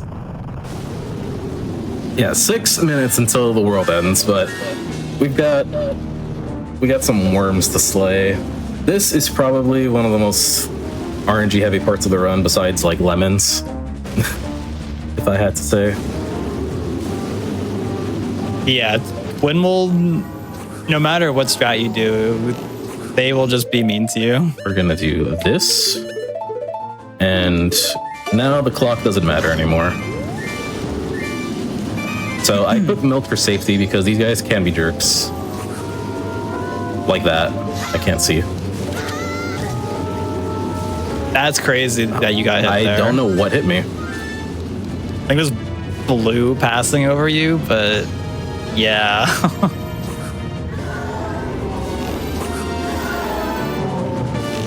Yeah, so you can kill Twin Mold with Giant's Mask as intended, or with bow. And using bow, the hitbox in the tail is really scuffed and does not at all match the model remotely.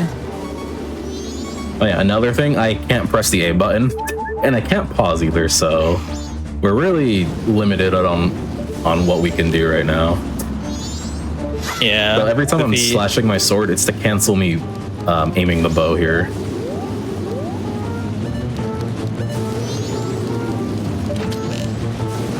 Yeah, if you were to press A right now, the text boxes on screen would vanish, and it wouldn't be the worst thing ever, but it would definitely be not ideal.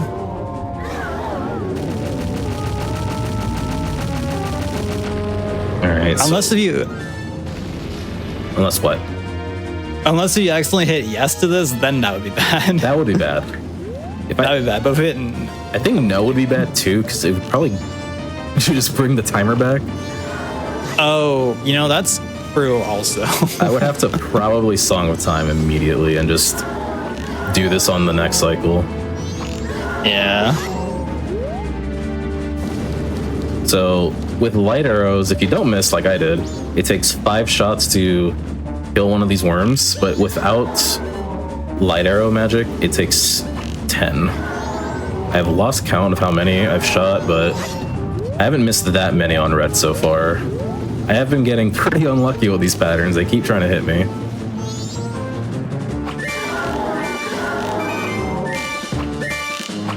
All right. Let's go.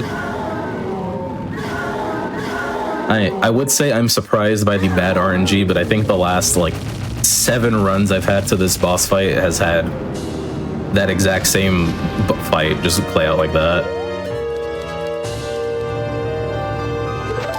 So the frame that Link starts doing the pickup animation, the remains go into his inventory, so I can press yes after that animation begins, and I can just reset the game, and now we're in the clear. And if you're very quick to see on the file select there, you could see Twin Mold's remains on the file.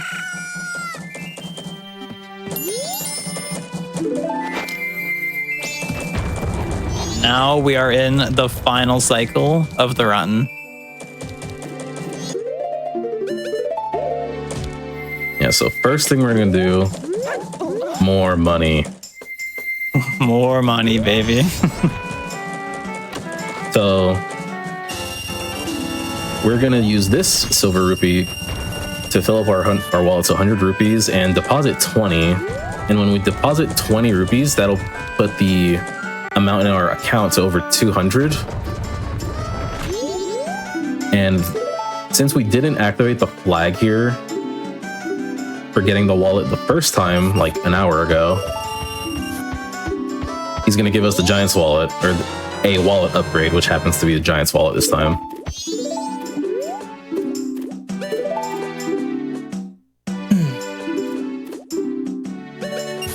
So now we withdraw our 200 rupees we just had in there. We're gonna do some shopping really quick.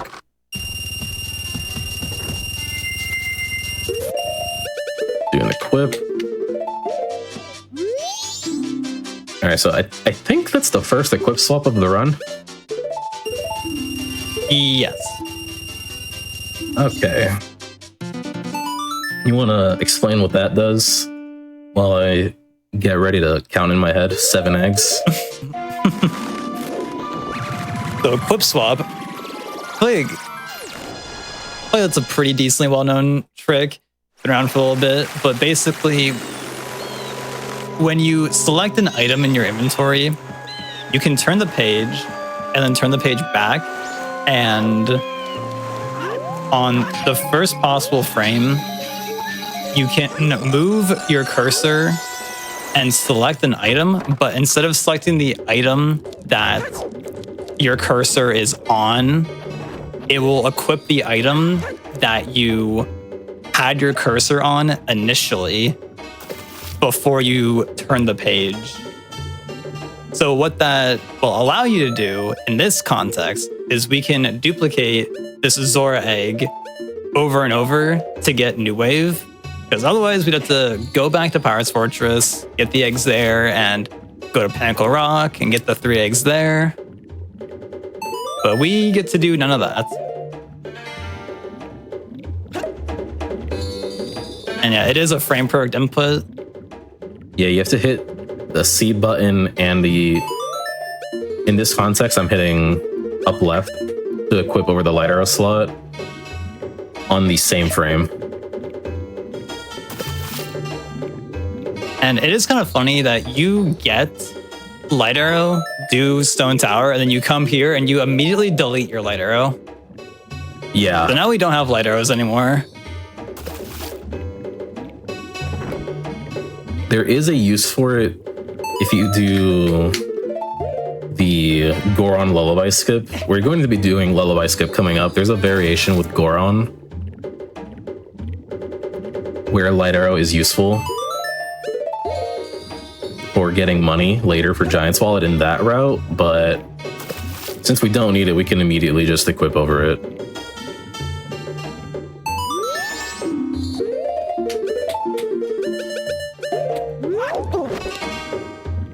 Alright, so one equip here and putting the map point to Snowhead. We're going back to Woodfall. And that thing Butter explained earlier in the run about grottos being on the same map, that goes for fairy fountains as well. So we're gonna go from the Woodfall Fairy Fountain over to the Snowhead Fairy Fountain.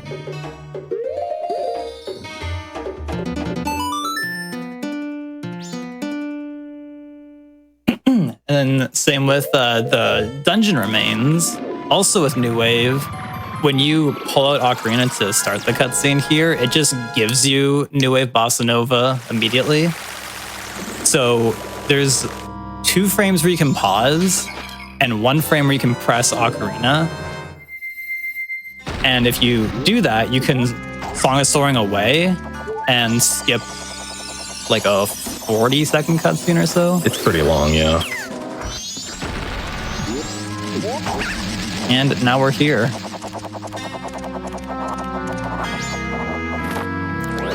So Morph's gonna do some movement to line up Link in a specific way to allow him to do a jump off this little ledge, because it's very finicky to get Link to be able to actually do a jump and not just roll off and fall. And now you can climb this. And we're gonna do more hovering.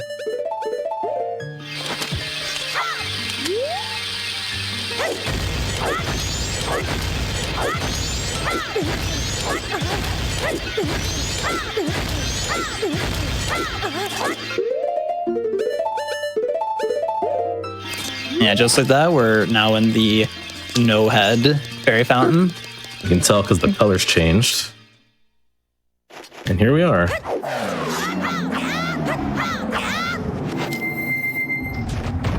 And making use of the sword slashing doesn't let you fall off ledges mechanic. Because we never got Lullaby, and there is a big Goron here that is just blowing wind all around the place.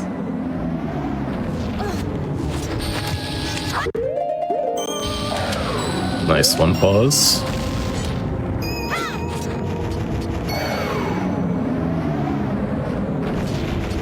Alright, and now that we have ISG, we will not fall off this ledge.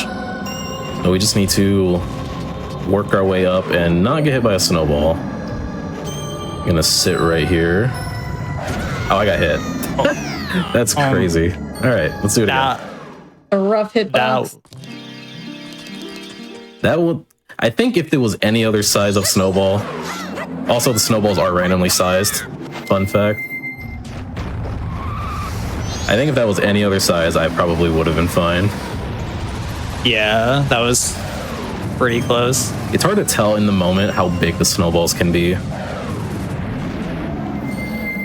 But we're already back on the ramp. Me from a month ago would be so proud. Ooh. Well, that was pretty bad RNG there. Yeah, the wind cycles here are also random, like how long in between cycles they are. So like sometimes you get a cycle that's long enough. Oh my god! You can.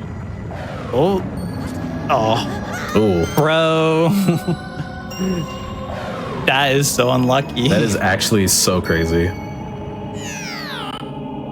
All right, 1 bomb to our name. There is another method of getting ISG though, which is helpful. That's so crazy that you clipped out there. Yeah, I'm surprised too.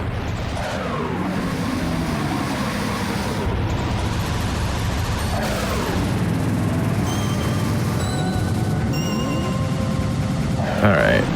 3rd time's the charm, right? That's what they usually say? Surely. We'll be fine now.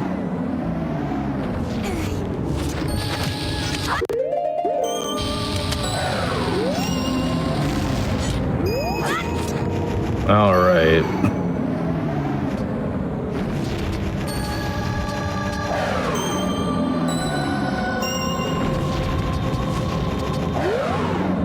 gonna wait for this guy.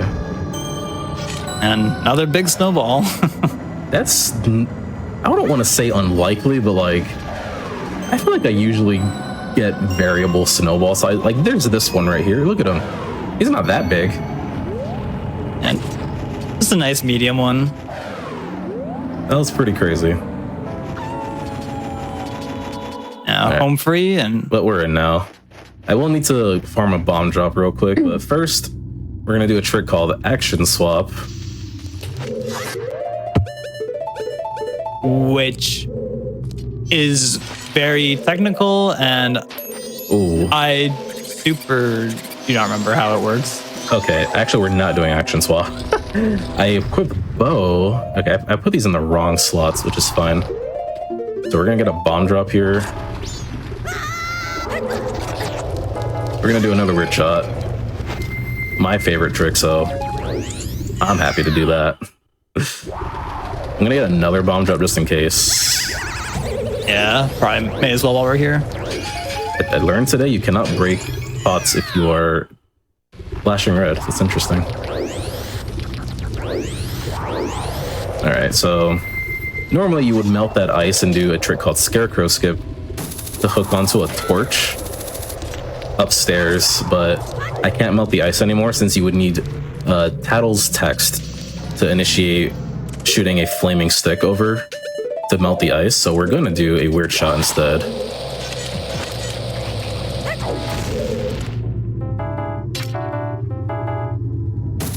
Thankfully we got the second frame weird shot that shoots you straight forward through the wall. And now we're gonna do this. Little backup routing, but that was pretty clean. Yeah, the hundo muscle memory helping out there. Yeah, shoutouts. Alright, I need to equip Goron Mask. Alright, we're back on track now. All is good again. I don't know how early we'll be to Clocktown. So we want it to be night 1, because the purpose of this cycle is pretty much cleanup. And it works out that way because when you do the couples mask side quest, you have to leave the old lady in the bomb shop. You need to let her bomb bag get stolen by Sakon to complete the side quest. So now this cycle we're gonna save her. And we need to do Snowhead Temple and Great Bay Temple, and then sort of Clocktown. I'm surprised I was late. Can I just say, I know that the moment has passed a little bit, but I just want to recognize how impressive it is that you are rerouting on the fly with knowledge from like other categories. It is incredibly impressive. Can we get a bit of love in chat for that? Because that's such a showcase of knowledge of your game. I think it's just incredibly impressive. Thank you. Yeah, no, like leading up to this event, I was pretty much just thinking about like all the possible ways like something could go wrong, and that was one of them, missing the action swap. But we're chilling. I want to equip this and this. Alright, so we're gonna get ISG off of this bomb chew. You can get ISG off of damage sources as well as like interrupting Link's sword slash, and we use the torch there to blow up the bomb chew immediately. And when we swing our sword, it's much more lenient to do it off of a damage source. When you crouch stab your sword into a damage source, it will pretty much just like recoil back and interrupt it and give you infinite sword glitch. And the easiest boss key skip that literally anyone can do, if you just stand in between those icicles and see up to a good angle and backwalk as Goron, you can just clip right in the door. Yeah, the only one easier being if you have Fierce Deity anywhere, like in Randomizer, you can literally just walk through the door. That is true. And you'll be good. It is pretty funny. Yeah, that's right.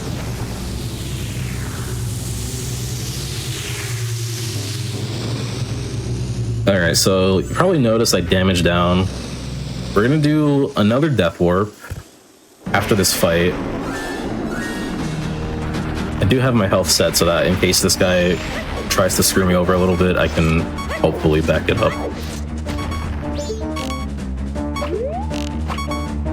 Alright, that's fine. Yeah, there's the stalactites that just randomly fall in this room, and if they block your path, it can go pretty bad. Alright, good fight. Yeah, you're intended to just chase him down and knock him down with Goron Mask, but you can just shoot 15 arrows at him, and it gets the same thing done. It's very convenient and handy. So now, let me do this. One more frame. One more frame again. I need to die now. Alright, so I just picked up the blue orb, and that gave me the remains. That's what we call remains escape.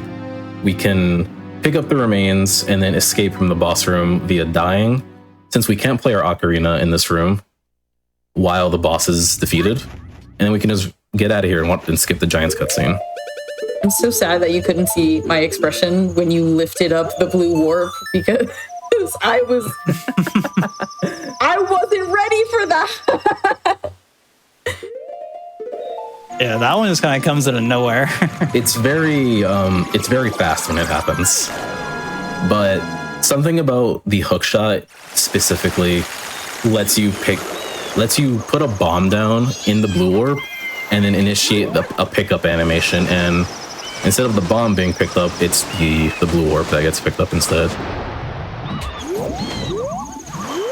Isn't like the hookshot like delays the cutscene or something weird? I can't say for sure.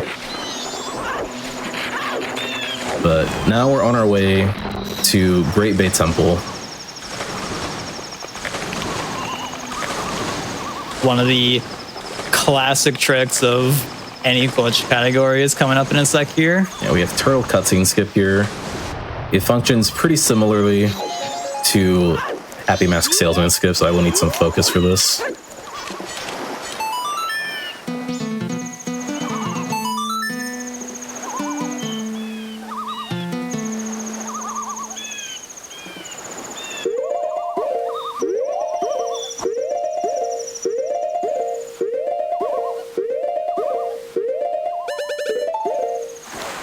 Okay. We have one more cutscene skip coming up in just a second. That's turtle cutscene skip, so that when we walk back outside, the turtle will be raised. Now I get to skip, or try to skip, the cutscene of the pirates spawning and trying to get into Great Bay Temple. So let's see if I get this one. And the first cutscene skip you did is pretty big. If you miss that, you get to watch a very long cutscene. And what makes that one a lot more difficult compared to like the Happy Mask Salesman skip is you cannot pause early on that one. You have one single frame to pause before the cutscene starts. Whereas for like Happy Mask Salesman skip, you can like pause early and then like pause buffer into the cutscene. So this one's much more difficult. All right, nice. We got both of them. So we get the bomb drop. I have 16 bombs. I didn't need that bomb drop. I forgot I got 2 bombs in Snowhead. All right, we have bombs for days now, so that's fine, I suppose. All right, so hope you're ready to say goodbye to Great Bay Temple as soon as you say hi, because this temple is in and out.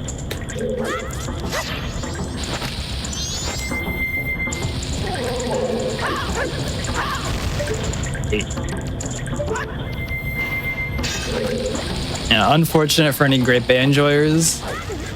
It's me. I'm Great Bay enjoyers. Yep, that was the dungeon. Pretty cool puzzles we have to do there. Oh wow. Blink and you miss it, huh?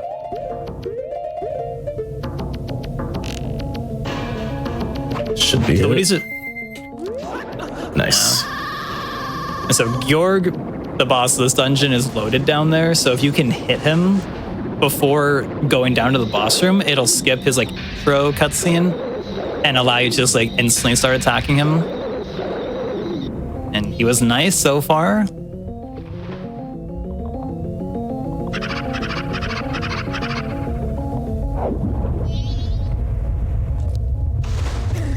Yeah, good position. I like that.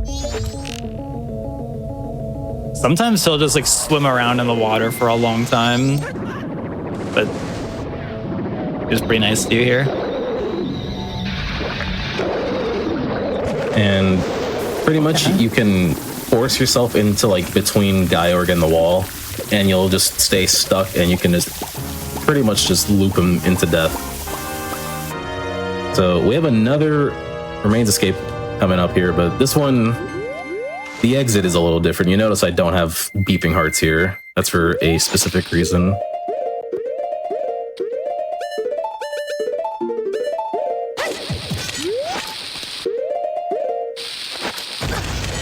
All right. Set this up, and we're just gonna walk and walk. And Void is Goron, and we're in the Giant's Room. As intended, of course. Yeah, that one, I can't even begin to explain that one. That was found in the last like year or so. That's pretty recent. But basically, if I remember correctly, it's so when you pull the ocarina there, or if you enter like a cutscene state, the game tries to start initiating the cutscene of you like getting picked up by the blue orb. But if you void out at the same time that's happening, basically, second track fairy, then you'll just get control of Link in the Giant's Room.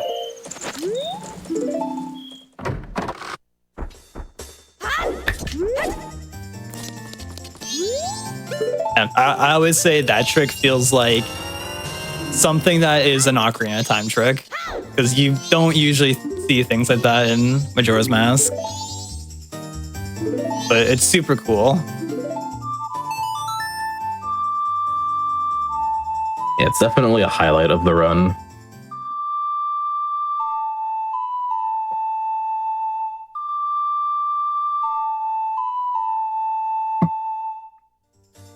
And now we get to see Morpheus's one-man band arc real quick. This sequence is my favorite in Majora's Mask, like, completely. I love this part so much. It's so much fun. It's really good. I like it a lot.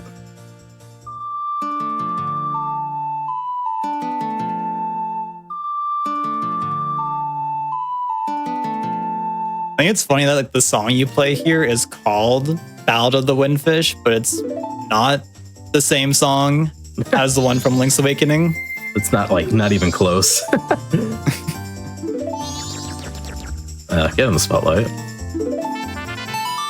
This is Ballad of the Windfish Link's version. Honestly, true. We have Ballad of the Windfish at home.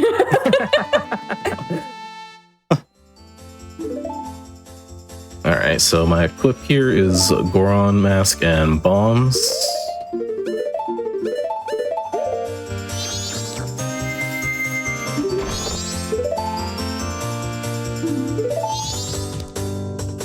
Oh, these spotlights. They are extremely finicky. I think the Goron one especially can be a little difficult to get in. It's so small for such a big guy. Like, you would think he would go where the Zora is, but no. Yeah, no. That's always bothered me ever since I was a kid. Well, You would think it would just be stepping in the light, but you have to step in like a specific spot in the light, and sometimes it still doesn't work. while we jam out, can I read a little announcement very quickly? Give me 1 second. I think I have time. I have enough in-game time to do this one other cutscene skip coming up here. No worries. Ooh. Actually, maybe not. Let's see. I will give it I will try to roll there. Nah, there's no way. All right, so we're gonna wait for Blast Mask here. All right, you can go ahead. Yeah, no worries. Hi, everybody. If you're enjoying everything that we put on here on GDQ Hotfix and you would like to get more involved with the GDQ community, you can join the official Games Done Quick Discord and add the Hotfix role to stay in the loop on upcoming events, chat with staff, and more. You can type !Discord in Twitch chat for an invite and more info.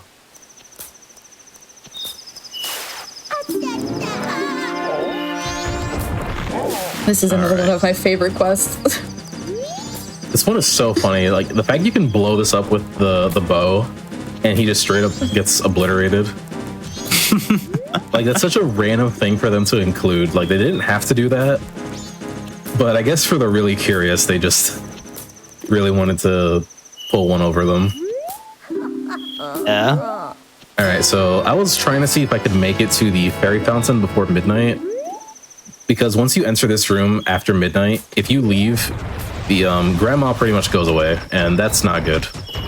But we're gonna do a cutscene skip here with the stray fairy we collected earlier.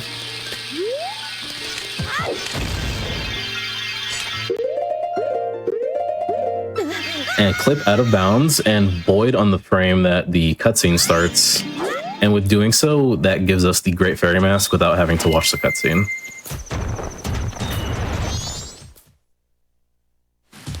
You just have to trust us that it's in his inventory. Yeah. It's there, we promise. Alright. Ooh, that was a frame late on pausing there. So let's set this up again. Ooh, alright. It's a little weird to back up. It's weird because you can't have the bomb explode too close to the Gossip Stone. Otherwise, it like doesn't... Playing Ocarina while walking, it won't activate it. So it's a pretty finicky setup sometimes. Well, that was too early again. Let me see. When you get it out of the initial position, it's a little more awkward. Let's see.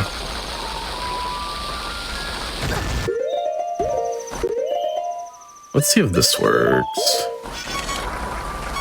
That doesn't work now. All right. Thankfully, you can kill this guy, and he gives you a heart drop every time. I appreciate this guy. Thank you for your service, weird, goopy man. So we're gonna do this. There we go. I just needed to do it out of the same setup as always. That's fine.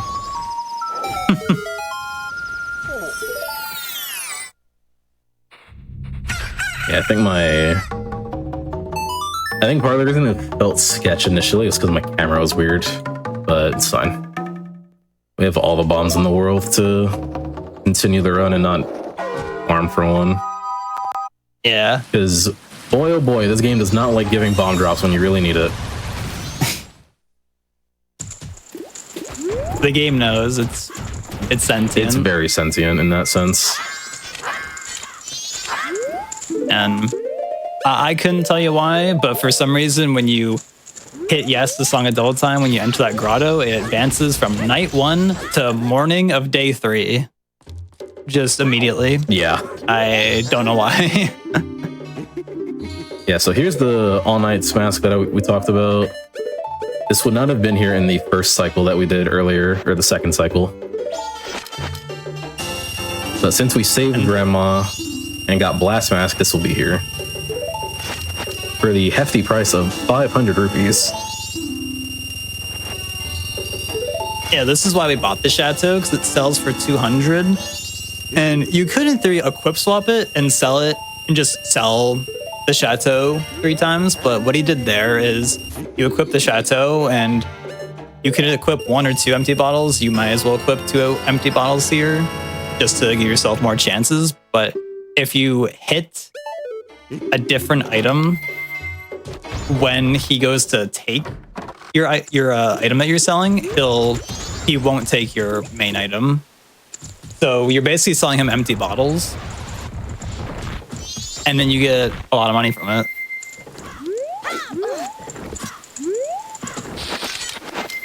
And now, first try into the clock tower. And we're back on the clock tower with Skull Kid. Ready for our rematch.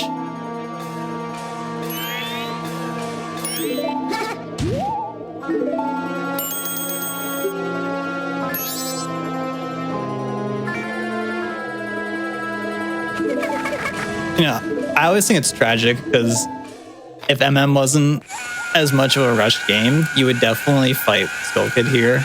That would be so cool.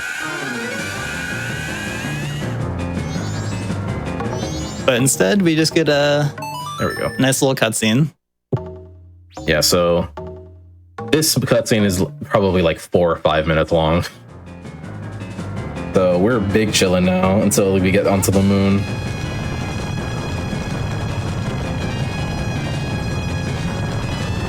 Yeah, this is the one and only use for Oath to Order, is to call the giants here to stop the moon from falling.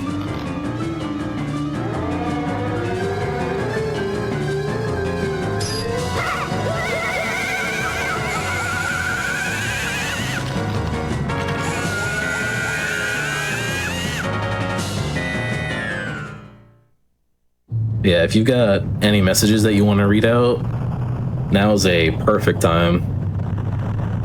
Yeah, absolutely. Hello, everybody. If you were just joining us, this is the final run of our 4th annual Latin American Heritage Month celebration. We have spent the entire weekend showing off showcases and speedruns featuring Latin American and Hispanic speedrunners. If you are interested in joining our community, this showcase has been presented by Latinas and Hispanics in speedrunning. So if you type LHS in chat to join our community and find out more, you can absolutely do that. And if you have missed any of the runs here today or any previous events here on GDQ, you can catch up on past Hotfix shows, special events such as this one, and other previous marathons over on YouTube. So go to youtube.com/gamesdonequick. If you're watching this on YouTube, hello YouTube! Don't forget to like the video, subscribe, and turn on notifications to stay up to date with GDQ. This has honestly been an absolutely amazing experience. I'm so glad to have had everybody here. I think we're having a fabulous time. Morpheus, how are you feeling? I'm feeling pretty good. I've been lurking a lot throughout the weekend. I was doing a lot of runs of this, trying to just get all the practice in, because this game in general can be kind of scary in a showcase like this. But I was lurking, and it was a lot of fun to watch all the runners get together for this event. I think that we've had such a variety of friends. We've had new runners, we have returning runners, people from all walks of life coming and joining us, and I think it's been wonderful. It's been beautiful. I'm so glad that we get to put this event on every year. It's such an honor and a privilege. And thank you so much for also being happy and willing to show this off for us. We love Zelda here. It's always a great thing to have on GDQ. And yeah, it's always such a pleasure. Yeah, for sure. I love getting to just show this game to everyone. This is one of my favorite games ever. And so, like, even though I'll never be able to play it the same way I did before speedrunning, I think that love for this game has been elevated since speedrunning it. It can be really dumb and frustrating, but that really doesn't bother me at the end of the day. It's just one of my favorite games, and I'm always happy to show people how cool it is. And I always think that's a beauty of speedrunning, is that you can breathe new life into a game that you love. Big facts, I agree. Honestly, it's so impressive that even after this game has been out for so long, you are all still finding new tricks and new skips and new techniques. It's the way that speedrunning communities keep these games alive is so much fun and so incredible. It's really cool too, because the Sausage, he did this run at SGDQ a few months ago, and he did he did mostly the same route that I did, but there was a few big tricks that I didn't do. And over the past few weeks, myself and I9698, we've been trying to theory craft ways to cut down the time difference in route differences. And I just PB'd on like Friday by like 10 seconds, and I'm pretty sure it was just because of this newer, like more optimized route that we came up with slower strats. So it's just like always ever evolving kind of thing. Congrats on the new PB. That's Thank awesome. All right, so Moon Trials. Most runs of Majora's Mask would just go fight Majora, but we are not finished. We need to get one more mask, and we need to do that, we need to give away all 20 of the non-transformation masks we've collected so far. And first off, we're going to be doing the Twin Mold Trial. This one is pretty much just a enemy rush gauntlet. Get some health. Probably don't need this magic, but I'm gonna get it.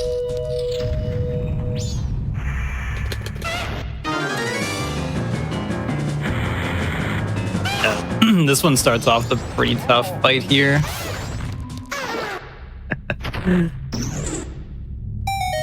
Poor Dinalphos. If you just go behind him with the Goron roll, he just does nothing for some reason. He just kind of accepts it. Alright, this one's a little trickier. We haven't fought a Garo Master yet.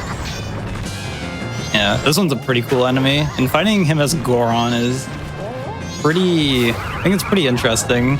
It's definitely weirder in this room too, because the room is so small, so he'll actively jump at you to attack you.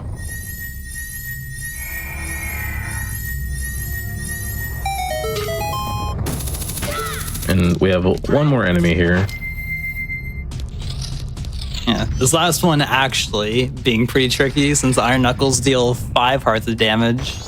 And for those paying attention at home, we have less than 5 hearts.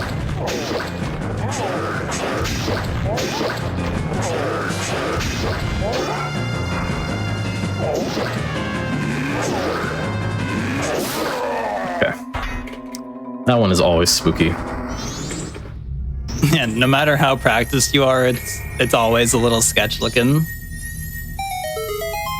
So we're gonna swing our sword here, get ISG off the chest, and get some bomb chews. And we're gonna hover up.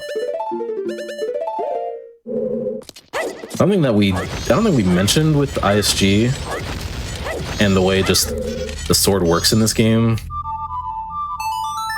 On the Japanese version, by default, your sword swings a damage of 0, which is important because if I didn't swing my sword there, the Bonchu would not have blown up on my shield, and they would have just stuck to the wall, and I would be sad and on the ground. That's not good. But that was finally patched in the English version, the power crouch stab.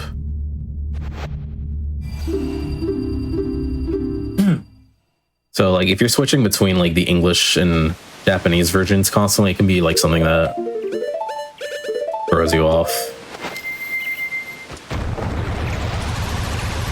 Yeah, I know one thing I've seen many times from runners is like if you on the Japanese version are soaring to like the Woodfall owl statue, let's say for example, and you immediately try and crouch stab the pots there, you just can't break them because your sword is doing 0 damage.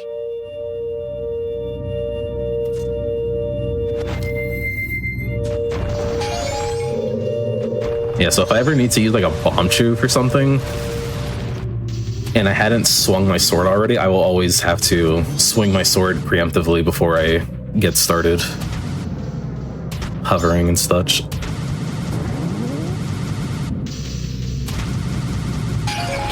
Alright. This trial is not that bad if you do these strats, but it's still sketchy. It feels very scary. Just if you like nudge the stick the wrong way, you'll just fall off and have to redo it.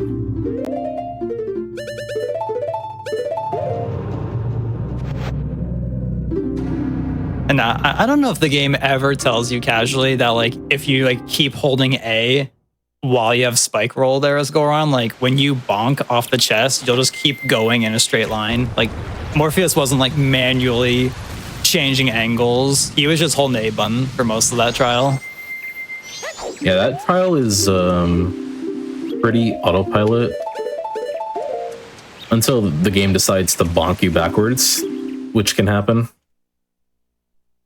I think that only happens if you're like dead center walking into the chest, which is like pretty unlucky. Because it's very precise to have that happen. And if it does happen, you don't have enough space behind you to charge up another roll, so you just have to void out and go back from the start. Yeah, this is the Adala trial. I would say the easiest, but that just isn't true. I am really just flying over, but somehow, someway, there is even an easier trial.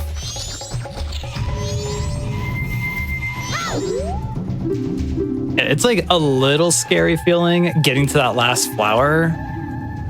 Because that big yellow golden flower makes you pop up way higher and you can just reach the door like nothing. But I don't know, if you like weren't positioned correctly and morph at the A button, Link could just like spin in place instead of digging into the flower and would get knocked off. But thankfully that didn't happen. That is true.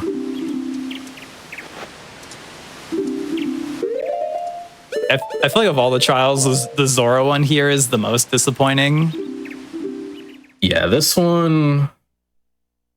This is... If you're going to just get Fierce Deity and not care about the heart piece, this is just... left, right, left, right. Yeah, this one they could have been a little more creative with, but I think casually this one's just a trial and error one. Yeah, you just have to keep going through all the tunnels until you pop out in the right ones.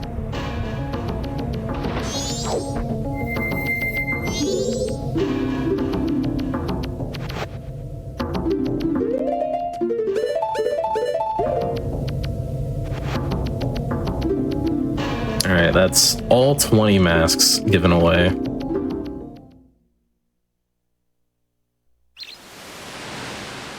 And we get our final reward for being so diligent and making so many people happy.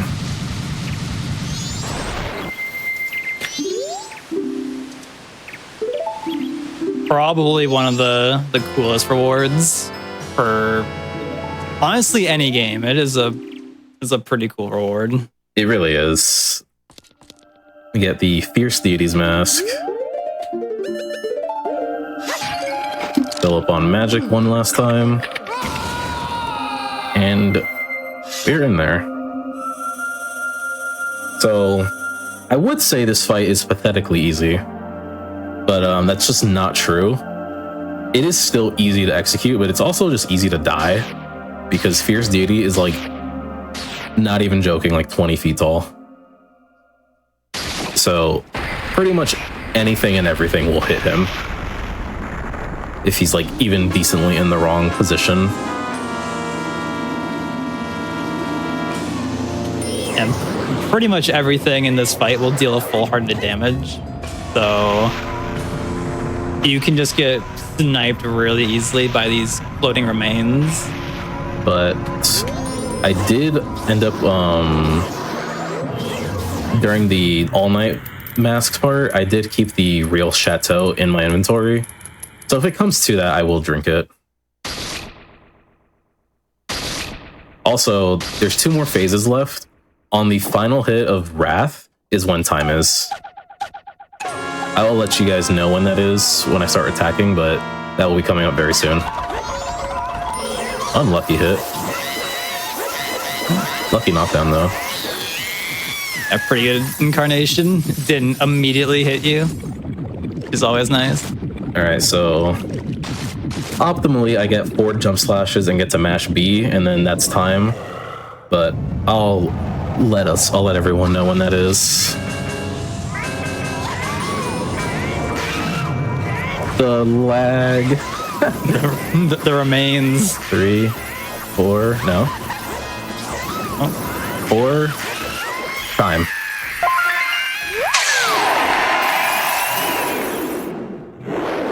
Let's go.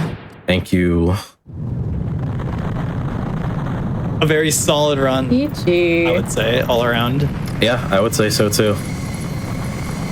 What was the final time? I haven't been looking at the stream. Nice. Final Pretty time is solid. 2:26:07.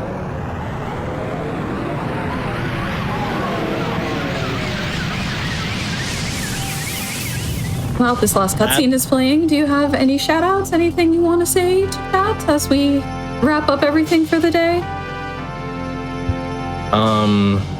Shout outs to the MM community. Everyone's great, everyone's awesome, so helpful. If you ever want to join Discord and learn how to speedrun this game, you can do that, and everyone's willing to help out. Shout outs to all my friends that have been supporting me over the years. I appreciate all of you. And shout outs to my girlfriend Gortho. I know she's in chat right now. And yeah, that's about it. Speedrun Majora's Mask, it's great. Where can the people find you? You can pretty much find me on anything relevant. I will be Morpheus080. Pretty much everywhere. On YouTube, on Twitch, on Blue Sky. I am there. And I will be doing more runs of this category when I get back to streaming, probably tomorrow morning. Trying to PB and at least get like a 215, 214 possibly. My PB is a 218.46 as of Friday. And then after that, who knows? Probably more Majora's Mask speedrunning. But thank you so much to GDQ for having me on this. I was really nervous, but I had such a good time getting to show this run off and be a part of this. I really appreciate it. Butter, where can the good people find you? Pretty much everywhere online. My username will be Butterlord120. I also stream this game and also this category.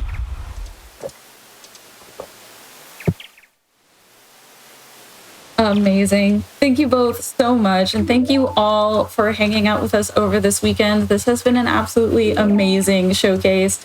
If you are just tuning in, this is the very tail end of our 4th annual Latin American Heritage Month celebration. I truly cannot thank everybody enough for tuning into the stream. Our diversity is our strength, and I believe that if we continue to uplift each other in the best way possible, we can continue to grow and change and improve. But yeah, I personally want to thank all of the runners who have been here this weekend. Everybody has put on such an amazing job. All of the showcases have been absolutely amazing. I want to thank Rebecca REE, who could not be here for the end. She had an obligation, but our other lovely hosts, who you should all check out as well. Absolutely amazing.